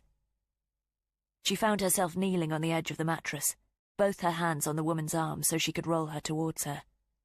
She still wouldn't turn. Leah used more force. The body gave, but the face that lolled towards her on the pillow had a piece of cloth stuffed in its mouth. Katia's cheeks bulged with it, and her bulbous open eyes did the same. Looked like a pair of nylon tights had been stuffed inside. There was a black belt around her throat. The buckle was secured tight, and the leather appeared to be embedded in her pale skin. Saliva had dribbled out of her mouth and streaked her chin. Leah recognized the gold buckle. It was the belt Martin Tate had been wearing when he'd let her into Alice Booth's. She pushed herself away and stumbled back. The edge of the open bedroom door struck her spine, but she didn't feel the pain. A scream was building inside her. Leah couldn't take her eyes from the woman on the bed, her legs bent up and her arms stiff, the wrists curved and fingers turned in towards her chest. Leah emitted a sound, but didn't know if it was a sob or a retch of repulsion. She was on the landing again, her back against the wall there, and her gaze still on Katia. She'd never seen a dead body before. A motorbike buzzed noisily by in the street outside, and her face eventually turned in its direction. She was looking into the kitchen again, her attention on the window. Everything outside was normal. Nothing inside was. The tap continued to drip onto the frying pan. Dazed, Leah turned back to the stairs. What was she supposed to do now? She remained against the wall, her attention fixed there, but her feet not obeying her brain. Leave. Go. Move. With Elliot's life threatened, Leah couldn't call the police, but she couldn't just walk away from Katia. She trotted quickly back into the bedroom and pulled the duvet back over her body. Only her hair was visible above it now. Leah could smell the girl's perfume even more strongly now. It was overpowering. How old was she? Who were her parents? Did she have a brother or sister? She started to choke on the cloying aroma as one truth presented itself to her. If Leah hadn't stopped at Alice Booth's place, nobody would have followed her to her house. And then nobody would have followed Katia home. Chapter 37. Leah pulled the door to 19A shut, but it didn't close. She slid her fingers under the metal tab below the keyhole and tried again, but it still wouldn't lock. Beside her, she could vaguely hear the TV muttering in number 19. She pushed the door all the way open so she could get a full swing and had a third attempt. The door still came to rest awkwardly in the frame. A harder yank didn't make any difference. "Come on," she growled, aware that the man in the downstairs flat would probably hear. The door clicked into place on the fifth attempt. Leah could feel her heart knocking against her chest as she opened the front door and walked outside. She was glad of the cool, fresh air on her face, but Katya's perfume still lingered about her. How could she possibly leave Katya for her roommate to find when she got home? She looked up and down the street, but she was long gone. How long had Leah been inside? A handful of minutes? She inhaled sharply through her nose and checked the downstairs window, expecting to see a man looking out. But the navy blue curtains were closed. It didn't matter if he saw her, though. Katya's roommate seemed to know exactly who she was. She recalled the strangled sound Elliot had made during Tate's phone call to her and the warning she'd been given. Leah couldn't report Katya's murder to the police. Not yet. She found herself back in the street. A refuse collection lorry was working its way down from the end that Leah had entered. Which direction should she go? She took out her phone and tried dialing Elliot's number again. Answering service. She turned and looked up at the window. She could see the handle of the frying pan sticking up at the bottom of the kitchen pane, and imagined the drip of the tap still thudding, and Katya's covered and motionless body on the mattress. Bottles clunked and crashed as the refuse men got closer, and Leah tried to focus on anything but what she'd just left behind her. What now? She had to go, but didn't know where. The phone buzzed harshly in her hand. Hello? There was a long pause. Olivia? It was her father. No, it's Leah. Dad, I really can't talk at the moment. Another pause, as if he were chewing over the name. Leah, Rachel hasn't arrived. I'm getting worried. Rachel isn't due to call in this afternoon. I am. I know, he improvised. Look, I'm going to have to go. What time will you be here? I was going to have a shower. Go ahead and have it. But it was something he seldom did. Just be careful. I'll be there as soon as possible. But when would that be? Okay, I'll be out by the time you're here. She kept her eyes on the blue curtains of number 19. It was doubtful her father would remember he was having a shower by the time he'd put down the phone, let alone that she was meant to be visiting. Why don't you just watch TV until I arrive? Oh. He considered it. Yes, perhaps. He could do that for hours. At least Leah knew he was safe while he did that. Okay, just watch TV until I arrive. But she was also aware that it only took a small distraction to set him off in another direction. I'll be there as soon as I can. But there was no way she could go there now. What should she do? Call Rachel. Hurry then. He sounded impatient and rang off. Now she was worried that he wouldn't go and watch TV. He'd already had a couple of falls in the bathroom. Leah could feel the situation begin to overwhelm her.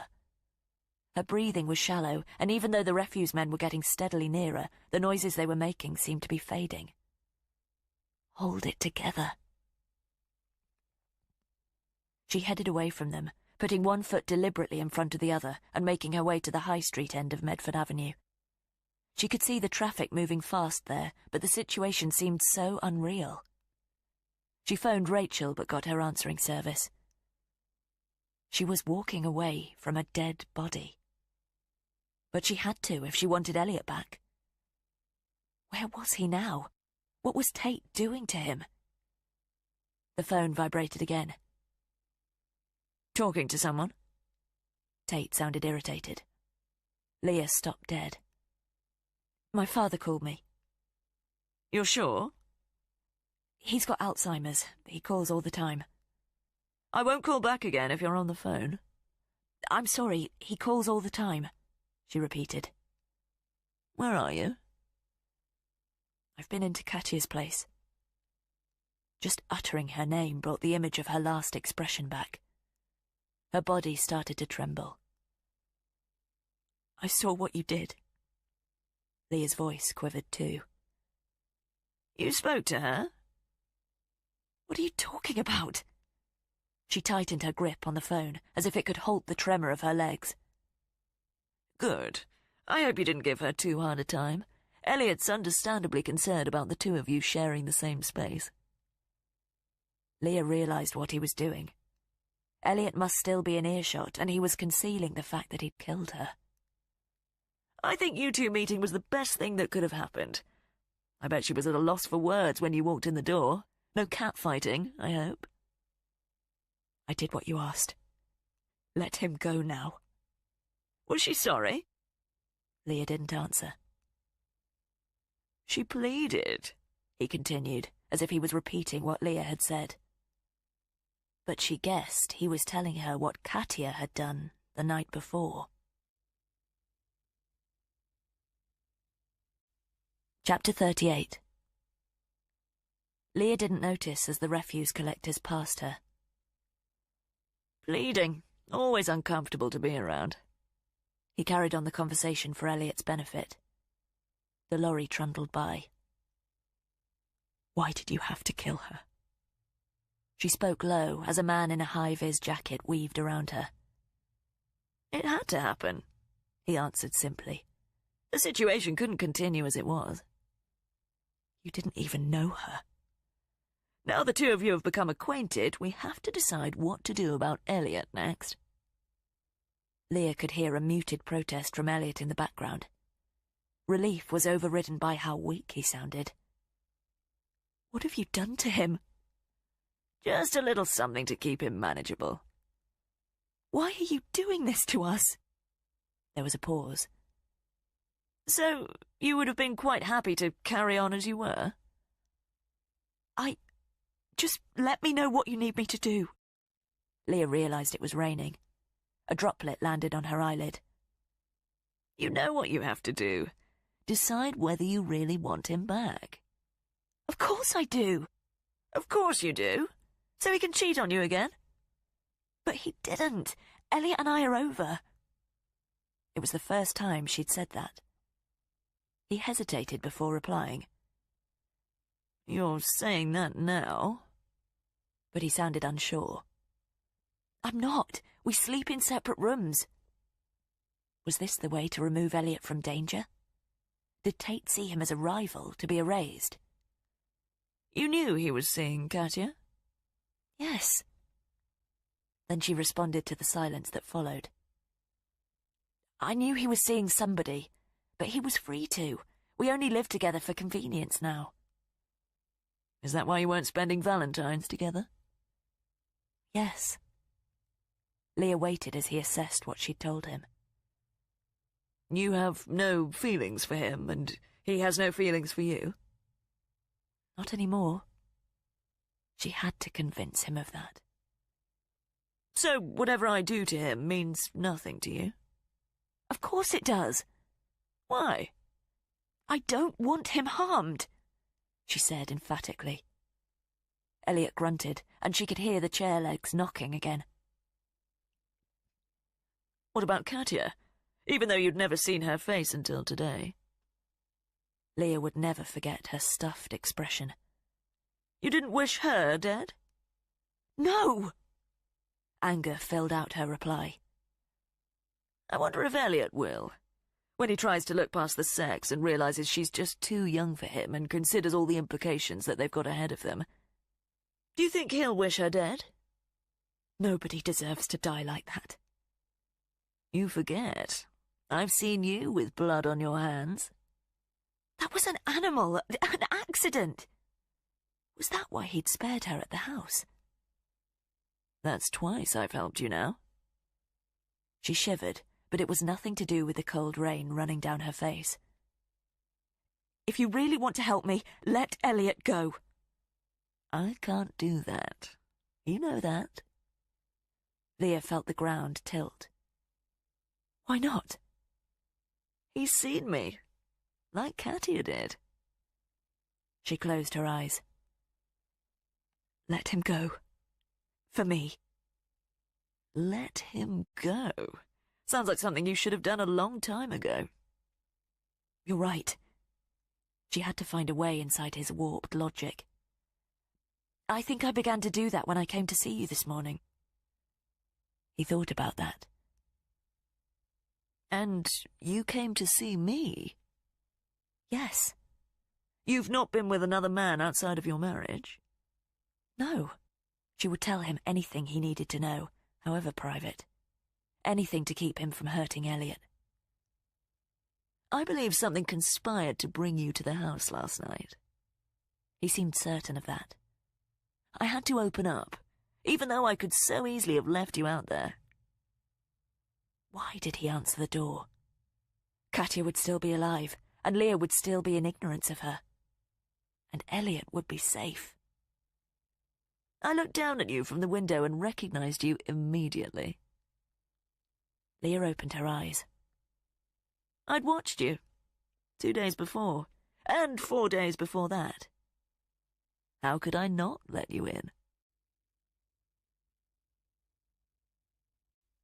Chapter 39. First time, I sat 4 feet away from you in Langtree's. But Leah was listening for Elliot. The sound of the rocking chair had stopped. You were side on. Didn't register me. You ordered a cinnamon latte. I played a game, tried to put a name to your face. But then they called it out and you collected your coffee from the counter. Just sat there stirring it.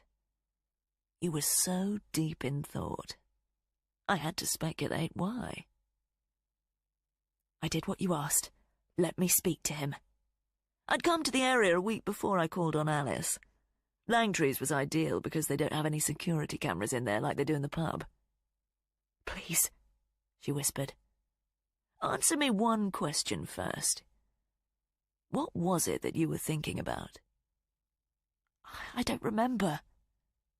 The second time, Thursday. You did the same. Plain latte instead, though. She felt cold creep over her as she saw herself sitting obliviously at her usual table with his eyes planted on her. She really hadn't seen him, on either occasion.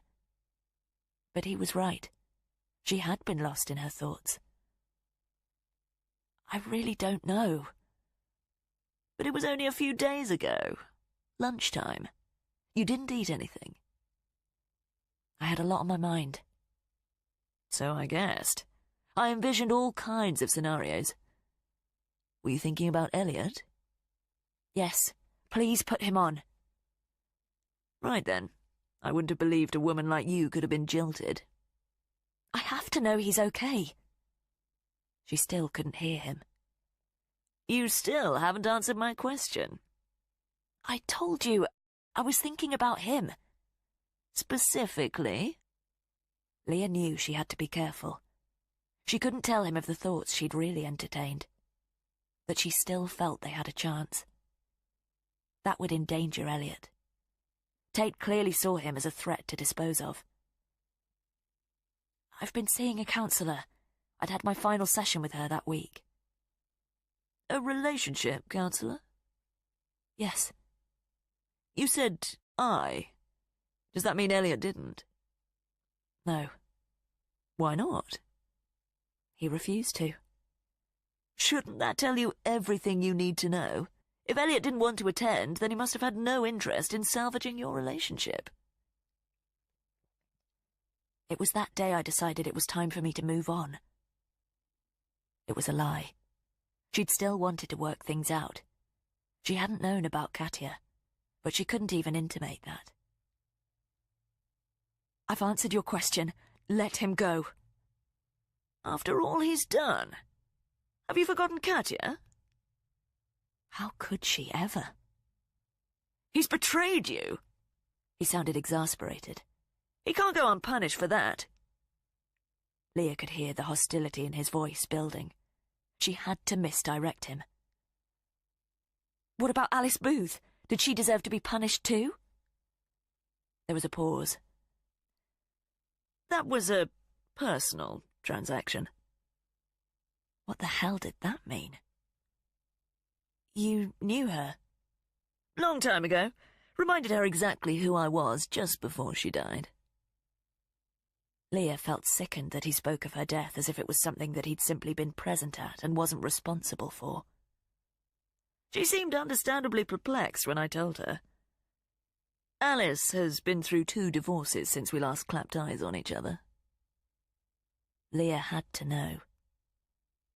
Why did you kill her? She was like an entirely different person last night.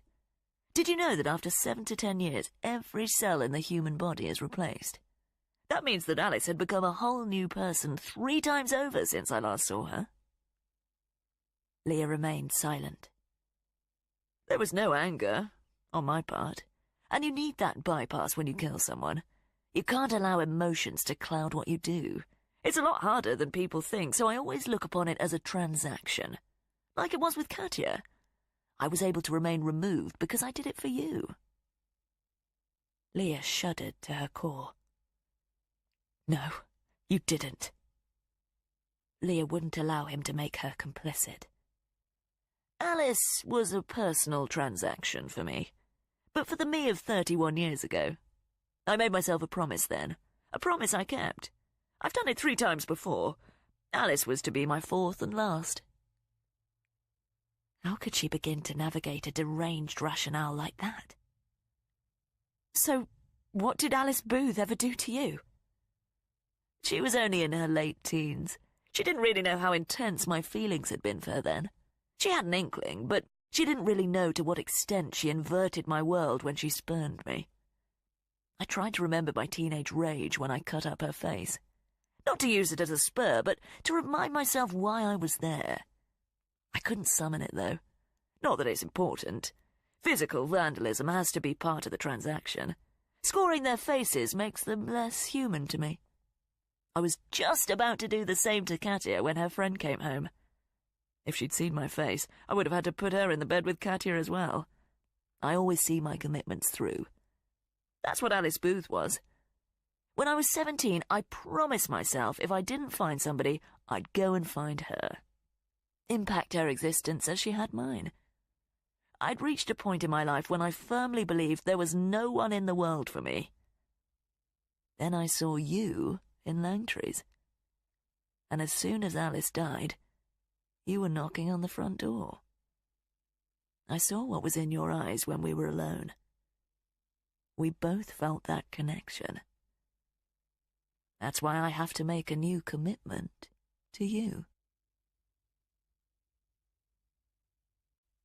Chapter 40. Leah turned her back to a couple walking by her. There is no connection between us. She regretted the words before she'd finished uttering them. You can't possibly say that. He sounded genuinely mortified. Not after what's happened in such a short space of time.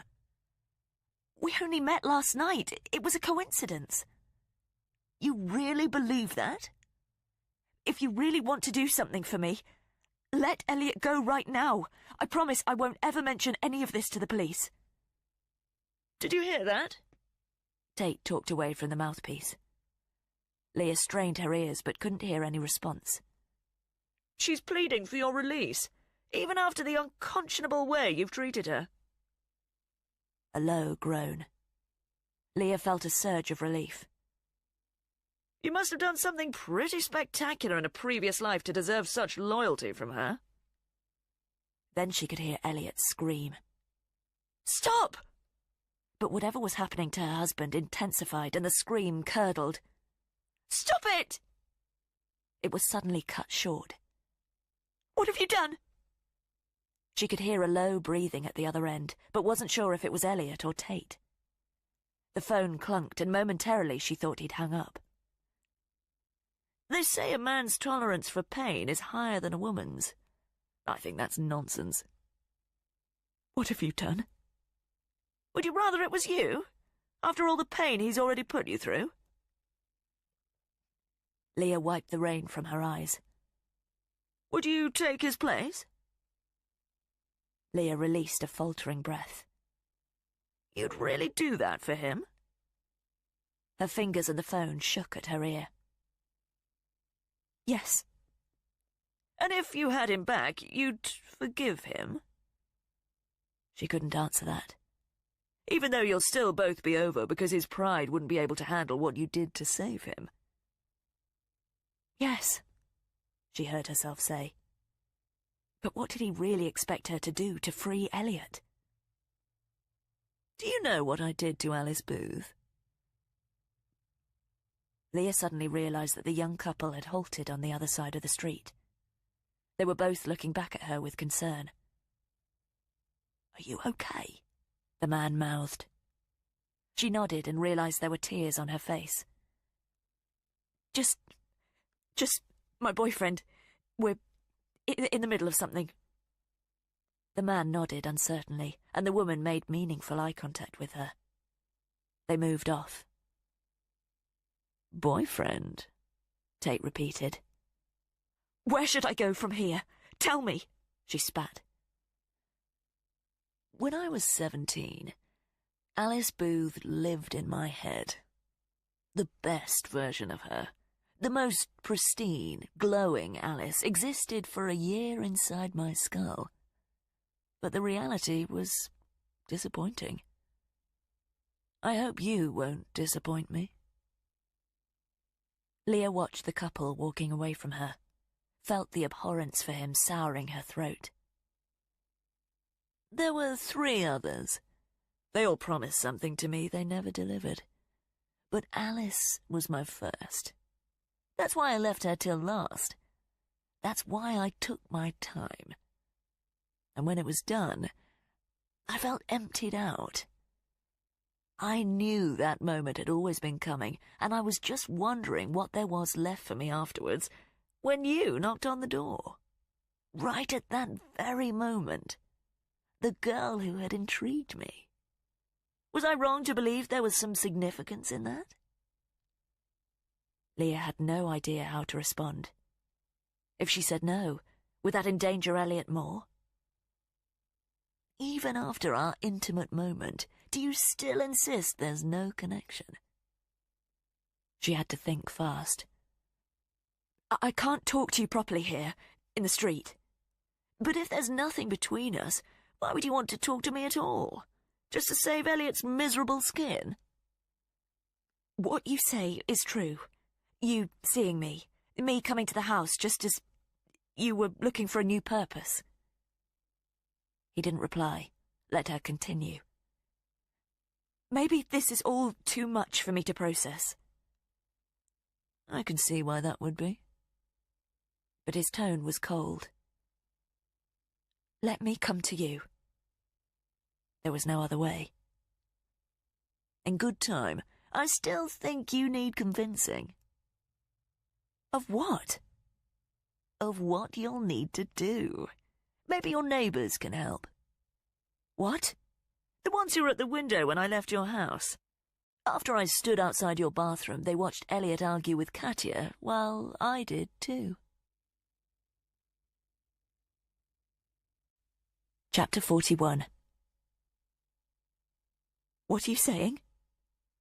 Leah felt a sickening jolt and immediately started striding towards the high street. Mr. and Mrs. Trent made the decision to involve themselves. They'd nothing to do with this. She was heading home. Exactly the reason they shouldn't have been spying. Please, tell me you didn't harm them. The police are watching your house, but I had no problem getting into the property next door. Was this a bluff? When had he come back? After he'd taken Elliot? She'd been with the police for a couple of hours. Her heart and pace quickened. Little pathway behind your house and theirs. The back door was open. Should still be. Maybe you can help them out. What did you do? Leah wanted to yell, but kept her voice low as she passed a family unpacking shopping from a car. I was a little pushed for time. Not ideal circumstances for me. I like to be able to inhabit a place. When I work, I prefer not to have any interruptions. Unless it's you, of course. Leah was reaching the end of Medford Avenue. She didn't want to cross the busy road to Minster Street, but her legs were propelling her there. I'll call you soon. Please, don't hang up. But he did. Leah started to run but had to halt and wait at the roadside as the traffic rolled leisurely by. Darting through a gap in the cars, she quickly made it to the other side, jogged by the pub and made for the turning of her street. She passed Langtry's. If she hadn't walked in there for coffee the same time Tate had, would he have opened the door to her after she'd hit the deer? The rain eased, and she slowed as she got halfway down Minster Street. One or more of the cars parked by the house would have an officer inside. All she had to do was knock on a window and tell them exactly what had happened. That way, she wouldn't have to go into the Trents' house.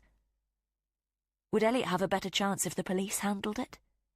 But Leah was positive the best way of saving his life was doing exactly as she'd been told. She took a left down a side road, crossed over and spotted the overgrown entrance to the alleyway behind the houses. Would an officer be positioned here? She checked each car as she passed them, but none of them were occupied. Peering through the overgrown reeds that bordered the stream, Leah couldn't see if there was anybody waiting there. The track curved around, so she could only see as far as the first 10 feet or so. She entered the path, the wet weeds on her shins. They swished coldly against her jeans as she strode along the dirt, passing the back gates of each house and slowing as she reached hers. It was still ajar from Fitch's inspection. She looked in. Everything seemed normal. The overgrown lawn, the unfinished patio and barbecue area. But she felt like an interloper, looking at someone else's home, someone else's life. She'd only been in the kitchen that morning, gazing out at the long grass, oblivious to everything that had happened and that was about to happen. Leah suddenly seemed so far removed from that moment now. She passed her garden and came to the Trents' high wooden gate. The dark wood treatment on the panels had faded and had a green mossy sheen. She put her hand to it, wondering if it would be locked. But she could see that there was a dent of exposed orange splinters where it had been booted at the handle. How long ago had he broken in? She pushed it and revealed the Trents' immaculately kept landscape garden. An ornamental cherry tree was the centerpiece, but it was as bare as every bush that surrounded it. Dark, wet leaves were neatly piled to its right. Then it occurred to her that Tate could still be here. Could he have called her from inside the house? Her eyes darted about the dark back window panes, upstairs and downstairs. She closed the gate carefully behind her and thought about the police at the front, their attention fixed on the house next door. Leah felt a hand grasping the pit of her stomach, dragging her back as her feet took her along the gravel path. As she neared their teal stable door, she could see that it was also ajar. She stopped there, aware of the breath hissing quickly in and out of her nostrils. She knocked gently on the wood. "Mr. and Mrs. Trent?" She could hear the apprehension in her voice. No answer. Leah could only discern the faint hum of traffic from the high street. She pushed the door, and a warm, inviting aroma rolled out at her. Smelt like home-baked bread. There was nobody in the traditional farmhouse kitchen. The only sound was the low purr of the refrigerator. Wheelback wooden chairs were neatly pushed in at the dining table, and there were some fresh flowers laid out on the draining board, waiting for a vase. "Mr. and Mrs. Trent?" she said, louder now she was inside. Leah wanted them to both march into the kitchen. She didn't care if she had to find an explanation for walking into their home. She just wanted them to appear. Please let this be Tate's sick prank. But no response came. Instinct told her to back out now. They'd been in only a few hours earlier. Could they have gone out in the meantime? She cursed herself for not checking that their car had been in the drive when she'd walked into the street at the front. But their hedge would probably have concealed it, and she'd have to have looked directly up the driveway and the police would have seen her. She moved to the strip door that led to the hallway. "Mr. and Mrs. Trent? It's Leah." But she already knew there'd be no reply. She put her hand on the wooden handle and was about to push it when a noise made her freeze. It was a low, rasping sound. Leah tilted her ear to the crack. It was definitely coming from the other side of the door, and nearby. The noise ceased, then started again. Something in the atmosphere was all wrong. Leah's skin tightened as she recalled Katya's vacant expression, tight stuffed into her mouth. The rasping became more insistent. Leah kept her breath locked inside her, gripped the handle harder, and then pushed the door open. Chapter 42. In the middle of the dark, tiled hallway, a ginger cat was sitting licking the underside of its paw. Leah released a small breath. What was its name? Something to do with Game of Thrones. Mr. Trent was a big George R.R. Martin fan. She couldn't recall. The animal straightened its head to regard her properly, and then continued what it was doing. She stepped into the hallway and looked left into the first room she came to. It was a lounge, and some magazines were strewn around the tan leather sofa there. Was that sign of a struggle? The Trents seemed pretty fastidious to her. She crossed the threshold and took in her surroundings. One wall was completely covered by bookshelves, and there was an antique bureau in the far right corner. No sign of either of them. Mr. and Mrs. Trent? It's Leah from next door. Her voice sounded very loud, and she waited for it to finish echoing around the large room and listened intently. Nothing. Leah returned to the hall. The cat paused its cleaning again and tilted its green eyes up to her. "Hello, Puss," she whispered, but she knew she couldn't allow the cat's nonchalant presence to convince her that everything was as it should be. Leah paced to the next room at the front of the house. Its pine door was closed. "Let's see if they're in here, shall we?" Leah spoke to the cat so she wouldn't feel she was entirely alone. Pulling the handle down, she released it and allowed the door to swing inwards. This was clearly their formal dining room. A long table with high-backed chairs took up most of the middle floor space, and glass-fronted cabinets with antique tureens and platters covered the wall to the rear. Leah quickly crossed the room and stood a foot from the net curtains in the bay window. She squinted through them at the Kia on the drive. Its presence dismissed any hope that the Trents had gone out. She felt her dread double in weight. She fixed her gaze upon the vehicle parked on the road opposite the end of the drive. Was it an unmarked police car? There was no occupant. Because of the Trents' tall hedge that encompassed the lawn, she couldn't see anything more of the street. Maybe they were parked further up. If she needed help, it was nearby, but it was her house they were focused on, not the one directly next to it. Was this some sort of trap for her, and was she about to discover something worse than she already had? The cat hissed behind her. Leah turned back in the direction she'd just come. Nobody had followed her in. She would have heard them. She tugged open the door to the understairs cupboard and stood swiftly back. Nothing in there but a wall rack of wine bottles. Her attention shifted to the stairs. She had to go up. But Leah remained where she was, her rapidly beating heart feeling like it was completely filling her chest.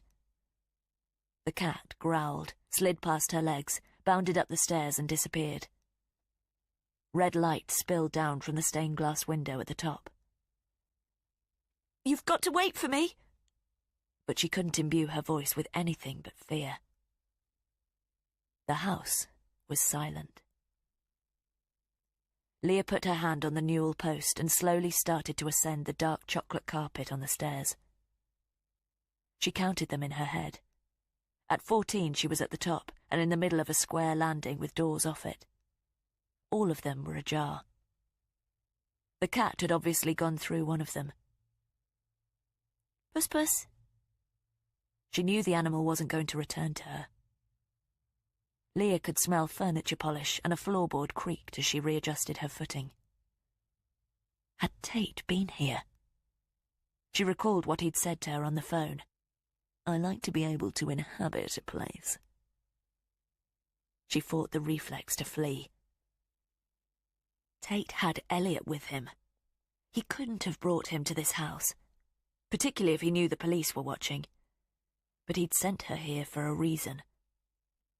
Leah pushed open the door nearest her. It was a generous office.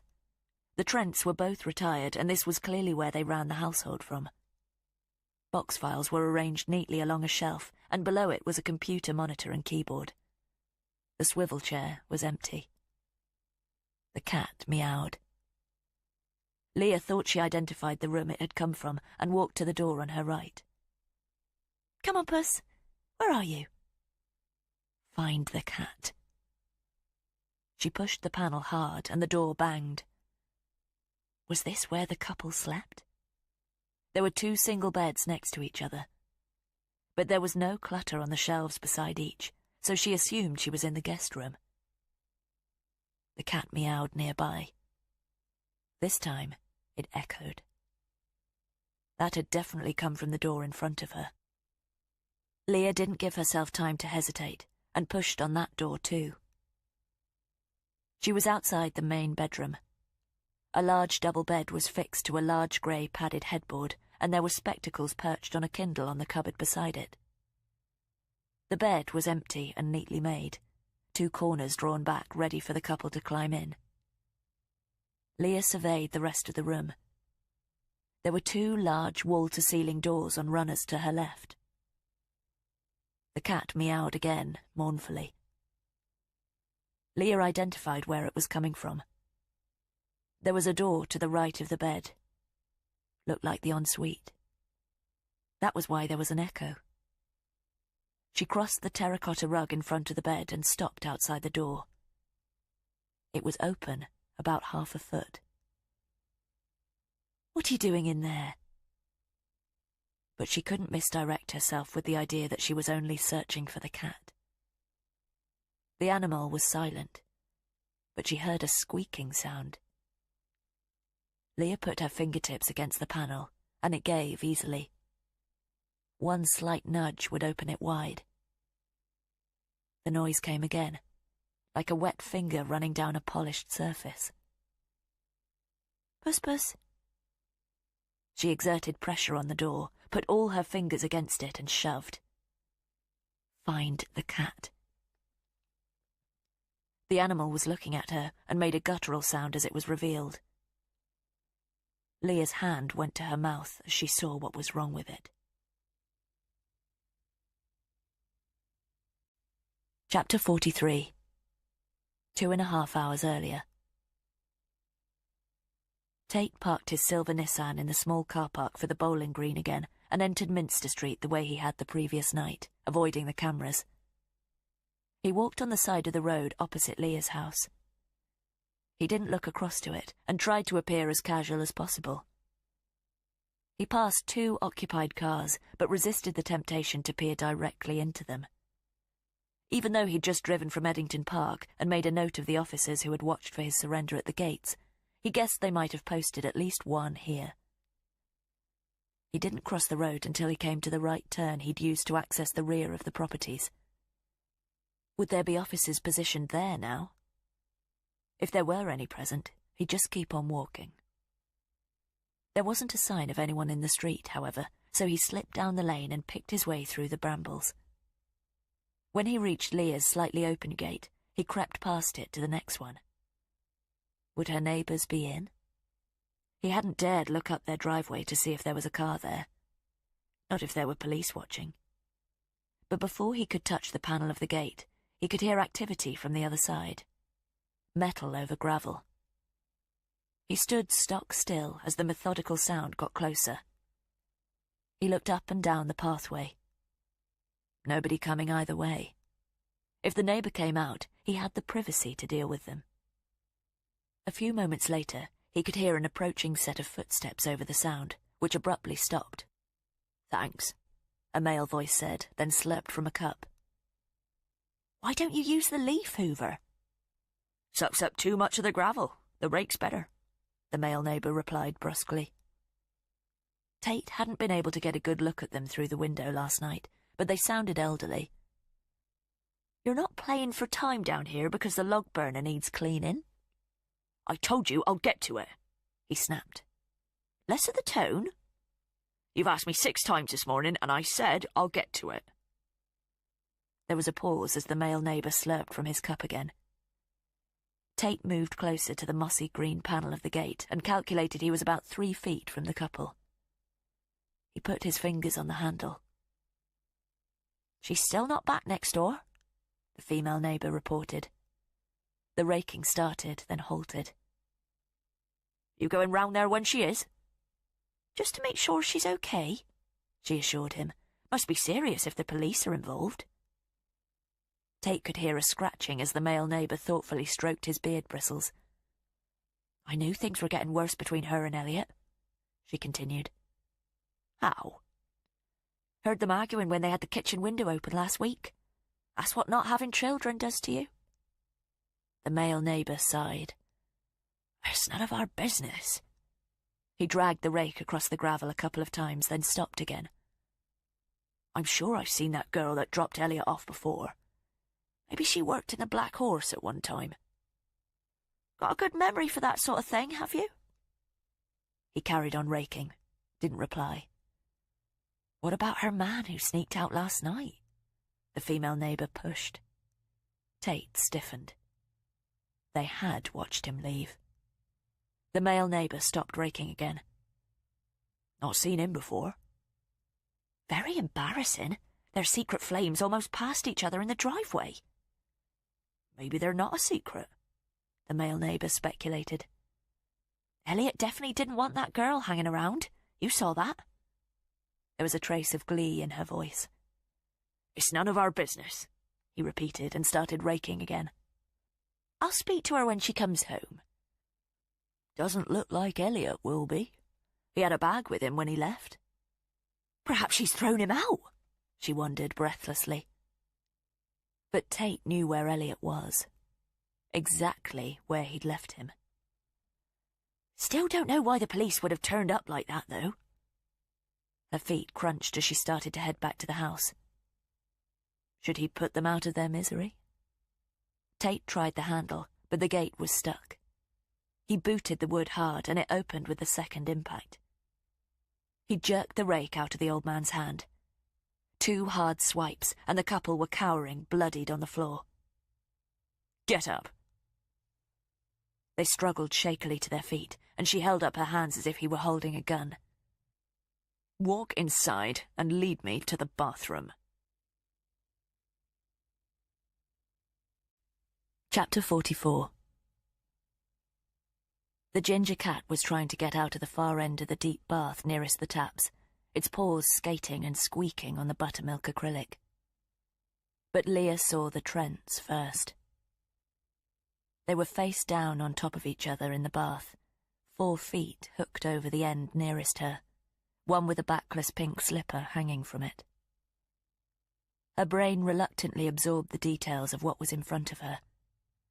There was no water in the bath, but the cat's escape was being frustrated by the dark rivulets that spattered the sides. The blood was sprayed over the gold-yellow wall tiles, streaks that had trickled back down and set in thick lines on the grouting and along the shelf. The animal's paws paddled against the stained bath, its claws making a frantic clicking as the muscles rippled under its dyed fur. Leah couldn't move. Somewhere between her instinct to rescue the cat and the repellent spectacle before her cancelled out any ability to react. The animal groaned as it tried again. Mr. and Mrs. Trent? It seemed as if Leah's voice was coming from somewhere behind her. Their bodies were quite motionless. Leah's attention was drawn from the trapped cat to the powder-blue bath mat. There was a maroon pool there, and something in it glinted in the illuminated overhead strip bulb. There were 3 razor blades submerged in the thick liquid. The cat finally got free and managed to clamber awkwardly onto the taps before turning its body and glaring at Leah. It hissed as it hunched low. She'd only been talking to them a few hours previously. All she could smell was a potent, antiseptic pine aroma. The cat thudded onto the floor as it left its perch, its paws submerged in the blood on the bath mat. It bent its head to sniff what it was standing in. Mr. and Mrs. Trent? She had to make sure of what she already knew. The cat shot out of the bathroom, jinking around her legs, but Leah stayed rooted to the spot. She could see their clothes were wet. Had he drowned them in the bath and then pulled the plug? Cut their throats? When I work, I prefer not to have any interruptions. Had he needed 3 razor blades? Leah's eyes were drawn back to them, set in the congealing puddle. She took a step towards the bath and saw her arm extend and retract. She had to touch a part of their bodies. They could still be alive. Her hand was out again, fingers moving closer as she took another 3 paces to the bath. Now she was looking down into it and gagged as she took in the heads and shoulders of the Trents. Mr. Trent was on top of his wife, the back of his bald pate glistening red. Below it, she could see the membrane of blood over the hairs in the plug hole. What part of them could she shake? She ran her eyes down their stacked bodies, saw Mrs. Trent's hand curled at an unnatural angle under the weight of her husband. Mr. Trent's back didn't rise and fall. She couldn't look at them anymore, but she had to check. The only parts of them that weren't saturated with blood were their legs. She reached out to Mrs. Trent's exposed foot. Leah breathed harshly in and then gripped her ankle. It was cold, solid, and immovable. She couldn't shake it. She pinched it instead and then retreated when there was no response. Tate had murdered the elderly couple and then mutilated them with the razor blades while the police watched the house next door. Leah realized she was standing on the blades and recoiled in horror. Now there were only 2 there. She wiped her boot on the mat, and the 3rd blade came unstuck. She headed back into the bedroom and pulled the door closed hard behind her. She leaned back on the panel and looked down at the smeared, bloody footprints she'd left on the tan carpet. A set of red paw prints stretched from her to the bed. The cat was curled up at the white pillows, dark smears all over them. It watched her impassively, its green eyes not comprehending the fear in hers. All she could hear was the animal's harsh breath as its chest pumped in and out. Her phone vibrated in her back pocket, and it felt like an electric shock. "The police are outside," Tate said as soon as she'd answered. Leah tried to respond, but only a choked noise escaped her. "Are you in the bedroom?" "Yes." "Go over to the window, then. You'll see them parked in the road." Was he watching her? Leah lifted herself away from the door and crossed the carpet to the horizontal blinds at the pane. Her fingers fumbled them open. She could see over the hedge and all the way up the street. There were 2 cars on the opposite side of the road with people sitting in the driving seat. "How could you have—" Repugnance bulged out of the unfinished question. "You're inquiring about my method?" "They were strangers to you. And that doesn't make them easier targets? They were defenseless." "See my last answer." Leah blinked away a tear. "You seem to be having more trouble dealing with this than you did Katya. Is that because you didn't know her?" She gagged again. "Or because she'd been sleeping with Elliot? I didn't know the old couple. That's why it was easy." "Were they really good neighbours?" But he sounded bored. Leah felt cold nausea trickle through her. "Take a breath. You need to compose yourself for someone you really care about." Chapter 45. "Mrs. Talbot?" D.I. Byrne had taken the phone from Fitch. "Yes. Can I pick up my car?" Leah was striding shakily back down the rear path, brambles snagging her legs. "Are you okay?" "Fine. I just wanted to check with you it's all right. I need it now." "Are you not at your father's place?" Byrne sounded puzzled. Leah remembered she'd told the officer she was on her way there when she'd left the police station. And that had been some time ago. "No." She tried to slow her breathing down. "I had some other things to sort out first. Who's got my keys?" "The attending officer will have them. I'll call ahead and let him know you're going to pick the vehicle up." "Thanks. I won't disturb you any longer. Just so you know, we've released Lowndes." Momentarily, Leah had forgotten who he was. There seemed little point in holding him further. "Okay, thanks. Where are you now?" Leah had been about to hang up. Now she had to think on her feet. She couldn't tell her she was in Minster Street. "Just on my way to Alice Booth's house." There was a pause. "Uh-huh." Leah wondered if her non-specific answer had made Byrne suspicious. "Should be there in 5 minutes." "And then you're going to your father's house?" "Yes. Will you be in touch if there's any news?" she added, trying to act like she should. "I've already said we will," Byrne said flatly. "Are you sure you're okay?" "Yes, everything's fine." Which was a stupid thing to say. "Okay," Byrne conceded uncertainly. "Keep your phone with you." "Of course." She heard Byrne hang up. The officer was clearly skeptical, but Leah didn't have time to worry about it.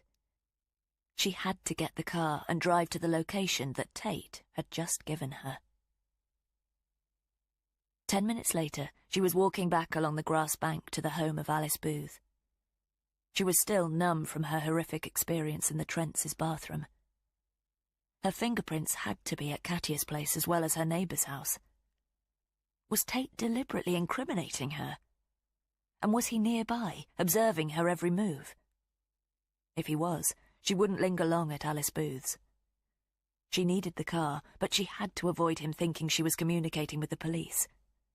If they detained her with more questions, what would happen to Elliot? She tried to examine the face of each motorist that passed her on the road, and shot wary glances behind her. No sign of Tate. But she couldn't afford to assume he wasn't around. Only she could resolve the situation, so she had to shut away the sickening images in her head and focus on what she had to do. There were only 3 cars parked outside now, 2 patrol vehicles and Elliot's Vauxhall. The gate was open, but Leah remained outside the property. The same older uniformed officer was standing in the courtyard talking on his mobile. He hung up as soon as he saw Leah and ambled over. "D.I. Byrne said she was phoning ahead." He nodded, his fingers already in his pocket for the keys. He handed them to her. "Thanks." The officer didn't respond, just studied Leah. She lingered, expecting him to say something else, but he didn't. As she made for the car, she could feel his eyes on her back. After their conversation, had Byrne told him to watch her? Suddenly the distance between her and the Vauxhall seemed far greater than it was, and she tried to slow her pace down. Leah didn't look back, but got in and pulled the door closed behind her. She tried to start the engine, but it wouldn't. Glancing at her mirror, she saw the officer still at the gate, his attention fixed on her car. "Come on!" The Vauxhall turned over, sputtered and cut out. Leah attempted to remain composed and tried again. The car still wouldn't start. Was this a ruse by Byrne? Did they still have suspicions about her and want to keep the vehicle? Surely they could have fingerprinted it by now if they'd wanted to. But perhaps they wanted to do other tests on it, and this was their way. It started up the 4th time. Leah puffed out a breath of relief and pulled out onto the road as soon as there was a gap in the traffic. She U-turned, accelerated away and checked her mirror. The officer still hadn't budged. Was he going to report back to Byrne now? As Leah put her foot down, the officer disappeared behind the curve of the road. She couldn't allow the police to follow her. She peered at the other vehicles behind her. Were any of them surveillance officers that Byrne had dispatched from their vigil outside her house? She realised the deer had been removed. No sign of the carcass she'd left there remained. Had Alice Booth also been taken away? If she had, there were still 3 other dead people behind her in Fawley, and the police were still to discover them. Was she really capable of withholding that? The knowledge of it burned at her. She would tell D.I. Byrne as soon as possible, but she had to do everything in her power to save Elliot's life first.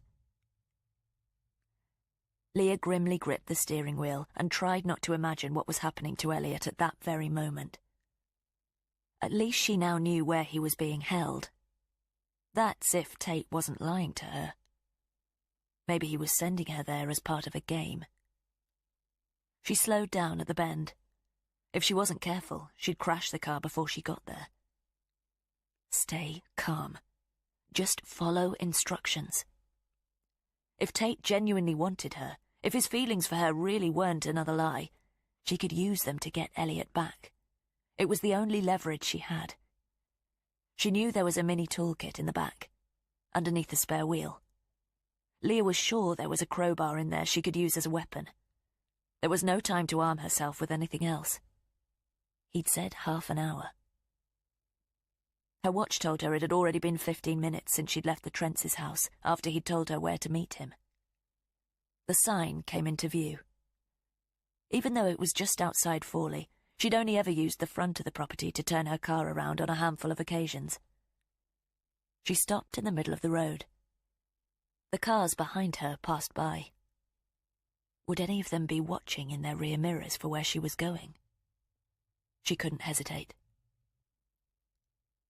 Leah tried to swallow her fear as she turned right and headed over the gravelled area, her tyres popping as she drove straight through the rusted and now open gates of the old pig farm. Chapter 46. Tate's instructions on the phone had been clear. Come to enclosure D. We'll be waiting.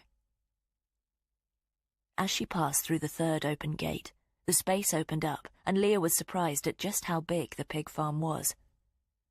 She halted the car at a blue metal sign on a low brick wall and squinted through the rust spots. An arrow pointed right from B to D, so she followed it around a curved, overgrown track until she came to a large, dilapidated corrugated iron building. Decelerating, she scanned the lichen-coated metal facade and spotted a faded yellow B above the double sliding doors at the front. She shifted off again, the track getting progressively more overgrown as she passed C, and then came to the last corrugated structure, slumped and skulking under the soiled silver clouds. It was the largest one, and the sliding door was open, a square of solid darkness awaiting her arrival. Leah turned off the engine and registered how quiet it was. She couldn't even hear the traffic on Plough Lane, and she remained in her seat, scrutinising the enclosure and its surroundings. Behind it, she could see a barbed wire boundary fence, ragged plastic and rubbish clinging to the top. Tate had brought her to the furthest outbuilding from the road. Rain started pattering lightly on the roof of the car. The farm had clearly been abandoned for some time. It had certainly been closed as long as she and Elliot had lived in Fawley, and it was definitely a place where Tate wouldn't have any interruptions. Leah wondered, if she walked in there, would she ever walk out again? But she had to go inside. The longer she hesitated, the harder it would be. She balled her insides in readiness and heaved herself out of the car. She closed the door, and the harsh sound bounced off the building. Was he watching her now? She went to the rear of the car and found the rolled-up leather toolkit. The mini crowbar was the heaviest. Her hand shook as she replaced the rest and shut the door. She locked the car and pocketed the key. It was a long way back to the main gate. Taking a few steps forward, boots crunching on the damp gravel, she tried to prevent her frame trembling by gripping the crowbar harder. She slowed and stopped. Her attention was on the black space before her. She couldn't go in there. It had to be a trap. Was Elliot even still alive? She'd been batting away that thought since their phone conversation, but now she had to consider the implications. With the Trents dead, Leah might be the only one left who'd seen Tate's face. If she entered, she would surely be making his job easy. But she had to keep reminding herself that Tate could have disposed of her when she'd been unconscious in Alice Booth's home. Maybe he'd changed his mind now, though. Perhaps he'd realised she was too much of a liability and had to be quickly dealt with. Why else lure her here? She couldn't physically put another foot forward. The silent blackness before her looked impenetrable. There was no glimpse of anything beyond it. "I'm here," she declared, and it was loud enough to echo back from the interior. No reply from within. "Where's Elliot?" Her right leg quivered, and she readjusted her footing. Silence. He was somewhere near, waiting for her to go inside. Would the door slam on her? Would she find Elliot in the same state as the Trents, and would he then kill her and take his time afterwards? "I'm not coming inside until I see him." She shot a glance behind, expecting Tate to be stealing up on her. She turned quickly to the front again and waited.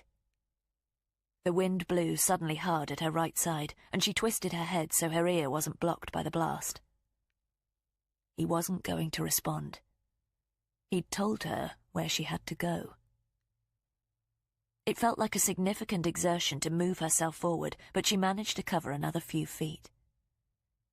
It took her close enough to the building to hear liquid dripping rhythmically inside. But now she could make out some shapes ahead. The low rails of the pig pens and the long feed troughs below. Leah kept moving steadily forward, her ears straining for other sounds. She reached the doors and peered left and right. Nobody was lurking either side of the runners in the floor. A chain and padlock lay just inside. Even though the place had been empty for so long, a mixture of ingrained and sour smells prickled her nose. Swine and feed and urine. She fought back a cough, let her eyes get used to the gloom. The pens stretched away as far as she could see. It would have been deafening inside when it was full of livestock. "What now?" She raised her voice. Its resonation chilled her, the two words ricocheting off the walls. She still hadn't stepped inside. But he knew she would. Leah guessed he wouldn't speak until she had. She brandished the mini crowbar, but the cold metal in her palm didn't make her feel any less vulnerable. She took 2 paces forward, and the atmosphere settled on her, the aroma suddenly cloying. She could see further inside, but not as far as the back wall. She took out her phone and turned on the torch. There was a wide concrete walkway ahead that bisected the pens either side. Leah headed tentatively down it. Her footfalls fed back to her as she shone the beam into each pen she passed. Half a minute later, the torch caught the edge of a sign above. Dispatch and processing. Boots and overalls to be worn at all times. Her skin tightened on her scalp as she realized she was walking into an abattoir. Leah was a vegetarian and hadn't eaten meat since the turn of the century. This was the sort of vile place she'd only seen in documentaries. How many thousands of animals had passed through here, prodded and poked towards an undignified production line fate? Leah halted and shone the torch up ahead. It highlighted a corrugated wall with a smaller doorway. Thick, faded blue strips of plastic hung down in place of a door. Goods in and out, but enough of a barrier to keep the flies away. A low tapping noise came from behind her. Leah whirled around, crowbar and torch held up. The beam caught a small furry body as it darted out of sight, a glimpse of its link tail confirming what it was. She restrained the revulsion she would normally have felt. Had the rat been the only source of the sound? She could see the daylight through the doorway behind her, but it seemed so far away now. She quickly returned the light to the entrance up ahead. "You've got me inside. Speak to me." He didn't. Leah had to walk through the drapes. As soon as she did, she'd be away from the daylight.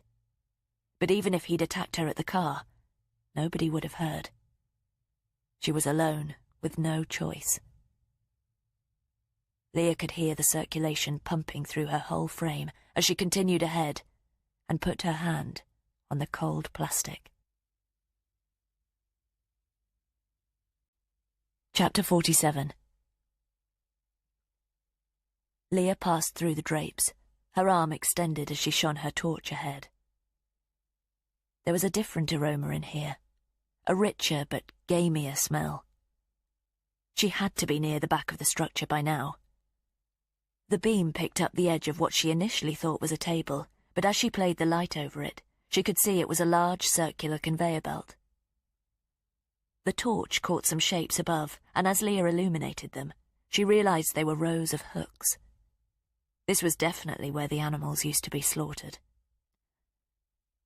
She tilted the phone down and could see the large open drain hole at the center of a metallic basin. The drapes closed behind her, and she darted the beam around the corrugated walls.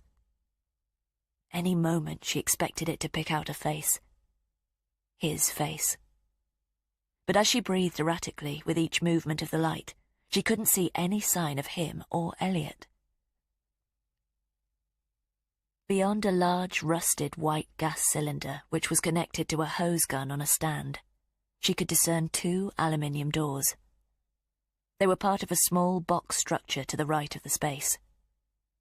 Leah stood still for a moment and listened. The only noise was a low wind blowing through the gaps in the roof and the rain rattling behind it. She clutched the crowbar. "Are you in here?" Something scuttled to her right, but her torch wasn't fast enough to pinpoint it. She started walking towards the doors, swinging the beam from side to side and up to the steel joists above, until she was standing at the bottom of 3 metallic steps that led up to a platform.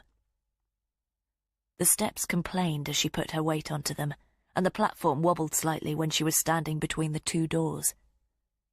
They both had identical rusted steel handles. She had to open them. That was the reason he'd directed her in here. Was he waiting behind one? She strained her ears for sounds of breathing. Nothing. That scared her even more. What if Elliot was here, left to suffocate? She was wasting time. She chose the left door in front of her, raised the crowbar and tugged the handle with her other. She aimed the light inside. It was a refrigeration room, more hooks dangling from rails. There was debris on the floor, beer cans and cigarette ends. She could also make out some used syringes there as well. How old were they, and had Tate subdued Elliot by injecting him? She turned around suddenly, expecting somebody to be preparing to push her inside, but there was no movement, and only the noise of her feet settling on the platform. Leah began to feel that she was alone, and the notion that the next room was empty too seemed more terrifying than finding Tate in it. Was he just stringing her along, enjoying her torment? She tugged the second door, bracing herself for what she'd find. The torch hit the blank rust-spotted back wall with its identical rails and hooks. She flitted it around the floor. More leftovers from a junkie party. There was a dark shape there, though. To the right and towards the rear.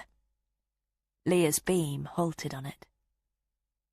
She ran it down its length and could make out the dirty soles of a pair of trainers. The light trembled as she tried to hold it steady. "Who is that?" The shape didn't budge, A low rumble built in Leah's head. She recognized the waterproof light blue jacket. It was the hooded one Elliot had been wearing when he'd left the station that morning. "Elliot?" she said, louder, her voice cracking. Still no response. Leah moved inside the room, her hand holding open the panel. "Elliot?" She'd said it loudly enough. He should have heard. Maybe he was sedated. Despite her frantic need to reach Elliot, she spun round again, the torch going in every direction but finding nobody. She returned her attention to the motionless figure. As she took another pace forward, she could see that he was facing the wall. The rumble became a boom, the pressure building to the moment she'd been dreading since she first had the phone call from Tate. He'd shown no mercy to Alice Booth, Katia Boyers, or the Trents. Why would he towards a man he saw as a threat? She covered the space between the door and where he was lying, but now she didn't want to touch him. Leah tried to hold the beam steady. He was quite still. "Elliot?"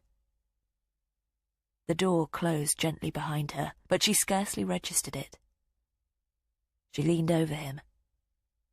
The hood was up and covering the side of his face. She whispered his name now, waited for any tiny movement. She couldn't contemplate the reason for him being so still. Leah put the crowbar under her left armpit, reached out and put her right hand on his shoulder. He didn't flinch. The flesh was solid in her fingers. She gripped it harder, parted her feet and tensed her stomach. She tried to turn him, attempted to roll him towards her like she had Katia. He was too heavy. Leah recalled the Trents in the bath, their dead weight face down in their drained blood. The body came with her third tug, twisting around, the back of his hand slapping against the floor. Leah could see the blood on the side of the light blue hood. One half of his face had been in a dark pool. It had been scored, multiple times. Slits cut at all angles in his cheeks, through his eyes and across his chin. But Leah still recognized him. She straightened, her torch still spotlighting the notched features, her arm trembling as she took them in, and a gasp escaped her. Her brain grappled with the dead expression before she realized how recently she'd seen it. It was Lowndes, the man who had approached D.I. Byrne at the park gates. As she repositioned her feet, her left boot slid in the dark slick that had been discharged by the movement of his body. Her low sound of revulsion seemed amplified by the low ceiling. There was a deep gash across his throat. He was quite dead. When had Byrne said he'd been released from custody? Her beam remained on his face, his dead stare and his slit eyelids. Not looking away as if reassuring herself that it wasn't Elliot. But Tate had dressed him in Elliot's coat. Murdering an innocent man to deliberately traumatize her into believing it was her husband. She remained there for another few seconds before lowering the light. But the image of his shredded face remained burned into her vision as she turned and stumbled back to the door. Using both hands, she wrenched down hard on the handle. It clicked, and the door swung out. Chapter 48. Leah had to get out of the enclosure.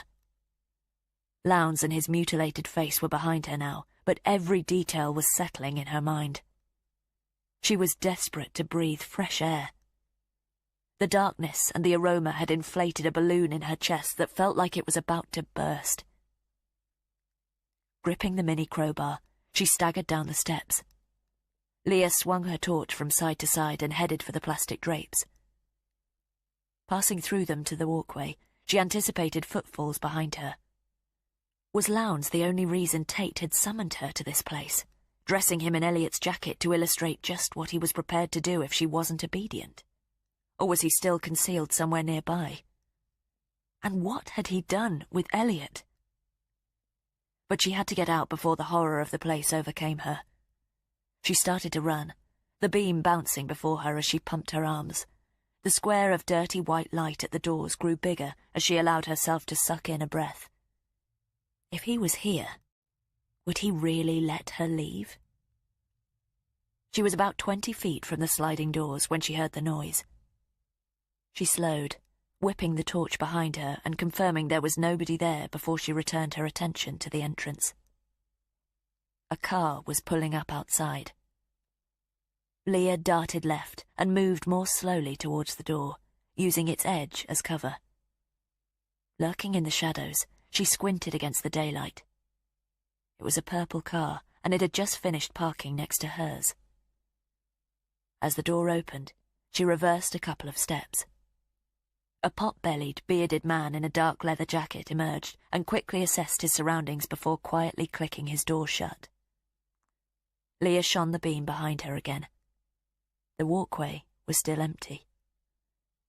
In front of her, the man was looking over her car. He peered through the driver's window and then took in the building. Leah retreated another pace. Was he a police officer who had followed her from Alice Booth's place?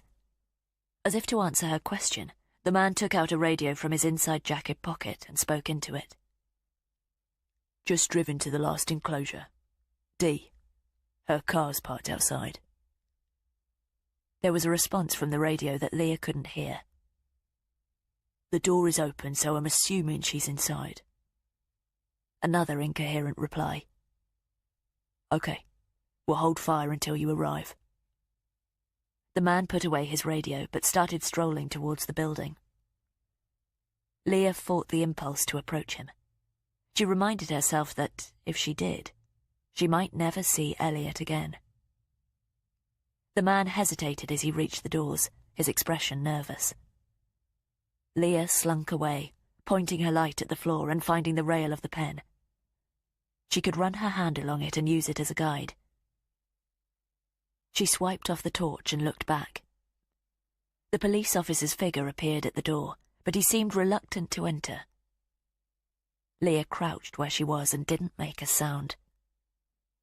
The police officer stepped over the threshold, and the beam of his phone torch came on. It was too weak to reach Leah where she was, but she slid further along the pen, so she was in the deep shadows. The police officer remained in his position. She couldn't afford to give her location away and prayed she didn't disturb anything on the ground as she followed the pen to its far edge. If he found her, she'd have to tell him exactly what she was doing here. Was there another way out of the enclosure? She let go of the rail.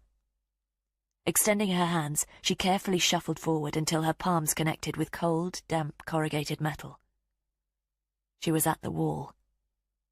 Maybe there was a side door. Chances were it was going to be locked, though. Her phone rang. Leah quickly scrabbled it out of her pocket and silenced it after 2 rings.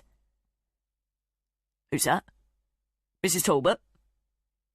Leah put a hand over her mouth, as if she didn't trust herself to stay quiet. "Mrs. Talbot, you all right?"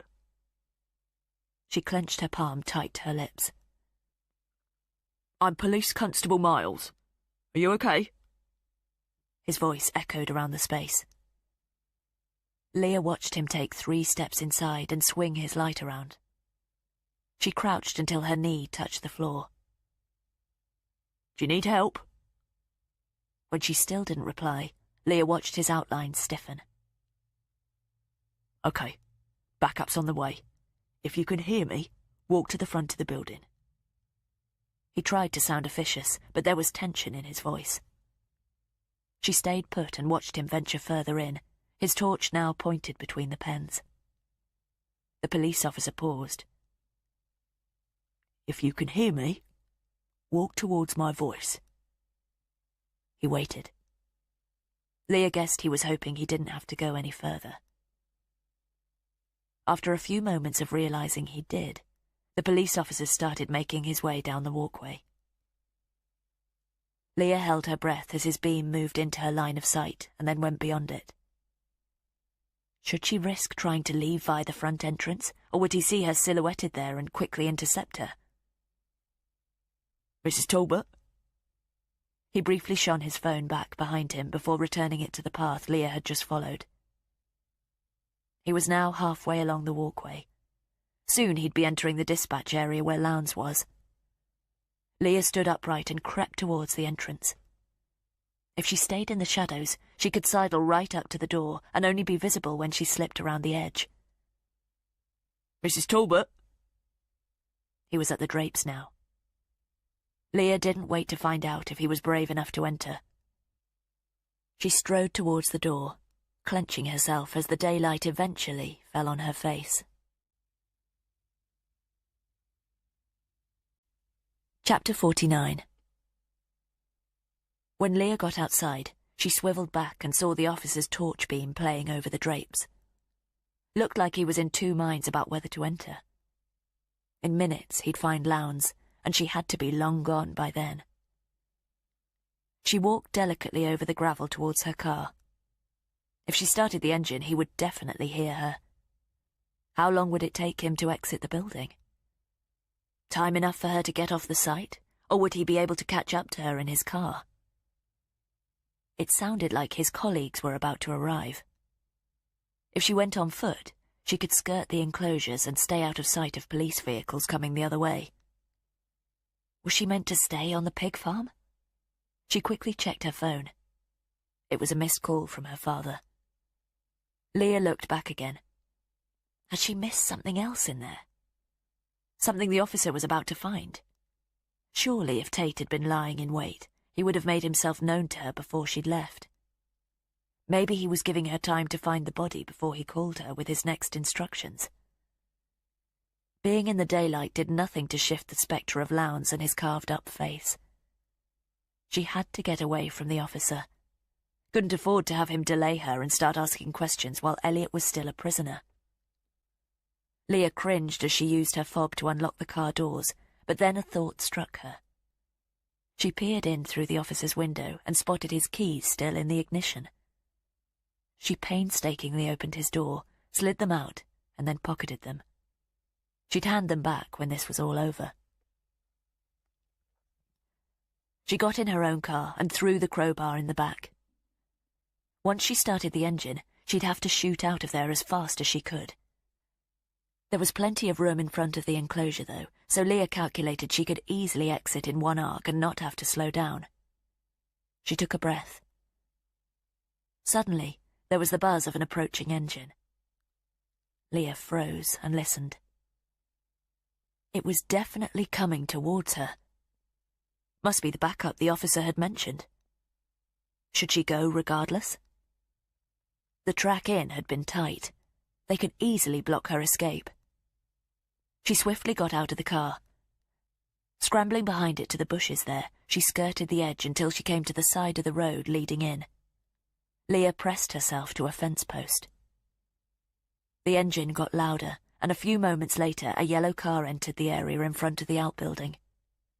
As soon as it had passed, she slipped around the corner and scrambled up the track until she'd rounded the bend. Had they spotted her in the rear view? Leah waited there, chest heaving. She heard the engine switch off and two doors slam. Footsteps over gravel. Were they heading up the track towards her? The footfalls didn't get louder. They changed pitch. They were following the first officer inside the enclosure. She turned and started jogging along the track. She would get off it as soon as she could, just in case there were more cars headed the same way.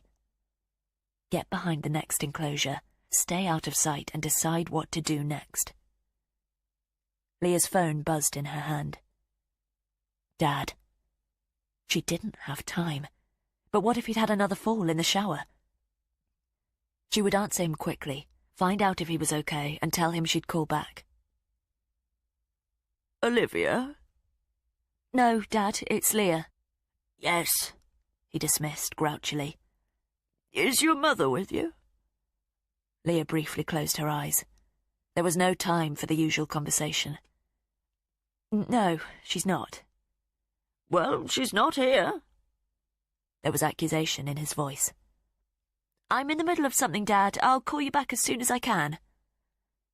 "I need to go outside, but I can't find the key to the garage." That wasn't good. The last time he'd journeyed out, they'd found him in the local library after hours of searching. Panic heaped on panic. "There's no need for you to go to the garage." Leah had the key. It was permanently locked up. They'd had to sell the car to stop him from wanting to take it for a spin, but he often assumed it was still in there. "You can't go out in the BMW, Dad." "I know that," he said with hostility, as if she were patronising him. "I just need the key." Leah trotted faster down the path. "What for?" Silence. He'd forgotten. "You don't need to go out there. It's freezing today. Stay in the warm and I'll be there as soon as I can." She felt a pang of guilt, knowing that as soon as he'd put the phone down, the promise would be forgotten anyway. "Ah, wait. I do remember. I need to get some things out, but I'm not sure where they are. Put your mother on." "She's not here." Leah could feel her chest tightening. "Don't try to go out there. Promise me. I have to hang up now." "Don't know why I bothered calling. I'll find them myself." Leah stopped on the track. "There's nothing out there you need, Dad." "How do you know?" he snapped. "The car is gone. Mum's gone. She died 2 years ago when you were too ill to go to the funeral." Silence. Leah sighed. It wasn't the first time she'd broken the news to him, but never with such anger.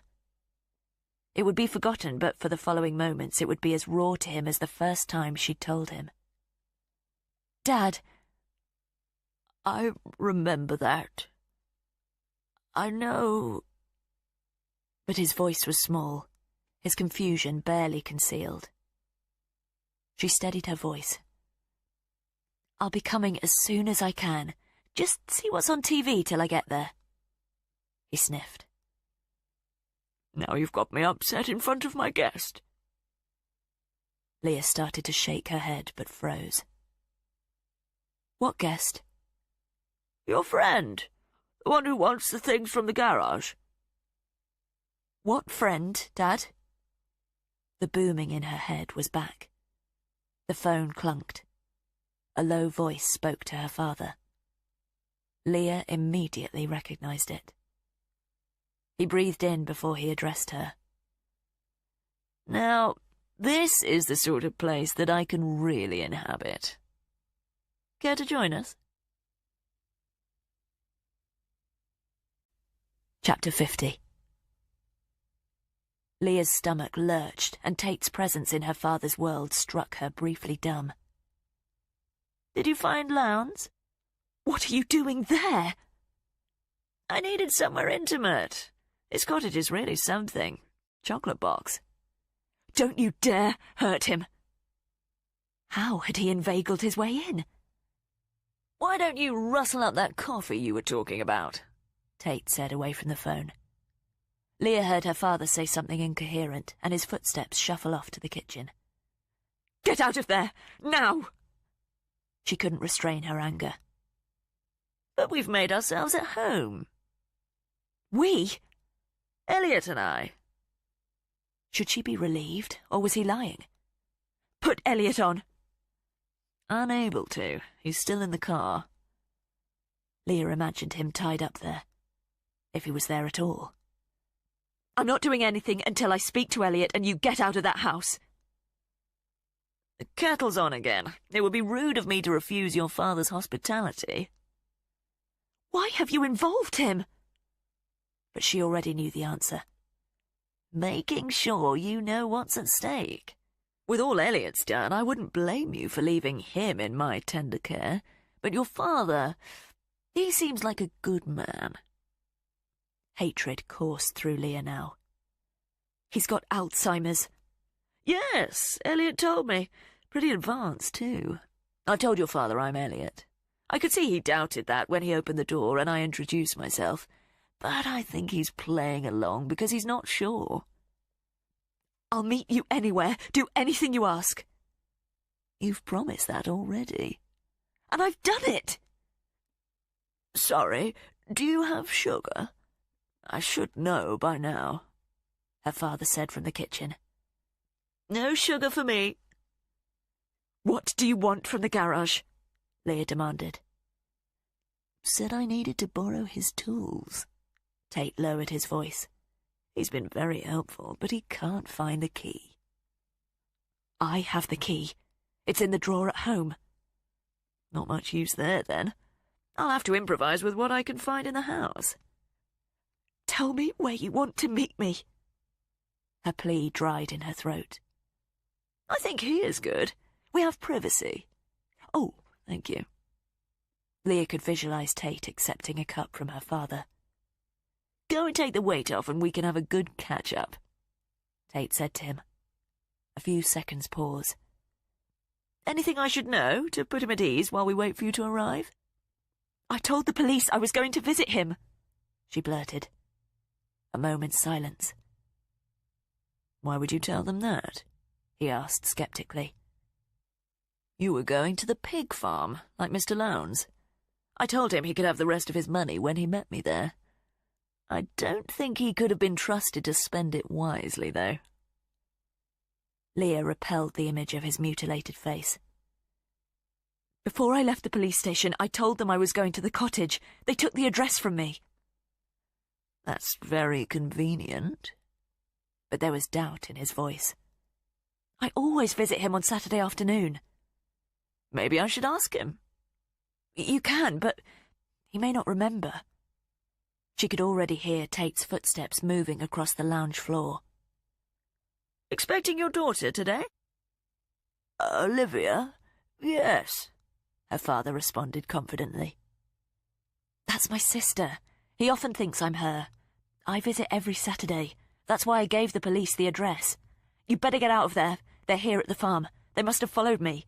I lost them, but if they can't find me here... Then you'd obviously go to the place you gave them the address for, Tate replied sardonically. They'd have to check it. You're right. But Tate didn't seem perturbed. What's going on? Is Olivia not coming? Everything's fine, Tate placated her father. Ask her about the garage key. She says it's at home, Tate informed him. Well, it's not much good there, is it? I have to agree with your dad. Leah thought fast. There's a fishing lake, not 10 minutes from where you are, in the grounds of a stately home, Isherwood Manor. It's been closed down, but you can still access the lake behind the house. Nobody goes there. But we could? Yes, I can be there in 20 minutes. No, he eventually replied. I have everything I need here. I'll keep your father company until you arrive. Tate hung up. Chapter 51. Leah tried twice to call him back, but her father's phone was engaged. She got nothing but the answering service when she rang Elliot's number. She remained motionless on the track, staring at the screen. She was paralysed, unable to decide what to do next. She had to get away from the farm and the police. God knows how long a cab would take to reach her. She turned the way she'd come. They were bound to have found Lowndes by now. Would that keep them occupied?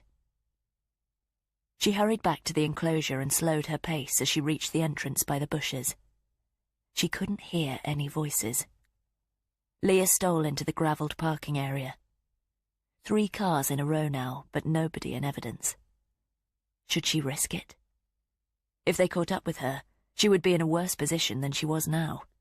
She couldn't jeopardise her father and Elliot's lives by telling them about Tate being at the cottage, and it was likely they'd hold her because of the body they'd just discovered. Getting her car was still the best option.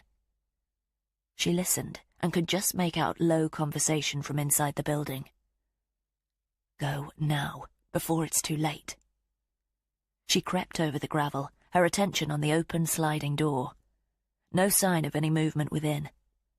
Only one car was capable of pursuing her, because she had the key to the other. Her eyes shifted to the yellow car that had parked up. She looked in the driver's side. No keys in the ignition. She really had to shift as soon as she started her engine. Echoing footsteps. Leah halted and her attention swung back to the enclosure.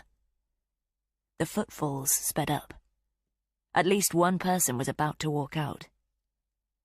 Leah trotted to her car, opened it and slid into the seat. She closed the door as quietly as she could and then glanced up at the entrance. Nobody had appeared yet. She fired up the engine. 2 plainclothes officers emerged from the sliding door. Looked like the ones who had just arrived. Leah pulled out. She had to drive right at them to turn.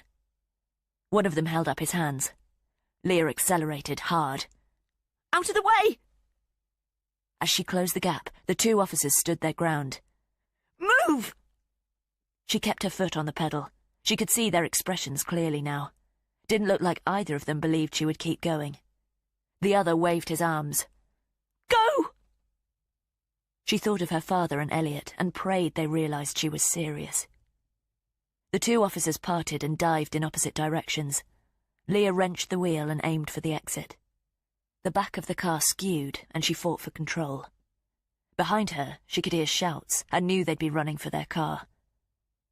The Vauxhall righted itself and she negotiated the tight exit and was soon bombing back down the track, past the other enclosures towards the rusted sign. She checked her rear view. The yellow car appeared about 100 yards behind her. She was almost at the exit. The officer's car surged forward and rapidly gained on her. Leah turned left at the sign and shot to the gates that led to the main road. Please God the traffic wasn't too busy. If she had to pause there for more than a few seconds, they'd catch up to her. She looked right and left as she rocketed through. A car was coming from her left, and she tried to estimate if she had time to pull out in front of it. No time to think. Leah stamped the pedal and dragged the wheel right, turning in front of the oncoming car. They held their hand down on the horn. Was there time for them to decelerate? Leah's head snapped as the car struck her from behind. The impact made the Vauxhall veer to the left. She was hurtling towards a ditch on the edge of the road. She'd lost control. She jerked the wheel right again, but too hard. Now she was careering to the other side. Leah managed to struggle the car back to the middle before she reached the roadworks there. In her mirror, she saw the vehicle that had struck her was slowing down. She hoped they were okay. It had been quite a jolt, but it didn't look like it had been severe enough for their airbag to deploy. The 2 officers were close behind and swerved around it before they picked up speed again. Leah knew there was a roundabout up ahead, but she was approaching the temporary traffic lights for the roadworks, and they changed to red before she reached them. Any moment there would be cars streaming from the opposite direction. She kept going and willed the Vauxhall to beat the signal for the oncoming traffic. There were only 50 or so yards of roadworks left. Could she make it to the end before the cars blocked her way out? She darted her eyes to the mirror. The 2 officers passed the red light as well. As she rounded the bend of the road, Leah could see the traffic. A white van had already surged forward. They would collide with her, unless they saw her and slowed down. But they kept coming. She was about to be boxed in by it and the police behind, and she couldn't allow that to happen. Leah floored it. She was almost at the end of the roadworks. Could she turn left at the end of them before she hit the van? The van beeped as she barreled towards it. Leah tugged the steering wheel and sharply turned left, and the van just grazed her as it passed. More cars beeped at her as she drove by them, but she'd made it to the roundabout and there were no other vehicles waiting there. She looked back in her mirror and saw the van stopped in front of the officers. They couldn't get through, but that wouldn't be the case for long. Leah joined the roundabout and almost took the second turning for Brockford. But she didn't want them to know she was heading that way, so she took the third. There was another route to her father's. But what would she find when she got there? Chapter 52. As she reached her father's village, Leah wondered if any cameras had photographed her plate. The police would have registered it when they were in pursuit, so it wasn't going to be difficult to find her. But she hadn't spotted any traffic cameras as she'd passed through the little villages of Quigley or Honston. She wished she could take comfort from the fact that the police wouldn't be far behind, but if they turned up, it meant she'd be putting her father and Elliot in even more danger.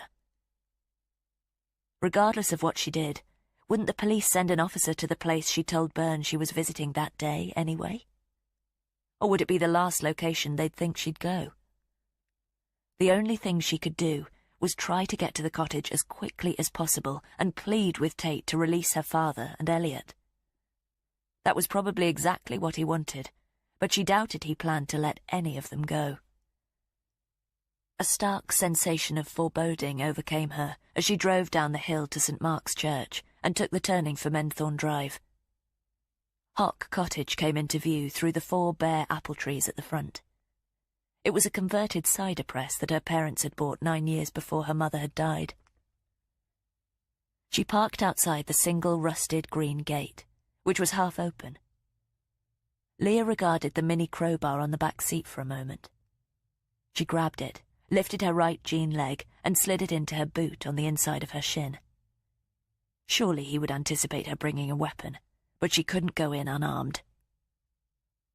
Getting out of the car, her attention was already on the downstairs windows, but she couldn't see any movement. As she walked through the gate, she tried not to limp because of the heavy, cold metal. She had the key to the front door in her pocket, but hesitated there and pushed the bell, her heart pumping in her wrists. The door immediately opened, and Tate was standing there, his face as welcoming as it had been when she'd called at Alice Booth's home only the night before. "Leah Talbot! No problems on the road this time?" The inquiry was convivial. "Where are they?" she demanded. "Perhaps you'd better come in first." He stood back. What choice did she have? "Did I bite last time?" Leah reluctantly stepped over the threshold as naturally as she could. Would he search her as soon as she was inside? She turned and immediately put her back to the old red brick wall in the familiar hallway. She could hear the TV murmuring in the front lounge. Tate closed the door and swiveled on his heel to her, a look of concern on his face. "You look very pale. Paler than last night, even." "Where's my father?" "Interesting that Elliot's welfare has taken a back seat now." "If you've harmed him in any way—" "Is that because you care for your father more, or because you've had time to think about what Elliot has done?" "Dad!" she yelled without taking her eyes off Tate. The house was silent, except for the TV. Tate blinked a few times, as if he were also awaiting a response. "Where's your phone?" "I turned it off when D.I. Byrne tried to get hold of me." Tate extended his hand. Leah took it out and gave it to him. He slipped it into his trouser pocket. "Tell me what you've done with him." "He's resting." Tate's eyes tilted briefly to the ceiling. "We shouldn't disturb him." Was that a trick, or was he really up there? Leah fought the reflex to race up the stairs. "I've warned you. The police know I'm coming here." "So you said. Were you followed from the farm?" "They weren't far behind." "It's your responsibility to keep them away. If they pull up here, you'll have to do your best." "I've just been chased by a police car. They're definitely on their way." Tate considered this and nodded. Leah noted that his trousers no longer had a belt. She could still see it around Katya's throat.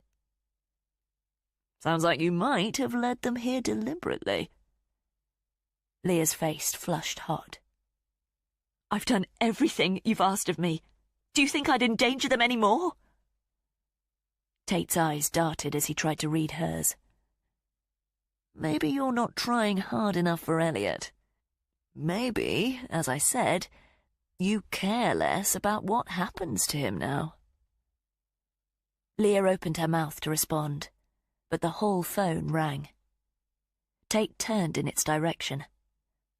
"I've only just put it back on the cradle. Does your father get many calls?"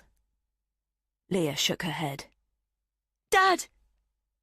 Tate held up his palm to her. "Just a moment." He went to the handset and took it from the base. "Hello?" Leah strained to hear the voice at the other end. What was he doing?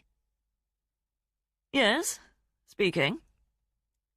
It was a woman's voice, but Leah still couldn't understand what she was saying. "My daughter?" His gaze swung to Leah. "Not today." Leah tensed her leg, could feel the cool metal. How long would it take her to retrieve it? She needed him to turn his back. "Yes, I'll ask her to call you if I see her. Can you tell me what it's concerning?" Another incoherent response.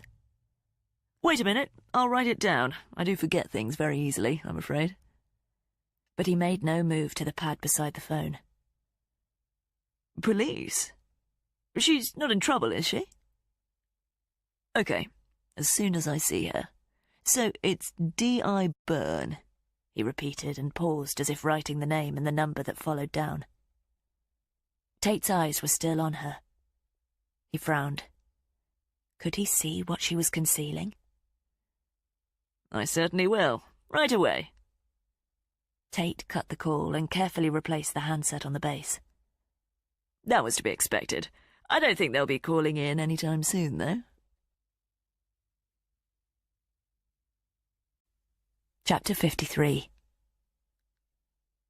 Leah's eyes were on the replaced handset.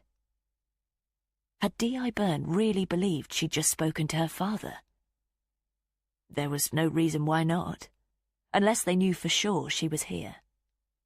She'd lost the police car at the roundabout, though. How long would it take them to locate her via cameras? With none in the villages she'd cut through, could they work out where she'd really gone? "Let's go into the dining room." He gestured to the door behind him. Then he snatched up the phone handset and put it in his other pocket. Elliot brought you here. How else could Tate have found out about the cottage? "He didn't really have a choice." Leah recalled the 3 bloodied razor blades she'd stepped on in the Trents' bathroom. "Where is he?" "Will you follow me to the dining room?" Leah didn't move. Tate raised his hands and walked backwards. "I'll go first, if you like." "Dad! Elliot!" she yelled again. Tate pushed open the door and entered the room. It had to be a trap, but if he'd wanted to kill her, he could have already done so. She warily approached the door and looked inside. Tate was standing at the head of the dining table. 5 candles were burning in her mother's old candelabra in the middle, and 2 places were set at either end. There was no sign of her father or Elliot. "I'm afraid I had to improvise with what I could find. I know you prefer white." He nodded at the filled crystal glasses. Leah took in the plate on the mat in front of her. "Egg mayonnaise. Perfunctory, but a classic. Hungry?" Leah looked sharply up at him. He caught the disbelief in her eyes. "I'm starving, but I've been waiting for you." Leah shook her head. "Tell me where they are." "In good time. I really hope you're not going to dismiss my hospitality a second time. I've gone to a lot of trouble." "You expect me to eat? Now?" She couldn't conceal her incredulity. "You will if you want to see your father or Elliot again," he stated simply and picked up his wineglass. Leah shook her head. "I have to know they're both okay." "Of course, but at the moment you're giving me no reason to tell you. You're putting me on edge. Sit down." Leah didn't move. "The quicker you indulge me, the quicker I indulge you. They're both perfectly safe, but only I know where they are. Sit." He gestured to her high-backed chair and scraped his own out. She remained standing. "What do you want?" "I've just told you." He sat and nodded towards her chair. "I would pull it out for you, but I don't want to make you any more nervous." He took a small sip from his wineglass. Not bad. Your father's got good taste. He unfolded his claret napkin and then regarded her unchanged position. I'd have preferred chives, but I could only find rosemary in the garden. Leah felt the grotesque situation shift her perception of the table. She looked down at the halved eggs on the plate covered in mayonnaise and sprinkled green. There was a set of cutlery. Was the knife sharp enough to use as a weapon? He dropped the napkin into his lap. No dessert, I'm afraid. Although I don't really do desserts. Couldn't find any cheese either, so it's just the 2 courses. Leah grabbed the back of the chair and pulled it out. It felt heavy as she shifted it and slowly sat. The wicker seat creaked as it took her weight. I don't want to hear mention of your father or Elliot while we're eating. I want to get to know you a bit more. When was the last time anyone wanted to do that? Please. She looked down at the food in front of her. Just let me know they're okay, and I'll tell you anything you want to know. I expect you've enjoyed some great family meals around this table. She took a breath and realized she had no option but to play along. This table was bought by my mother when my parents moved here. I'd left home by then. You see? Wasn't that hard? She heard his chair creak and shot her eyes up. He was leaning across the table, his glass extended. Cheers. Leah fixed her eyes on him. His expression was expectant. She slowly picked up her glass and slightly extended it. Tate leaned in further and clinked it. To getting to know you, Leah Talbot. He sat back, seemingly satisfied with his progress. Right, I am ravenous.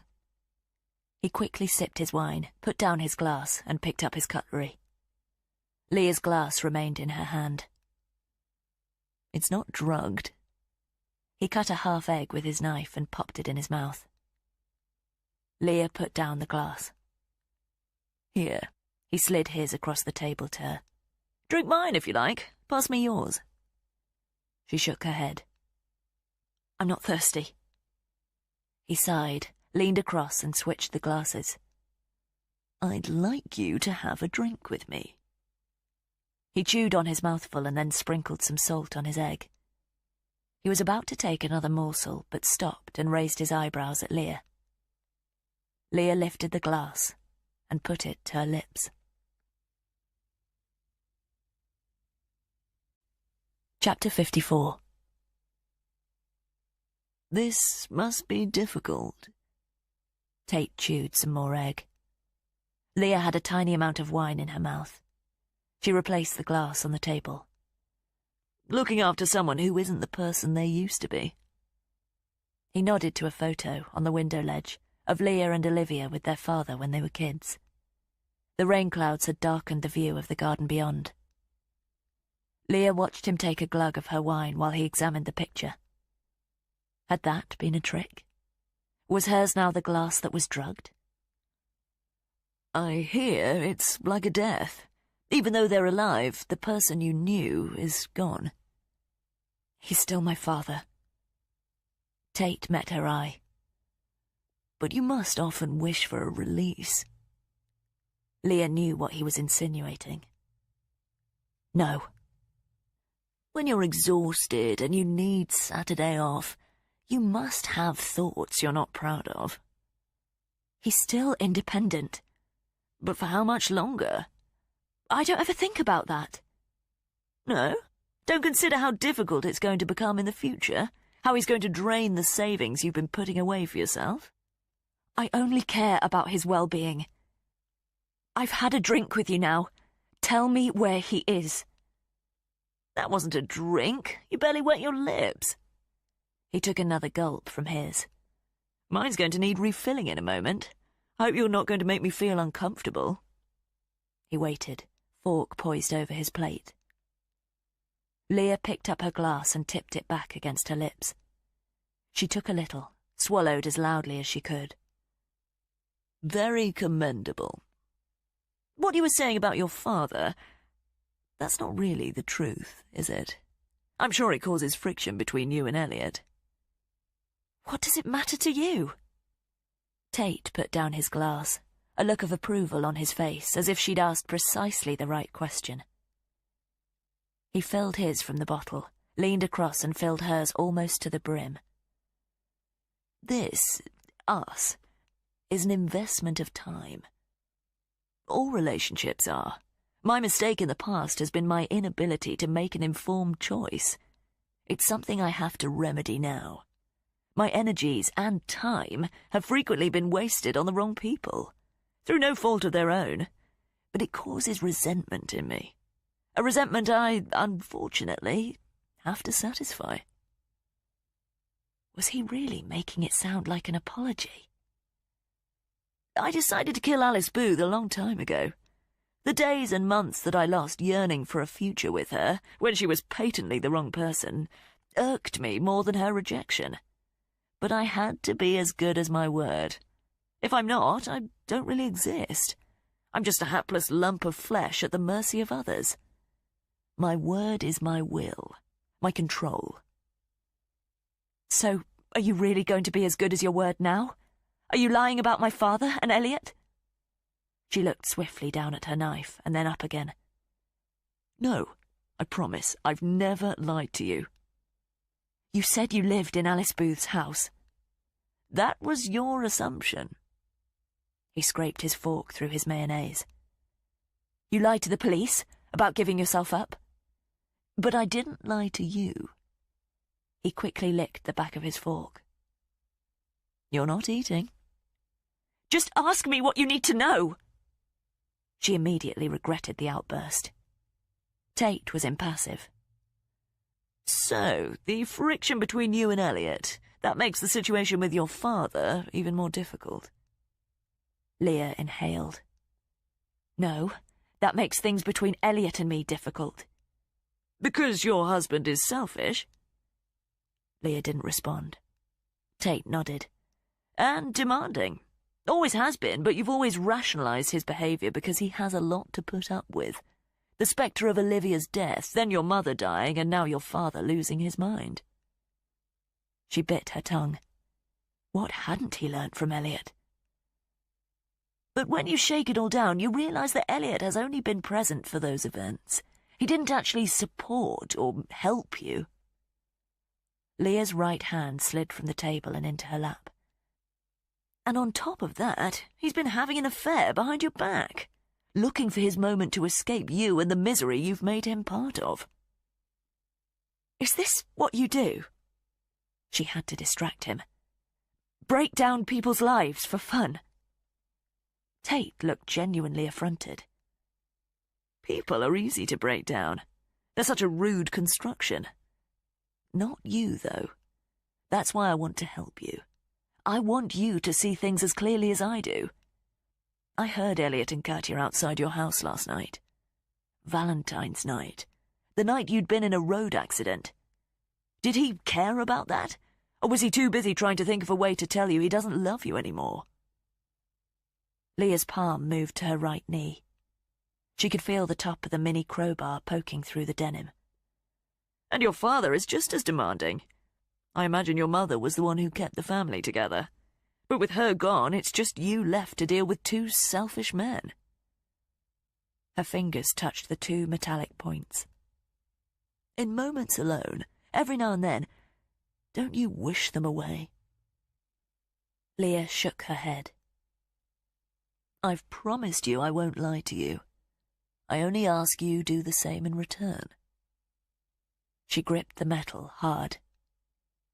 What have you done with them? Tate took another large swig of his wine. Food first. Chapter 55. A mouthful, just so my hard work isn't wasted. Then we talk about your father, I promise. Leah picked up her fork and jabbed it harshly into the egg on her plate. I'm sure he didn't teach you to eat like that. She met the mock remonstration in his expression, exhaled through her nose, and then put the food past her lips. Tate nodded satisfaction as she started to chew. He's not in this house, but he's nearby. He paused when she stopped eating and raised his eyebrows again. Leah moved her jaw faster, the cool, pulped egg turning to paste in her dry mouth. Likewise, Elliot. If you don't behave, though, you don't find them. Are they alive? Leah felt her throat close up. Speaking with your mouth full? I'm sure your father would take a dim view of that, too. Leah put down her fork. Yes, they are, but I need to know a few more details before I give you any more.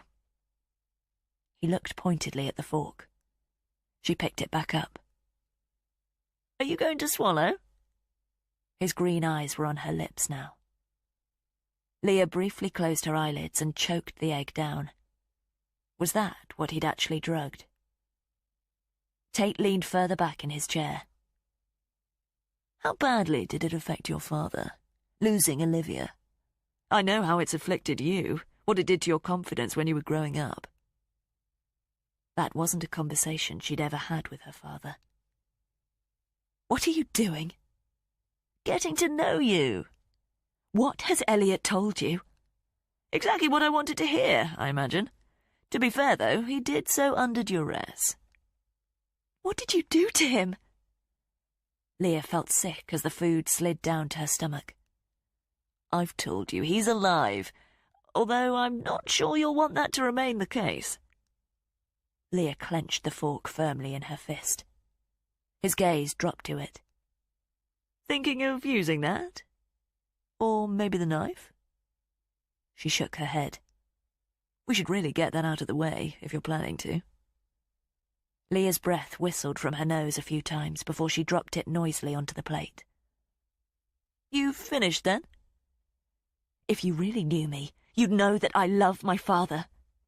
And Elliot? You love him? Yes. But she paused a second before carrying on. Yes, she repeated. He narrowed his eyes. Not entirely convincing. Did you know that Katia wasn't his first infidelity? Leah nodded, maintaining eye contact, but knew she hadn't sold the lie. Gaynor, Allegra, Nicola, you're familiar with those names? She nodded again, feeling her insides collapse. He was seeing Allegra 3 months after you got married. If you knew about it, that shows great forbearance on your part. Tate sipped his wine while he allowed her to digest what he'd told her. And a complete disregard for you on his. She suspected it was the truth. But how had he extracted those names from Elliot? I don't want him to come to harm, she said very deliberately. I never want that. Tate nodded thoughtfully. Message received. He chewed his lip thoughtfully.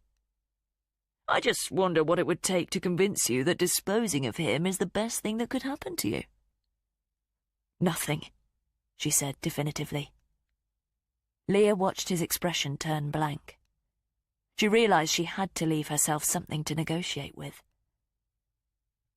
You're right, though. I don't love him anymore. A vague spark flickered in his eyes. It's been over for a long time between us, and until recently, I've been in denial of that. It wasn't hard for Leah to sell the truth. Surprise on his face now, as if they'd made a breakthrough. You valued him above yourself? She nodded agreement. Even though he was conspiring to leave you? It's because of Olivia that you don't value yourself. Because you wish that it had been you hit by the car. Leah froze. Elliot told me how you've carried it. But did it ever occur to you that he used that to abuse you in the way he has? She'd only ever shared that guilt with Elliot. Her breathing quickened. Cynically using the fact that you feel worthless because you're convinced you're to blame for your sister's death. Chapter 56. Leah's eyes were fixed on Tate's lips, the mouth of a stranger uttering things she could barely admit herself. It was your frisbee she ran into the road to collect. How could you not feel that way? She experienced a familiar sensation. Those bruises of grief and anger that were always there, aching in her stomach again.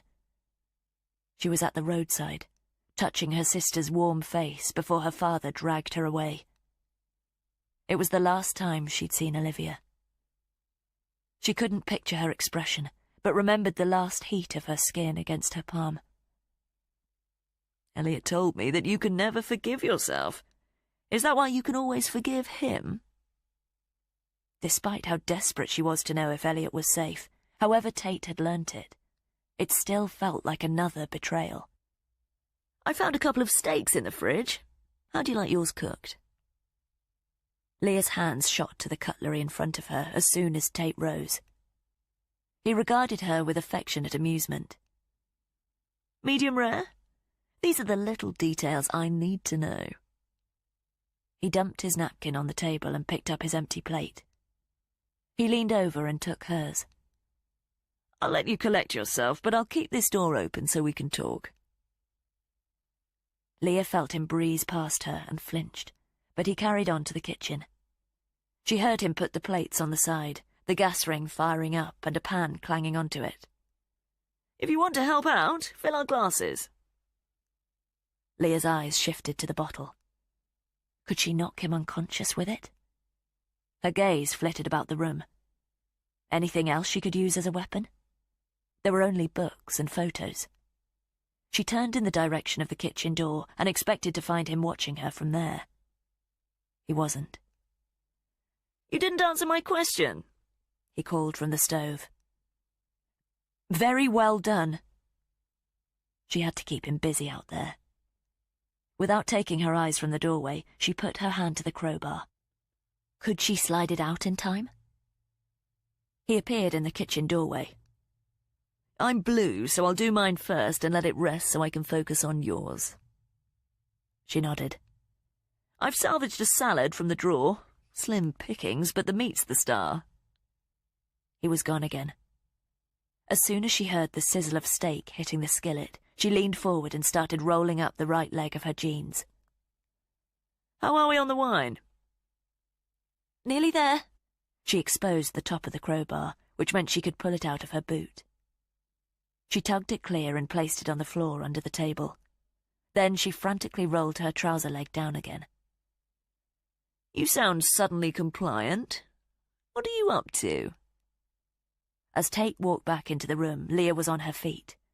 She grabbed the bottle from his side of the table and started filling his glass. She turned towards him. Tate just nodded, audited the cutlery on the table, and stepped back into the kitchen. Won't be long. Do you know if your father has any English mustard? Leah sat, but angled her chair so her back wasn't square to the door. It creaked as she did so. Might be some in the cupboard above the fridge. You're moving about. She turned to find him standing in the doorway again. I don't want my back to you. Because it's rude? He smirked and quickly disappeared. Had he seen the crowbar on the carpet? Leah put her boot on it and shoved it further forward. But whatever she had on hand to attack him with, she couldn't use it until he'd told her where her father and Elliot were. Nothing for you to do except sip the wine, he said significantly. Her glass was still full, but she wasn't about to drink it. As the bottle had been shared between them, she hoped it hadn't been drugged. But what about the mouthful of food he'd made her eat? She didn't feel drowsy yet. Leah scanned the room again. How else could she use this window of time? Had he foreseen everything she might try, or was he positive she wouldn't attempt anything when 2 lives were at stake? He hadn't offered her any proof that either of them was alive. Perhaps he was just getting off on tormenting Leah before he killed her too. She had to wait. Had to believe that he would reward her for obeying him. What else could she do? Leah picked up the knife and fork and clenched them tight in her sweaty palms. In the kitchen, the sickening fizzle intensified, filling her ears and merging with the hissing sound already there. The smell of cooked steak wafted in, and the aroma was overpowering. "Good to go," he announced minutes later. Leah tensed herself and turned her body towards the door as he entered with a plate in each hand and a bowl resting on his arm. She had the knife ready, could jab it into his stomach while both hands were occupied. But it wasn't a sharp blade. Tate paused and quickly took in her situation, as if expecting something to be out of place. Satisfied it wasn't, he arced around her to return to his side of the table. He put his own china plate down first. His sealed steak had a serrated, wooden-handled steak knife beside it. He retrieved the salad bowl from his arm, put it between them, and then deposited her steak in front of her. Beside it was another serrated steak knife. "All yours," he declared. Leah looked down at it, the smell hitting her in the face as she considered the significance of what he'd given her. Tate seated himself and replaced the napkin in his lap. He nodded at his steak. "Your father knows how to live." Leah looked up at him, the sizzling still in her ears. Tate picked up his fork and serrated knife and started energetically sawing through the meat. Chapter 57. Leah regarded the puddle of red under the piece of meat on her plate. "Do you think your father blamed you for Olivia's death?" Leah heard his fork scrape over his teeth and him chew vigorously. "When are you going to tell me where he is?" She didn't look up. "As soon as we've had a pass at this course," he said placatingly through a mouthful. "Shame I couldn't find any mustard. This is excellent." Leah took hold of the steak knife. "Good. Just one bite." There was something sprinkled over the meat. Was it salt, or had he drugged it? It was far from well done. The puddle of red was expanding underneath as the meat relaxed. She sawed a small corner off it. "Elliot told me that your father calls you Olivia now. She died when she was 9. That's plenty of time for you to replace her as his favourite, isn't it?" Leah didn't respond, but managed to separate the morsel from the main steak. "But it doesn't sound like you have. Is that because you were the older sister who should have been looking out for her? Has he not forgiven you for that?" Leah examined the meat on her fork. "Done okay for you?" The idea of putting it in her mouth seemed repugnant. Leah breathed through her mouth so she couldn't smell it. "Wouldn't you prefer that guilt to be gone now? Isn't your father just a constant reminder of something you'd rather forget?" She shook her head. "And Elliot, he's the only one you've told, and he's used it against you, abused it so he can be unfaithful without reproach." Leah put the fork to her mouth, but her lips wouldn't open. "Year after year, knowing deep down you were unhappy, but not thinking you were worthy of anything better." She tried to block out his words, concentrate on what she had to do. "You've convinced yourself you're as happy as you're ever entitled to be, deceiving nobody but you that you have a loveless marriage worth salvaging. But what if you could start again?" Chew and swallow. But it seemed like an insurmountable task. Wipe all that guilt and negativity away. Start afresh as Leah Talbot and not the sister who should have died on the road. I can see who you are. They never have. They've broken you down for something that wasn't your fault, and you've taken it for too long." Leah slid the piece of meat into her mouth and chewed quickly. Tate was silent as her teeth worked it. He watched her with fascination. Leah swallowed it. He picked up his wineglass and sipped. "You can change. Look what you're capable of. I know you're a vegetarian." Leah tried not to react as she felt the bolus of meat sink inside her. Can't you see why we're sitting here together? You had your own accident on the road, but you survived. Surely you must acknowledge the significance of that. You came to me with blood on your hands, and we both experienced an undeniable connection. You believe you killed your sister. They already suspect you did. Might they be right? Are you already a killer? Leah held his green eyes. One bite. It's done. Take me to them. Tate nodded, but seemed unsure. Think you're ready? Leah's hands were shaking. They still held the cutlery. Tate's eyes dipped to them. Leave the fork here. She dropped it onto the table. Tate emptied his wineglass. It's just us here now. We have as much time as we need for this. Leah stood, but the room lurched.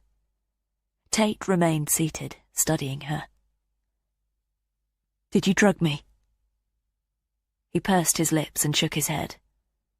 I think you're just a little overcome. She slid her foot forward to steady herself. It didn't connect with the crowbar, but she still had the serrated knife in her hand. Tate took his napkin from his lap, dabbed his lips and tossed it on the table. You can come at me with that if you want. I'm unarmed. Is that what you'd like to do? No. No because you're scared, or no because I've never done anything to harm you? You said you wouldn't lie to me. Take me to them. And I will. I just want to make sure you realize there's a reason you haven't planted that blade in me yet. He stood up slowly, his chair sliding out behind him. Leah took 2 paces back. She was getting further away from the crowbar. Tate fumbled in his pocket and took out a small set of keys. He held them up. Leah recognized them. They were to the dilapidated stone outbuilding at the rear of the property that used to be the Apple store for the press. He threw the keys over to her side of the table. You lead the way. Chapter 58. Was this a trap? Leah half turned to the door but swiveled back again. Tate was still standing in the same position on his side of the table. He raised his palms. I don't have a weapon. This is your choice now. Leah scraped up the keys from the table with her empty left hand. Tate's expression didn't shift. He watched her with breathless interest. They're still alive. You can't lie to me. I promise they're alive for as long as you need them to be. She backed away a few more paces until she bumped into the door jamb. I'll follow you out. The back door is open. Leah regarded the cutlery in front of him. He could easily pick up his knife and pounce. She slid past the door jamb so she was standing in the hallway with the kitchen door to her right. I've been making all the right decisions on your behalf. He leaned forward and snuffed out the 5 candles of the candelabra by pinching them with his fingertips. Now it's your turn. Go. I'll join you now. Leah turned and strode quickly through the kitchen. The smell of cooking was heavy and the atmosphere smoky. She reached the back door and gripped the handle. No key. She couldn't leave and lock it from the outside. She opened it inward. Turning back, she saw no sign of Tate in the hallway. She stepped through the door and the cold evening doused her face. The last of the golden sunlight was just disappearing. Leah stumbled along the wet paving stone path, past the garage, and headed towards the half-collapsed stone structure 50 yards beyond it, her irregular breaths clouding around her. There were no other properties within shouting distance. Nobody would be able to hear. She stopped and glanced back at the house. Through the window of the back door, she couldn't see Tate in the kitchen. Her eyes shifted to the lit window of the dining room. He was no longer standing at his side of the table. Leah staggered on towards the Apple store. It had always been too damp to keep anything but tools in there. Were Elliot and her father really imprisoned inside? As she approached, she took in the battered blue doors and the collapsed roof which sagged inwards at the middle. Her fingers trembled as she tried to maintain her grip on the knife and insert the first key into the rusted padlock securing the doors. Fragments fell out as she waggled it and pushed harder. "Come on!" She looked back and saw Tate closing the back door behind him. Leah pushed the key all the way in and twisted it. The padlock opened, and she took it from the hooks and allowed it to fall into the mud.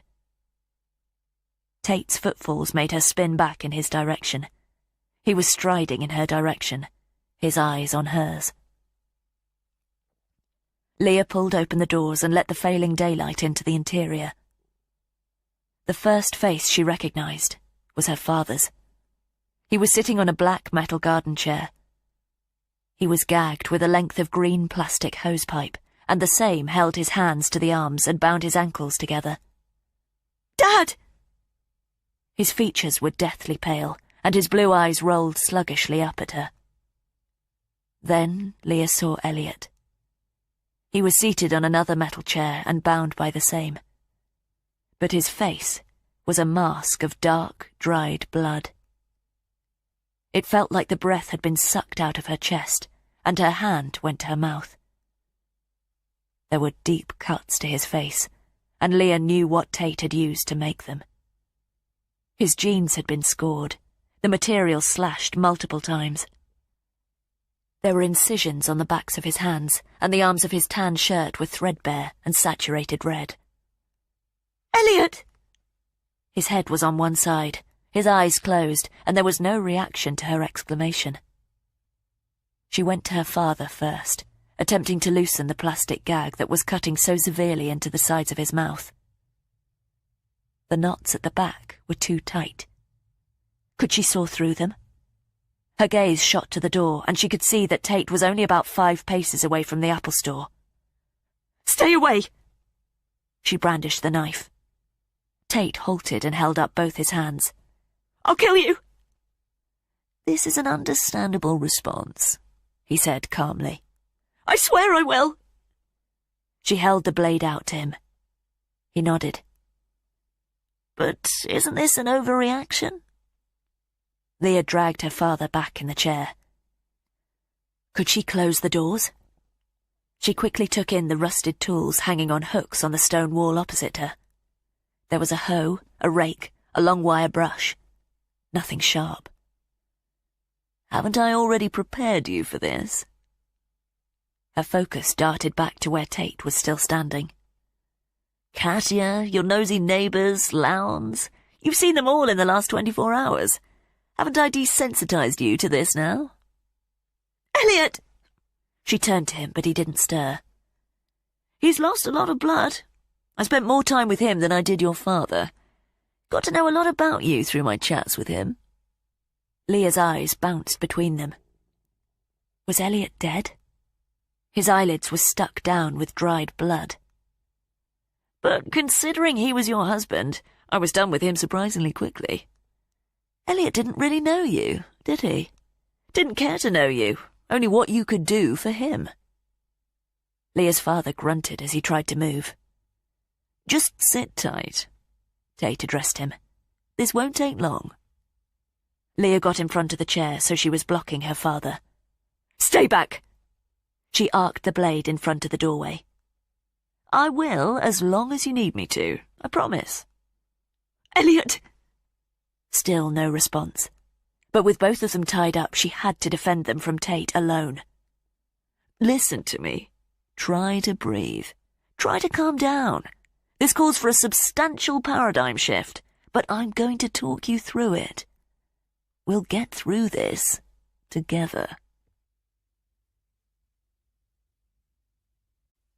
Chapter 59. Again, Leah considered slamming the doors and leaning her weight on them. "I've told you I won't try to come inside." He'd read her mind. "You'll be shut away in the dark with them, and then what?" "If you leave now, I promise I won't call the police." But she knew the offer was as futile as the first time she'd made it. "I've no intention of leaving, not when we've made such progress." "Progress?" she spat scornfully. Your father... Leah didn't move from her protective position in front of him. I think he's having difficulty. Tate's gaze was on him. Leah turned the steak knife around in her hand, so she was holding it like a dagger. She brandished it at face height, the blade protruding from her fist. She knew she'd have no hesitation in stabbing him if he came at her. But he remained where he was. Her father retched behind her. I think you've got him overexcited, Tate declared. But she still didn't move. Bear in mind, he doesn't know who I am, doesn't know who you are. Leah could hear her father groaning against the gag. He hardly knows who he is, let alone what he's doing here. If you stab me, he won't be happy or sad. And if he is briefly relieved you saved his life, he won't even remember your name in a few minutes' time. Leah stepped quickly back so she was beside her father and could look at him. His fearful eyes bulged and swiveled between the two of them. Maybe he thinks you're Olivia. Perhaps that's who he'd prefer to save him now, even though she's been gone for so long, despite the fact you've tried to do everything in your power to fill her space. She had to release the gag, but she couldn't afford to take her eyes off Tate. Dad, try to breathe slowly. He's been waiting for her to walk through the door all this time, but it's not going to happen. You're never going to be the daughter he wants to see. Leah's father arched his back as he tried to rise from the garden seat. You're holding that knife to the wrong person. Tate's tone was calm. Dad, breathe in through your nose. But he continued to buck and struggle against his bonds. This is how he suffocates every day. Confusion and fear is all he knows now. Is that really the life you want for him? Dad, it's okay. You have to keep still. But he kept squirming. I imagine he's never mistreated you. Tried to protect you from what happened. But you've always picked up on that quiet disappointment. He's been grieving for so long, and now, every time you tell him you're not Olivia, it's like he's finding out she's dead for the very first time. Shut up! Dad, I'm going to untie you now. Try to calm down. Let him go. If he was still the father you knew, you'd know he'd want an end to this. Leah put her free hand on her father's shoulder. And don't you need an end to this? Every weekend watching a man trapped in a mouse wheel? Those moments of clarity when he knows who you are and what you do for him, shrinking away, learning that his wife and favourite daughter are dead over and over again. It won't work, she barked at him. Whatever you're trying to do. Put the knife in him, he said collectedly. It's been a long day for him. A long day for you. You both need that relief now. You both deserve it. Leah's father moaned through the gag. What would you want if you were in his position? I know what choice I'd make. Dad, I'll free you now. Her voice trembled. Just wait. For what? I think you're more afraid of the consequences than actually doing it. I'll take responsibility if you want. You could say you found them both butchered here. If you want to help me, go! She yelled, her throat grating each word. I can do it for you. Leah tugged in a breath. Is that what you want me to say? Her father bucked in the chair. It is, isn't it? Stay the fuck away from him! Give me the knife. He extended his hand. You know I'm not going to harm you. Give me the knife. Take one step. No. Tate took a pace forward. You won't do that. Leah's father shouted aggressively through the hose, his anger directed at Tate. He knows I'm a threat. He's defending you. Maybe he thinks you're Olivia. Leah's leg muscles stiffened as she prepared to launch herself at Tate, but then another voice started screaming behind her. Chapter 60. Leah didn't shift her attention from Tate. It was Elliot. He was alive. A small gap of relief opened in her, but the revelation didn't negate the danger she was in. Elliot was tied as securely as her father. Looks like somebody's decided to step up to the mark. Tate's eyes were over Leah's shoulder. Better late than never. You promised you wouldn't come inside. Leah was still poised to launch herself at Tate. I did, and I won't. I think you might need my help now, though, but I won't enter until you invite me to. Elliot yelled against his gag again. You can't really complain about your predicament, Elliot, Tate said past Leah. You told me about this place. You led me here. And you didn't need a lot of inducement either. Elliot! Leah didn't dare look in his direction. He kept screaming. Elliot! He stopped. She guessed the pain of his wounds must be overwhelming. Can you get free? Tate's face was impassive, as if he knew how the conversation was about to go. Leah heard Elliot struggle and the hose creaking as he moaned in agony. He doesn't need to do that. Put himself through any more trauma. Neither of them does. Try to get loose, Elliot. He breathed erratically, and a sob escaped his nostrils. Tate sighed slightly. You're expecting too much of him. Elliot, you can stop now. It's a waste of your time and ours. She could hear Elliot's movement continue, but quickly decrease. When has he ever put himself on the line for you? When has he ever done anything but look out for himself? Think that's going to change in circumstances like this? Leah's father twisted his bound hands. But look at you, prepared to kill for them both. Do either of these gentlemen deserve your loyalty?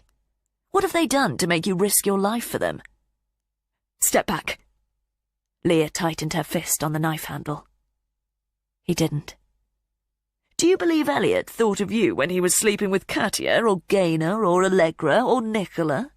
Happily making a mockery of your marriage time and time again?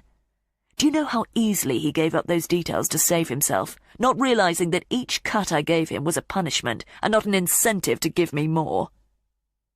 I told you, I don't love him anymore. Was this what he needed to be told again, or was she condemning Elliot to death by saying she no longer cared for him? So you said. But do you feel so worthless that you're going to let him get away with it? I don't want to see him again, she retorted, but Tate's reaction made Leah seal her mouth tight. His satisfaction was plainly visible. And why did he get away with it for so long? Who made you feel so worthless? She didn't look at her father, kept her eyes unblinking on Tate's. What comfort was Elliot to you on Valentine's night? You could have died in that crash. Would he have been concerned, or would he have seen that as a very convenient way out? He wouldn't have had to confront you about Katia then, as she wanted him to last night. Do you think he cared that you sat alone on the floor in your shower for so long? Abhorrence broke through her. She knew he'd been in the house, but now there was no doubt he'd seen her there, thinking about Olivia and how the accident of so many years before had been the catalyst for the person she'd become, living in a house with a husband who didn't love her. That's why you came to see me again this morning. It was the first time you'd exerted your will in a long time, and you found that that's exactly what I'd done with Alice Booth. Taken back the control she took from me years before. You can exert your will again. I think you're capable, but saying the word to me is exactly the same. No, I don't want this. You want to punish Elliot. His voice remained even. And you never want to see him again. Don't twist my words. You've harmed him enough. Enough for what? All the years of deception, or for handing me the key to your insecurities? Leah's father and Elliot were both noisily fighting to get free. Say the word and it's done. No repercussions. Leah shook her head. Say it. You're the only one I want dead. Because I'm the only one telling the truth. Tate took another step forward. Stay back. Leah noticed her father had stopped moving. Dad! But she couldn't afford to look down at him, even for a second. There was no response. Elliot continued struggling behind her. Dad! I think he's fitting. Tate squinted. Dad! Perhaps this decision's about to be made for you. He didn't look up. Leah shot a glance to her father. His body was taut, and she could only see the whites of his eyes. Chapter 61. It appears, despite my best efforts, you can't decide for yourself. Tate regarded Leah's father as his body jerked in the chair. She had to cut him free of his gag, but she couldn't afford to take her eyes off Tate. If you really think he's worth saving. Leah put her free hand to the hose wrapped around his head, but it was bound too tight. It had to be cut. Which you obviously do. I won't stop you. Go ahead. There was disapproval in his voice. She shook her head. Another trick? Her father noisily drew air in around the gag. I told you I won't lie to you. Release him. Give him the shell of his life back. Even if dying now is what's best for him. Leah lowered her blade and slid the blunt side under the hose at the side of her father's face. She started furiously sawing away from his cheek. The serrated edge should make short work of that. She focused on cutting through the plastic, Tate lingering at the periphery of her vision. He could attack her now, and she would never slide the steak knife back out in time to defend herself. The blade got traction on the double thickness of the hose. But if you choose one man, you forfeit the other. Her hand halted. I'm making that decision on your behalf.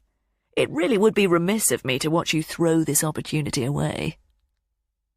Her father's eyes had closed. His convulsions were weakening. Dad! Leah started soaring again. She had to save him first. I refuse to make that choice. You're incapable of resolving this. You'll thank me, though, as if your father isn't already brain dead. Stay with me, Dad! The knife was through the first coil. As she sawed faster, her father's head bounced loosely on his neck. Look how close you are. You could just wait a few seconds. Keep sawing if you like, though, so you can tell yourself you tried. Shut up! The blade was cutting through the second coil.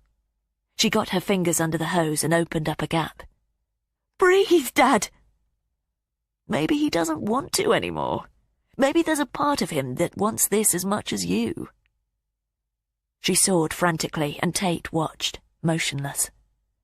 The coil severed, and Leah pulled the plastic away from his face. Dad! She shook him. His head lolled forward. Dad! She lifted his chin and slapped his cheek. His eyes flickered under his lids. Take a breath! After a second, his chest suddenly heaved, and he noisily dragged in air. Leah turned to Tate. He was still watching silently. When she stole a look at her father, his bloodshot eyes were open, uncomprehending. What is this? Spittle ran down his chin. It's all right, Dad. You're okay. Her father squinted at Tate, and then blinked as he tried to focus his eyes on her. What are you doing? Do you think he recognizes you? It's Leah. This man tied you up. Her father bounced his gaze fearfully between them. Leah's fingers trembled as she tried to release his left hand from the arm of the chair, but the hose was binding it tight. Cut them. I'm not going to stop you. Tate promised. Soon have you out. He addressed her father. Leah couldn't get the knife under the coils. Just saw down, Tate suggested. Careful not to sever any of his main cables, though. Leah looked into her father's confused expression to reassure him, but she could see he was just as wary of her as he was of Tate. It's me. It's Leah. I'm going to get you out of here. Maybe he would rather it was Olivia who was helping him. Leah sawed the blade above his wrist. Elliot started yelling through his gag again. Leah's father swiveled his head to where he was.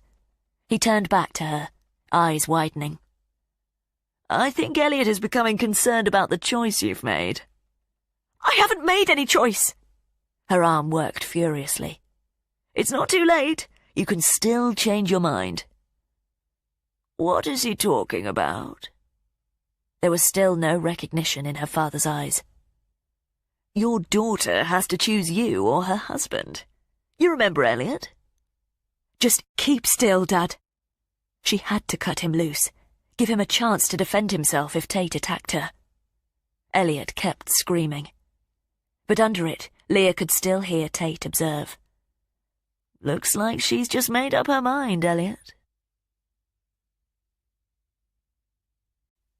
Chapter 62. Ragged ends of hose flicked up as Leah's knife cut through them. She yanked on the remaining length and it came away.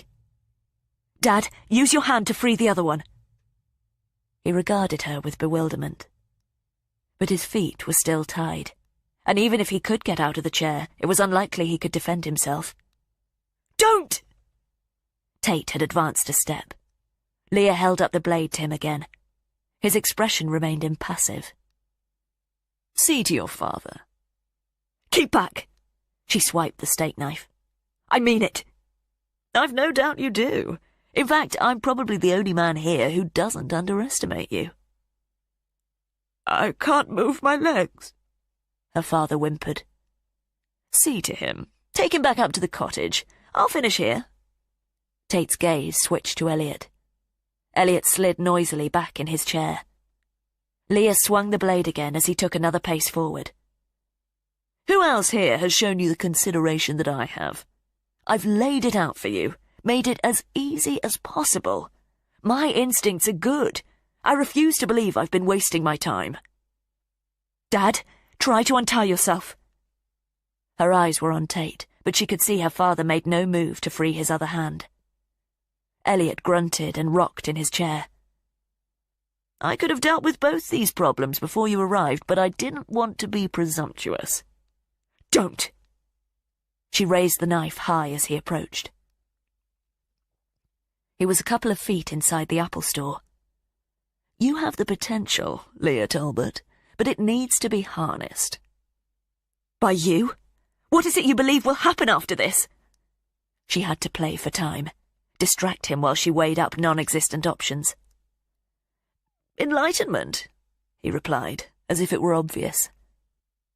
And then what? My gratitude? She retorted caustically. Your life is about to change for the better.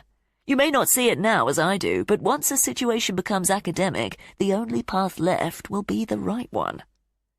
He extended his hand. Make the right choice and join me.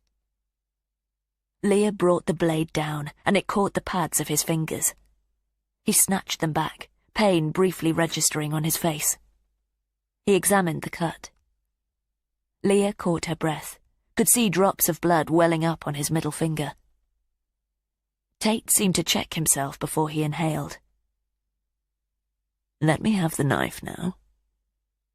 There was a clatter from behind Leah. She didn't turn but guessed Elliot had tipped over in his chair. Tate briefly looked down at the floor. First time he's fallen at your feet? Stay away from her. The silence that briefly followed underscored the threat. Leah looked down at her father. He was glaring at Tate. Leave my daughter alone. He didn't blink. Is this a breakthrough? Tate sucked his fingers. This girl you're valiantly protecting, though, can you tell me her name? The hose securing Leah's father's other hand creaked as his body tensed. Can you? Tell me who she is. Her father's jaw clenched, the muscles throbbing in his jaw. Don't answer him, Dad. What about your wife? Will she remember? Should I go and get her? Do you think she'll jog your memory for you? Leah's father's eyes burnt, full of an intensity she hadn't seen for a long time. Is she indisposed? Leah's knuckles went white along the handle of the knife. Take these off. Leah's father nodded at his remaining bonds. "Take these off and let me out of this chair." Looks like he's coming to your defense. That's enough. Tate seemed satisfied by the barely controlled rage in Leah's growl, squeaking and thudding as Elliot writhed on the floor. Tate raised his palm at Leah's father. "Just give me her name." Dad! Her father lifted his hand too, like he used to when she was a little girl, irked at her interruption. He didn't wrench his attention from Tate. "Olivia," he whispered, his expression triumphant. Leah lunged with the blade.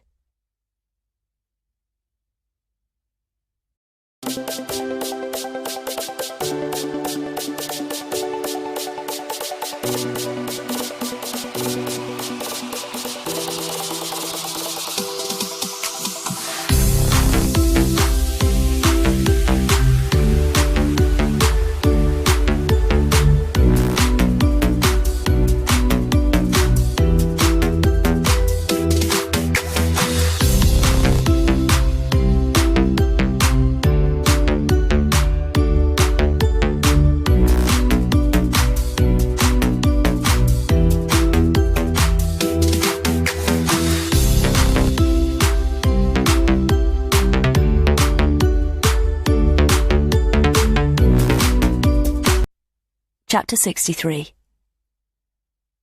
Leah gasped and held up both her empty hands. Tate was open-mouthed too. Leah's father breathed heavily down his nose.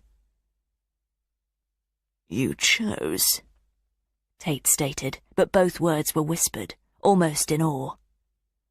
Her eyes were on the blade and where it was buried. Elliot had stopped struggling. "Olivia," her father said. Tate looked down, his chin grazing the top of the blade. The metal was half buried at the bottom of his neck, just above his clavicle. The motion prompted blood to pour from the wound. Leah hadn't aimed for any particular part of Tate's chest. Her palms went to her lips as he reeled unsteadily. She couldn't allow the shock of what she'd done to paralyze her. There was surprise on his face as he carefully took hold of the wooden handle. Leah's fingertips were under her eyes. He focused on her, opened his mouth to speak, but gagged. "Untie yourself, Dad." Tate gurgled as blood flowed faster from the deep slit. His expression changed, shifted to triumph. Her father hadn't moved. "Quickly!" She heard him tugging at the piping around his other wrist. Elliot was saying something incoherent through his gag. Tate yanked out the knife. Leah drew breath the same time as he did, but his bubbled. Tate staggered back, his hand to the wound, but blood pouring through his fingers. "You left me no choice." Leah didn't blink. His gaze slid sideways. He was looking at the wall opposite. Staggering to it, he placed his palms on the bricks, his back to her. She kept her attention firmly on him. "Hurry," she addressed her dad. Then she backed over to where Elliot was lying on the floor on his left side. He was still babbling at her through the gag. She worked at the tight knots securing his right hand to the chair arm, dropping her eyes to her trembling fingers and then returning them to Tate. Tate's body sagged, and he leaned harder against the wall. Blood was pooling in droplets at his feet. Had he brought a weapon out with him? The knots were so tight, and Elliot was struggling and tensing the hose. "Keep still," she hissed. "Let me do it." Her father had his other hand clear and bent unsteadily forward to his bound ankles. As Leah worked frantically on Elliot's bonds, Tate went down onto one knee. Leah's father was bent all the way forward now, grunting as he fought to untie his legs. Leah released Elliot's hand and checked Tate. He was still motionless. She uncoiled the hose, and her husband's hand started working on his other. She concentrated on his feet. Tate tried to stand again, but dropped down hard onto both knees. Leah picked at the knots and noticed he'd dropped the steak knife. It was at the bottom of the wall. Elliot used both hands to tug at the hose around his face. Her father had his feet loose and tried to stand up. He collapsed back into his chair. "Dad, wait there. We'll help you up now." She undid the knot at the back of Elliot's head, and he ripped it away. Tate's body collapsed against the wall. Leah helped Elliot with his ankles. "I'm sorry," were her husband's first words. "Can you get up?" She pulled the chair away from him. Elliot took a few breaths and nodded. He started to stand but trembled and flinched as the motion emphasized every slice in his muscles. Leah supported him to his feet. His eyes looked so white in the dark blood mask of his face, and he opened his sticky lips to speak again. "Save your energy. Can you walk?" He nodded, and she guided him to where her father was trying to rise a second time. "Your dad," Elliot whispered, and took his arm from Leah. She helped him out of the chair, then took a few cautious paces towards Tate. "Don't," Elliot warned. She halted but quickly raced forward and scraped up the knife. Tate didn't react. "Let's go," Elliot whisper yelled. In the dregs of daylight, Leah could see a small puddle of dark blood between Tate's knees as it broke its tension and flowed backwards, picking up dust as it went. "We can't leave him like this," Leah's father said. "We'll call him an ambulance."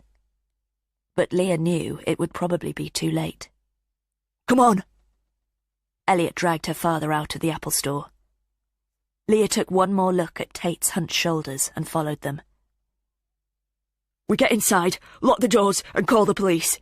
Elliot was determinedly walking her father back to the cottage, their breath misting around them. She caught up with them. "Careful, Dad's about to collapse." She took his other arm, but Elliot wouldn't slow down. "Wait!" She stopped. "What is it?" Elliot turned to her. Tears had welled up in his eyes and were trickling white tracks down his face. "He has Dad's phone, and mine." Leah turned back to the Apple store. Chapter 64. Leah found the spare key and locked the back door as soon as they were inside the kitchen. She and Elliot helped her father through to the hallway, and she double-checked that the phone wasn't there. Tate had it and her mobile in his pocket, but going back into the Apple store was a bad idea. "I just need to sit down," her father declared. "No time." She repositioned herself under his arm. "We'll drive my car to the nearest neighbour, call the police and an ambulance." Elliot nodded and blanched as he took her father's weight. "Can you walk okay now?" Leah's father looked ashen. "If I could just have a minute's rest." Leah shook her head at Elliot. "Come on." The three of them shuffled through the tight hallway towards the front door. A rattling sound came from behind them. They all stopped dead, and Leah and Elliot turned in the direction of the noise. The back door handle was being jerked down. "Out the front!" Leah was already dragging them both to the door. She opened it and they helped her father onto the path. "Where are we going?" he asked, bewildered. Leah gripped the steak knife firmly in her right fist. "He could come up the side of the house. Keep a lookout." She fixed her eyes on the darkened track overhung by trees to her left as they headed up the short path to where her car was. "I need my coat." Leah felt her father resist them. "You don't need it. It'll be warm in the car." "Quiet," Elliot snapped, his attention locked on the track to one side. They'd reached the gate. "Support him." Leah took her arm from under her father and, watching the house, scrabbled in her pocket for the key. "Hurry!" Elliot turned her father so he could look back as well. No sign of it in either pocket. Maybe it was back in the house, or had fallen out in the Apple store. She tried her back pockets and felt metal. "Got it." She pressed the button and the door clunked. "He's coming!" Elliot exclaimed. Leah spotted Tate emerging from the shadows at the right side of the house. He was illuminated as he stumbled in front of the lights from the windows. He was carrying a long pole. "Run!" Elliot turned to Leah in alarm. "Dad can't outrun him! Get him inside the car!" Elliot looked as if he was in two minds about releasing him, and then nodded. "Open the door!" Leah lifted the handle of the passenger door, but it was locked. The car had been open. She'd just locked it again. She pressed the fob again and yanked the door. "Put him in the back!" Elliot was already shoving her father inside. Leah knew she had to use the knife again. She turned back to the house, but Tate had already arrived. He swung the implement in his hand. It was a rake, and the edge of the heavy metallic teeth caught her in the left side of the jaw. Leah was on the ground, white pulses of light in her eyes. She could hear Elliot shouting, and the knife was no longer in her hand. "Dad!" She heard her voice scream, but it sounded like she was yelling in her own ear. She had the key. They couldn't drive away. Leah was on her feet but slewed sideways and her face hit a wall. A hand gripped her shoulder. "Stay down. I'll finish here," Tate's voice gurgled. "Leah! Get the knife!" Elliot cried. "Get up. Back on your feet." Had she blacked out? She used the edge of the wall to haul herself up and turned. But the action seemed to continue, and the struggle in front of her appeared to repeatedly zip by as if she were on a carousel. Tate was climbing into the passenger side, and she could hear Elliot. "Get the fuck off us!" Her eyes dropped to the ground. Where was the knife?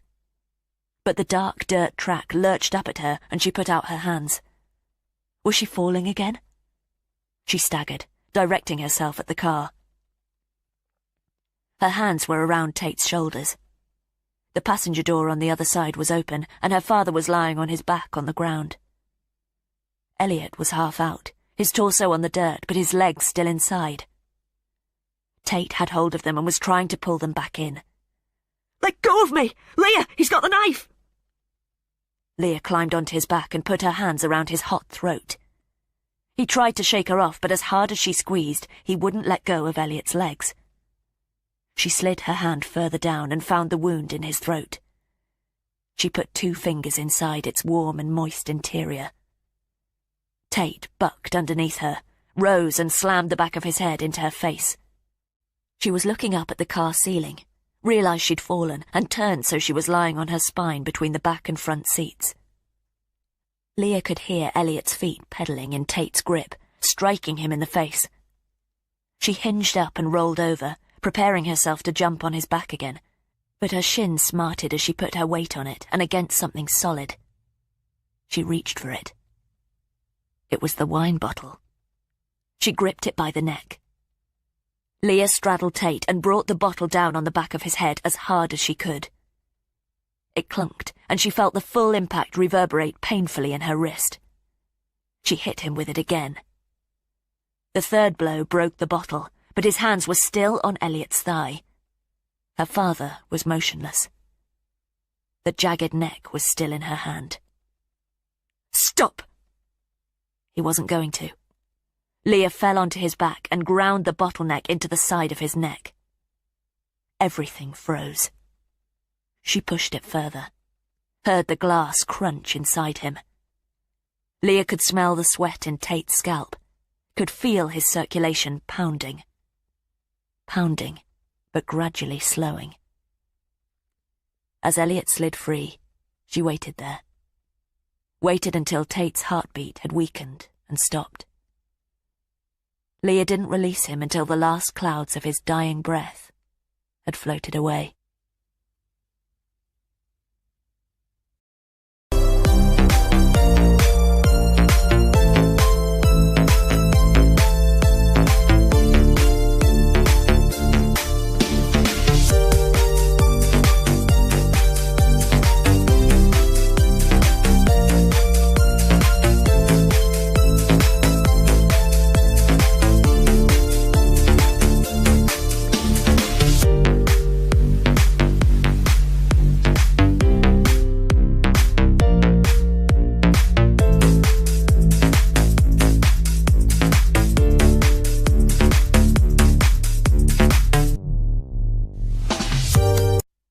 Chapter 65. Leah didn't want to open her eyes. Sitting on the floor of the shower, the slight pressure of water on her scalp and knees, she clenched her shins a little tighter to herself and listened to the flow over her ears and the trickle into the plug hole. It was their first day home, and they'd arrived mid-afternoon. She'd left Elliot perched on the edge of the couch, flicking through the TV downstairs while she escaped to the bathroom. They'd called in to see her father on their way from the hospital. He was the first to have been discharged and had insisted on going home. Leah had been against it, but realised that, ironically, it was the one place where he felt secure. He'd already completely forgotten what had happened there. He had his usual carer with him until Leah had packed some things and headed over later that evening. She was going to stay there with him for a few weeks and suspected she wouldn't be returning home. She'd been treated for concussion and had remained in hospital while Elliot had been in the ICU.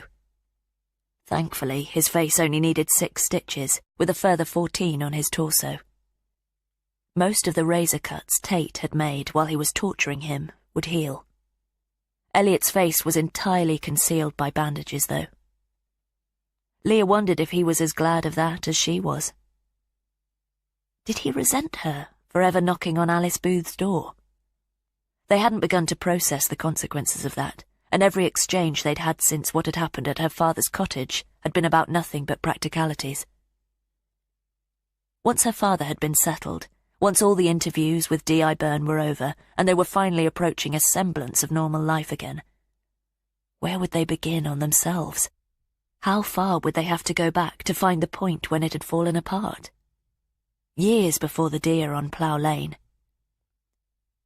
Here she was again, sitting in the shower, washing away the trauma of what had happened and thinking about Olivia and how her death had moulded the life she'd settled for.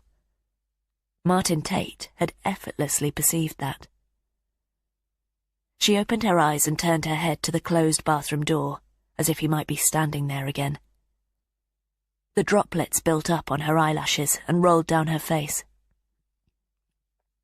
She blinked them away, kept her gaze on the door. He'd wanted her to free herself. However repulsive his actions, he'd genuinely believed he was helping her. What had he planned for her beyond that? Was she simply the new promise he'd made to himself? His new purpose and hope after he'd dealt with his other failures? Maybe even the inhuman needed that too. She could vividly recall the moment their lips had touched. What would have happened if she hadn't allowed it? But she was sure Tate would have brought mayhem into her and Elliot's life regardless. She could still feel his body stiffening as she held him and pushed the glass into his throat. She knew she would never be the same person again, even though that seemed like the actions of someone else entirely. A person Tate had extracted from her. Leah would remember that look of triumph on his face when she'd stabbed him, as sharply as the sensation of his life ebbing away and the aroma of his scalp as he died underneath her. She'd had to do it, to save her father and Elliot. But why hadn't Tate finished Elliot? The knife had been in his hand. Tate had easily abducted her husband on his walk to the station, asked him to help him bump-start his car and led him to a car park before knocking him out. Did Elliot feel humiliated by that? But why had he been getting on a train if Katia lived a few streets away from their home? Was he really going to stay with a friend? Or had it been Gaynor, or Allegra, or Nicola he was on his way to see? One infidelity was an affront to everything they'd built together, but the notion that there were 4 women he'd been intimate with was something she still couldn't conceive of. She wondered if he'd lied to them as much as he had to her. All this time, Leah had lived with somebody she'd naively assumed she'd known. Some wounds would never heal. There was nothing left for her here. Had Martin Tate's intervention precipitated her acceptance of that? Martin Tate wasn't his real name. The police were still trying to find out exactly who he was. They could start with Alice Booth, trace him back to the person who'd been in love with her. Had it all been lies, though? She suspected not. Everyone was a product of what was denied to them. Her father had hidden it for decades. But as his personality was gradually eroded, he could no longer spare Leah from the hurt of their family loss.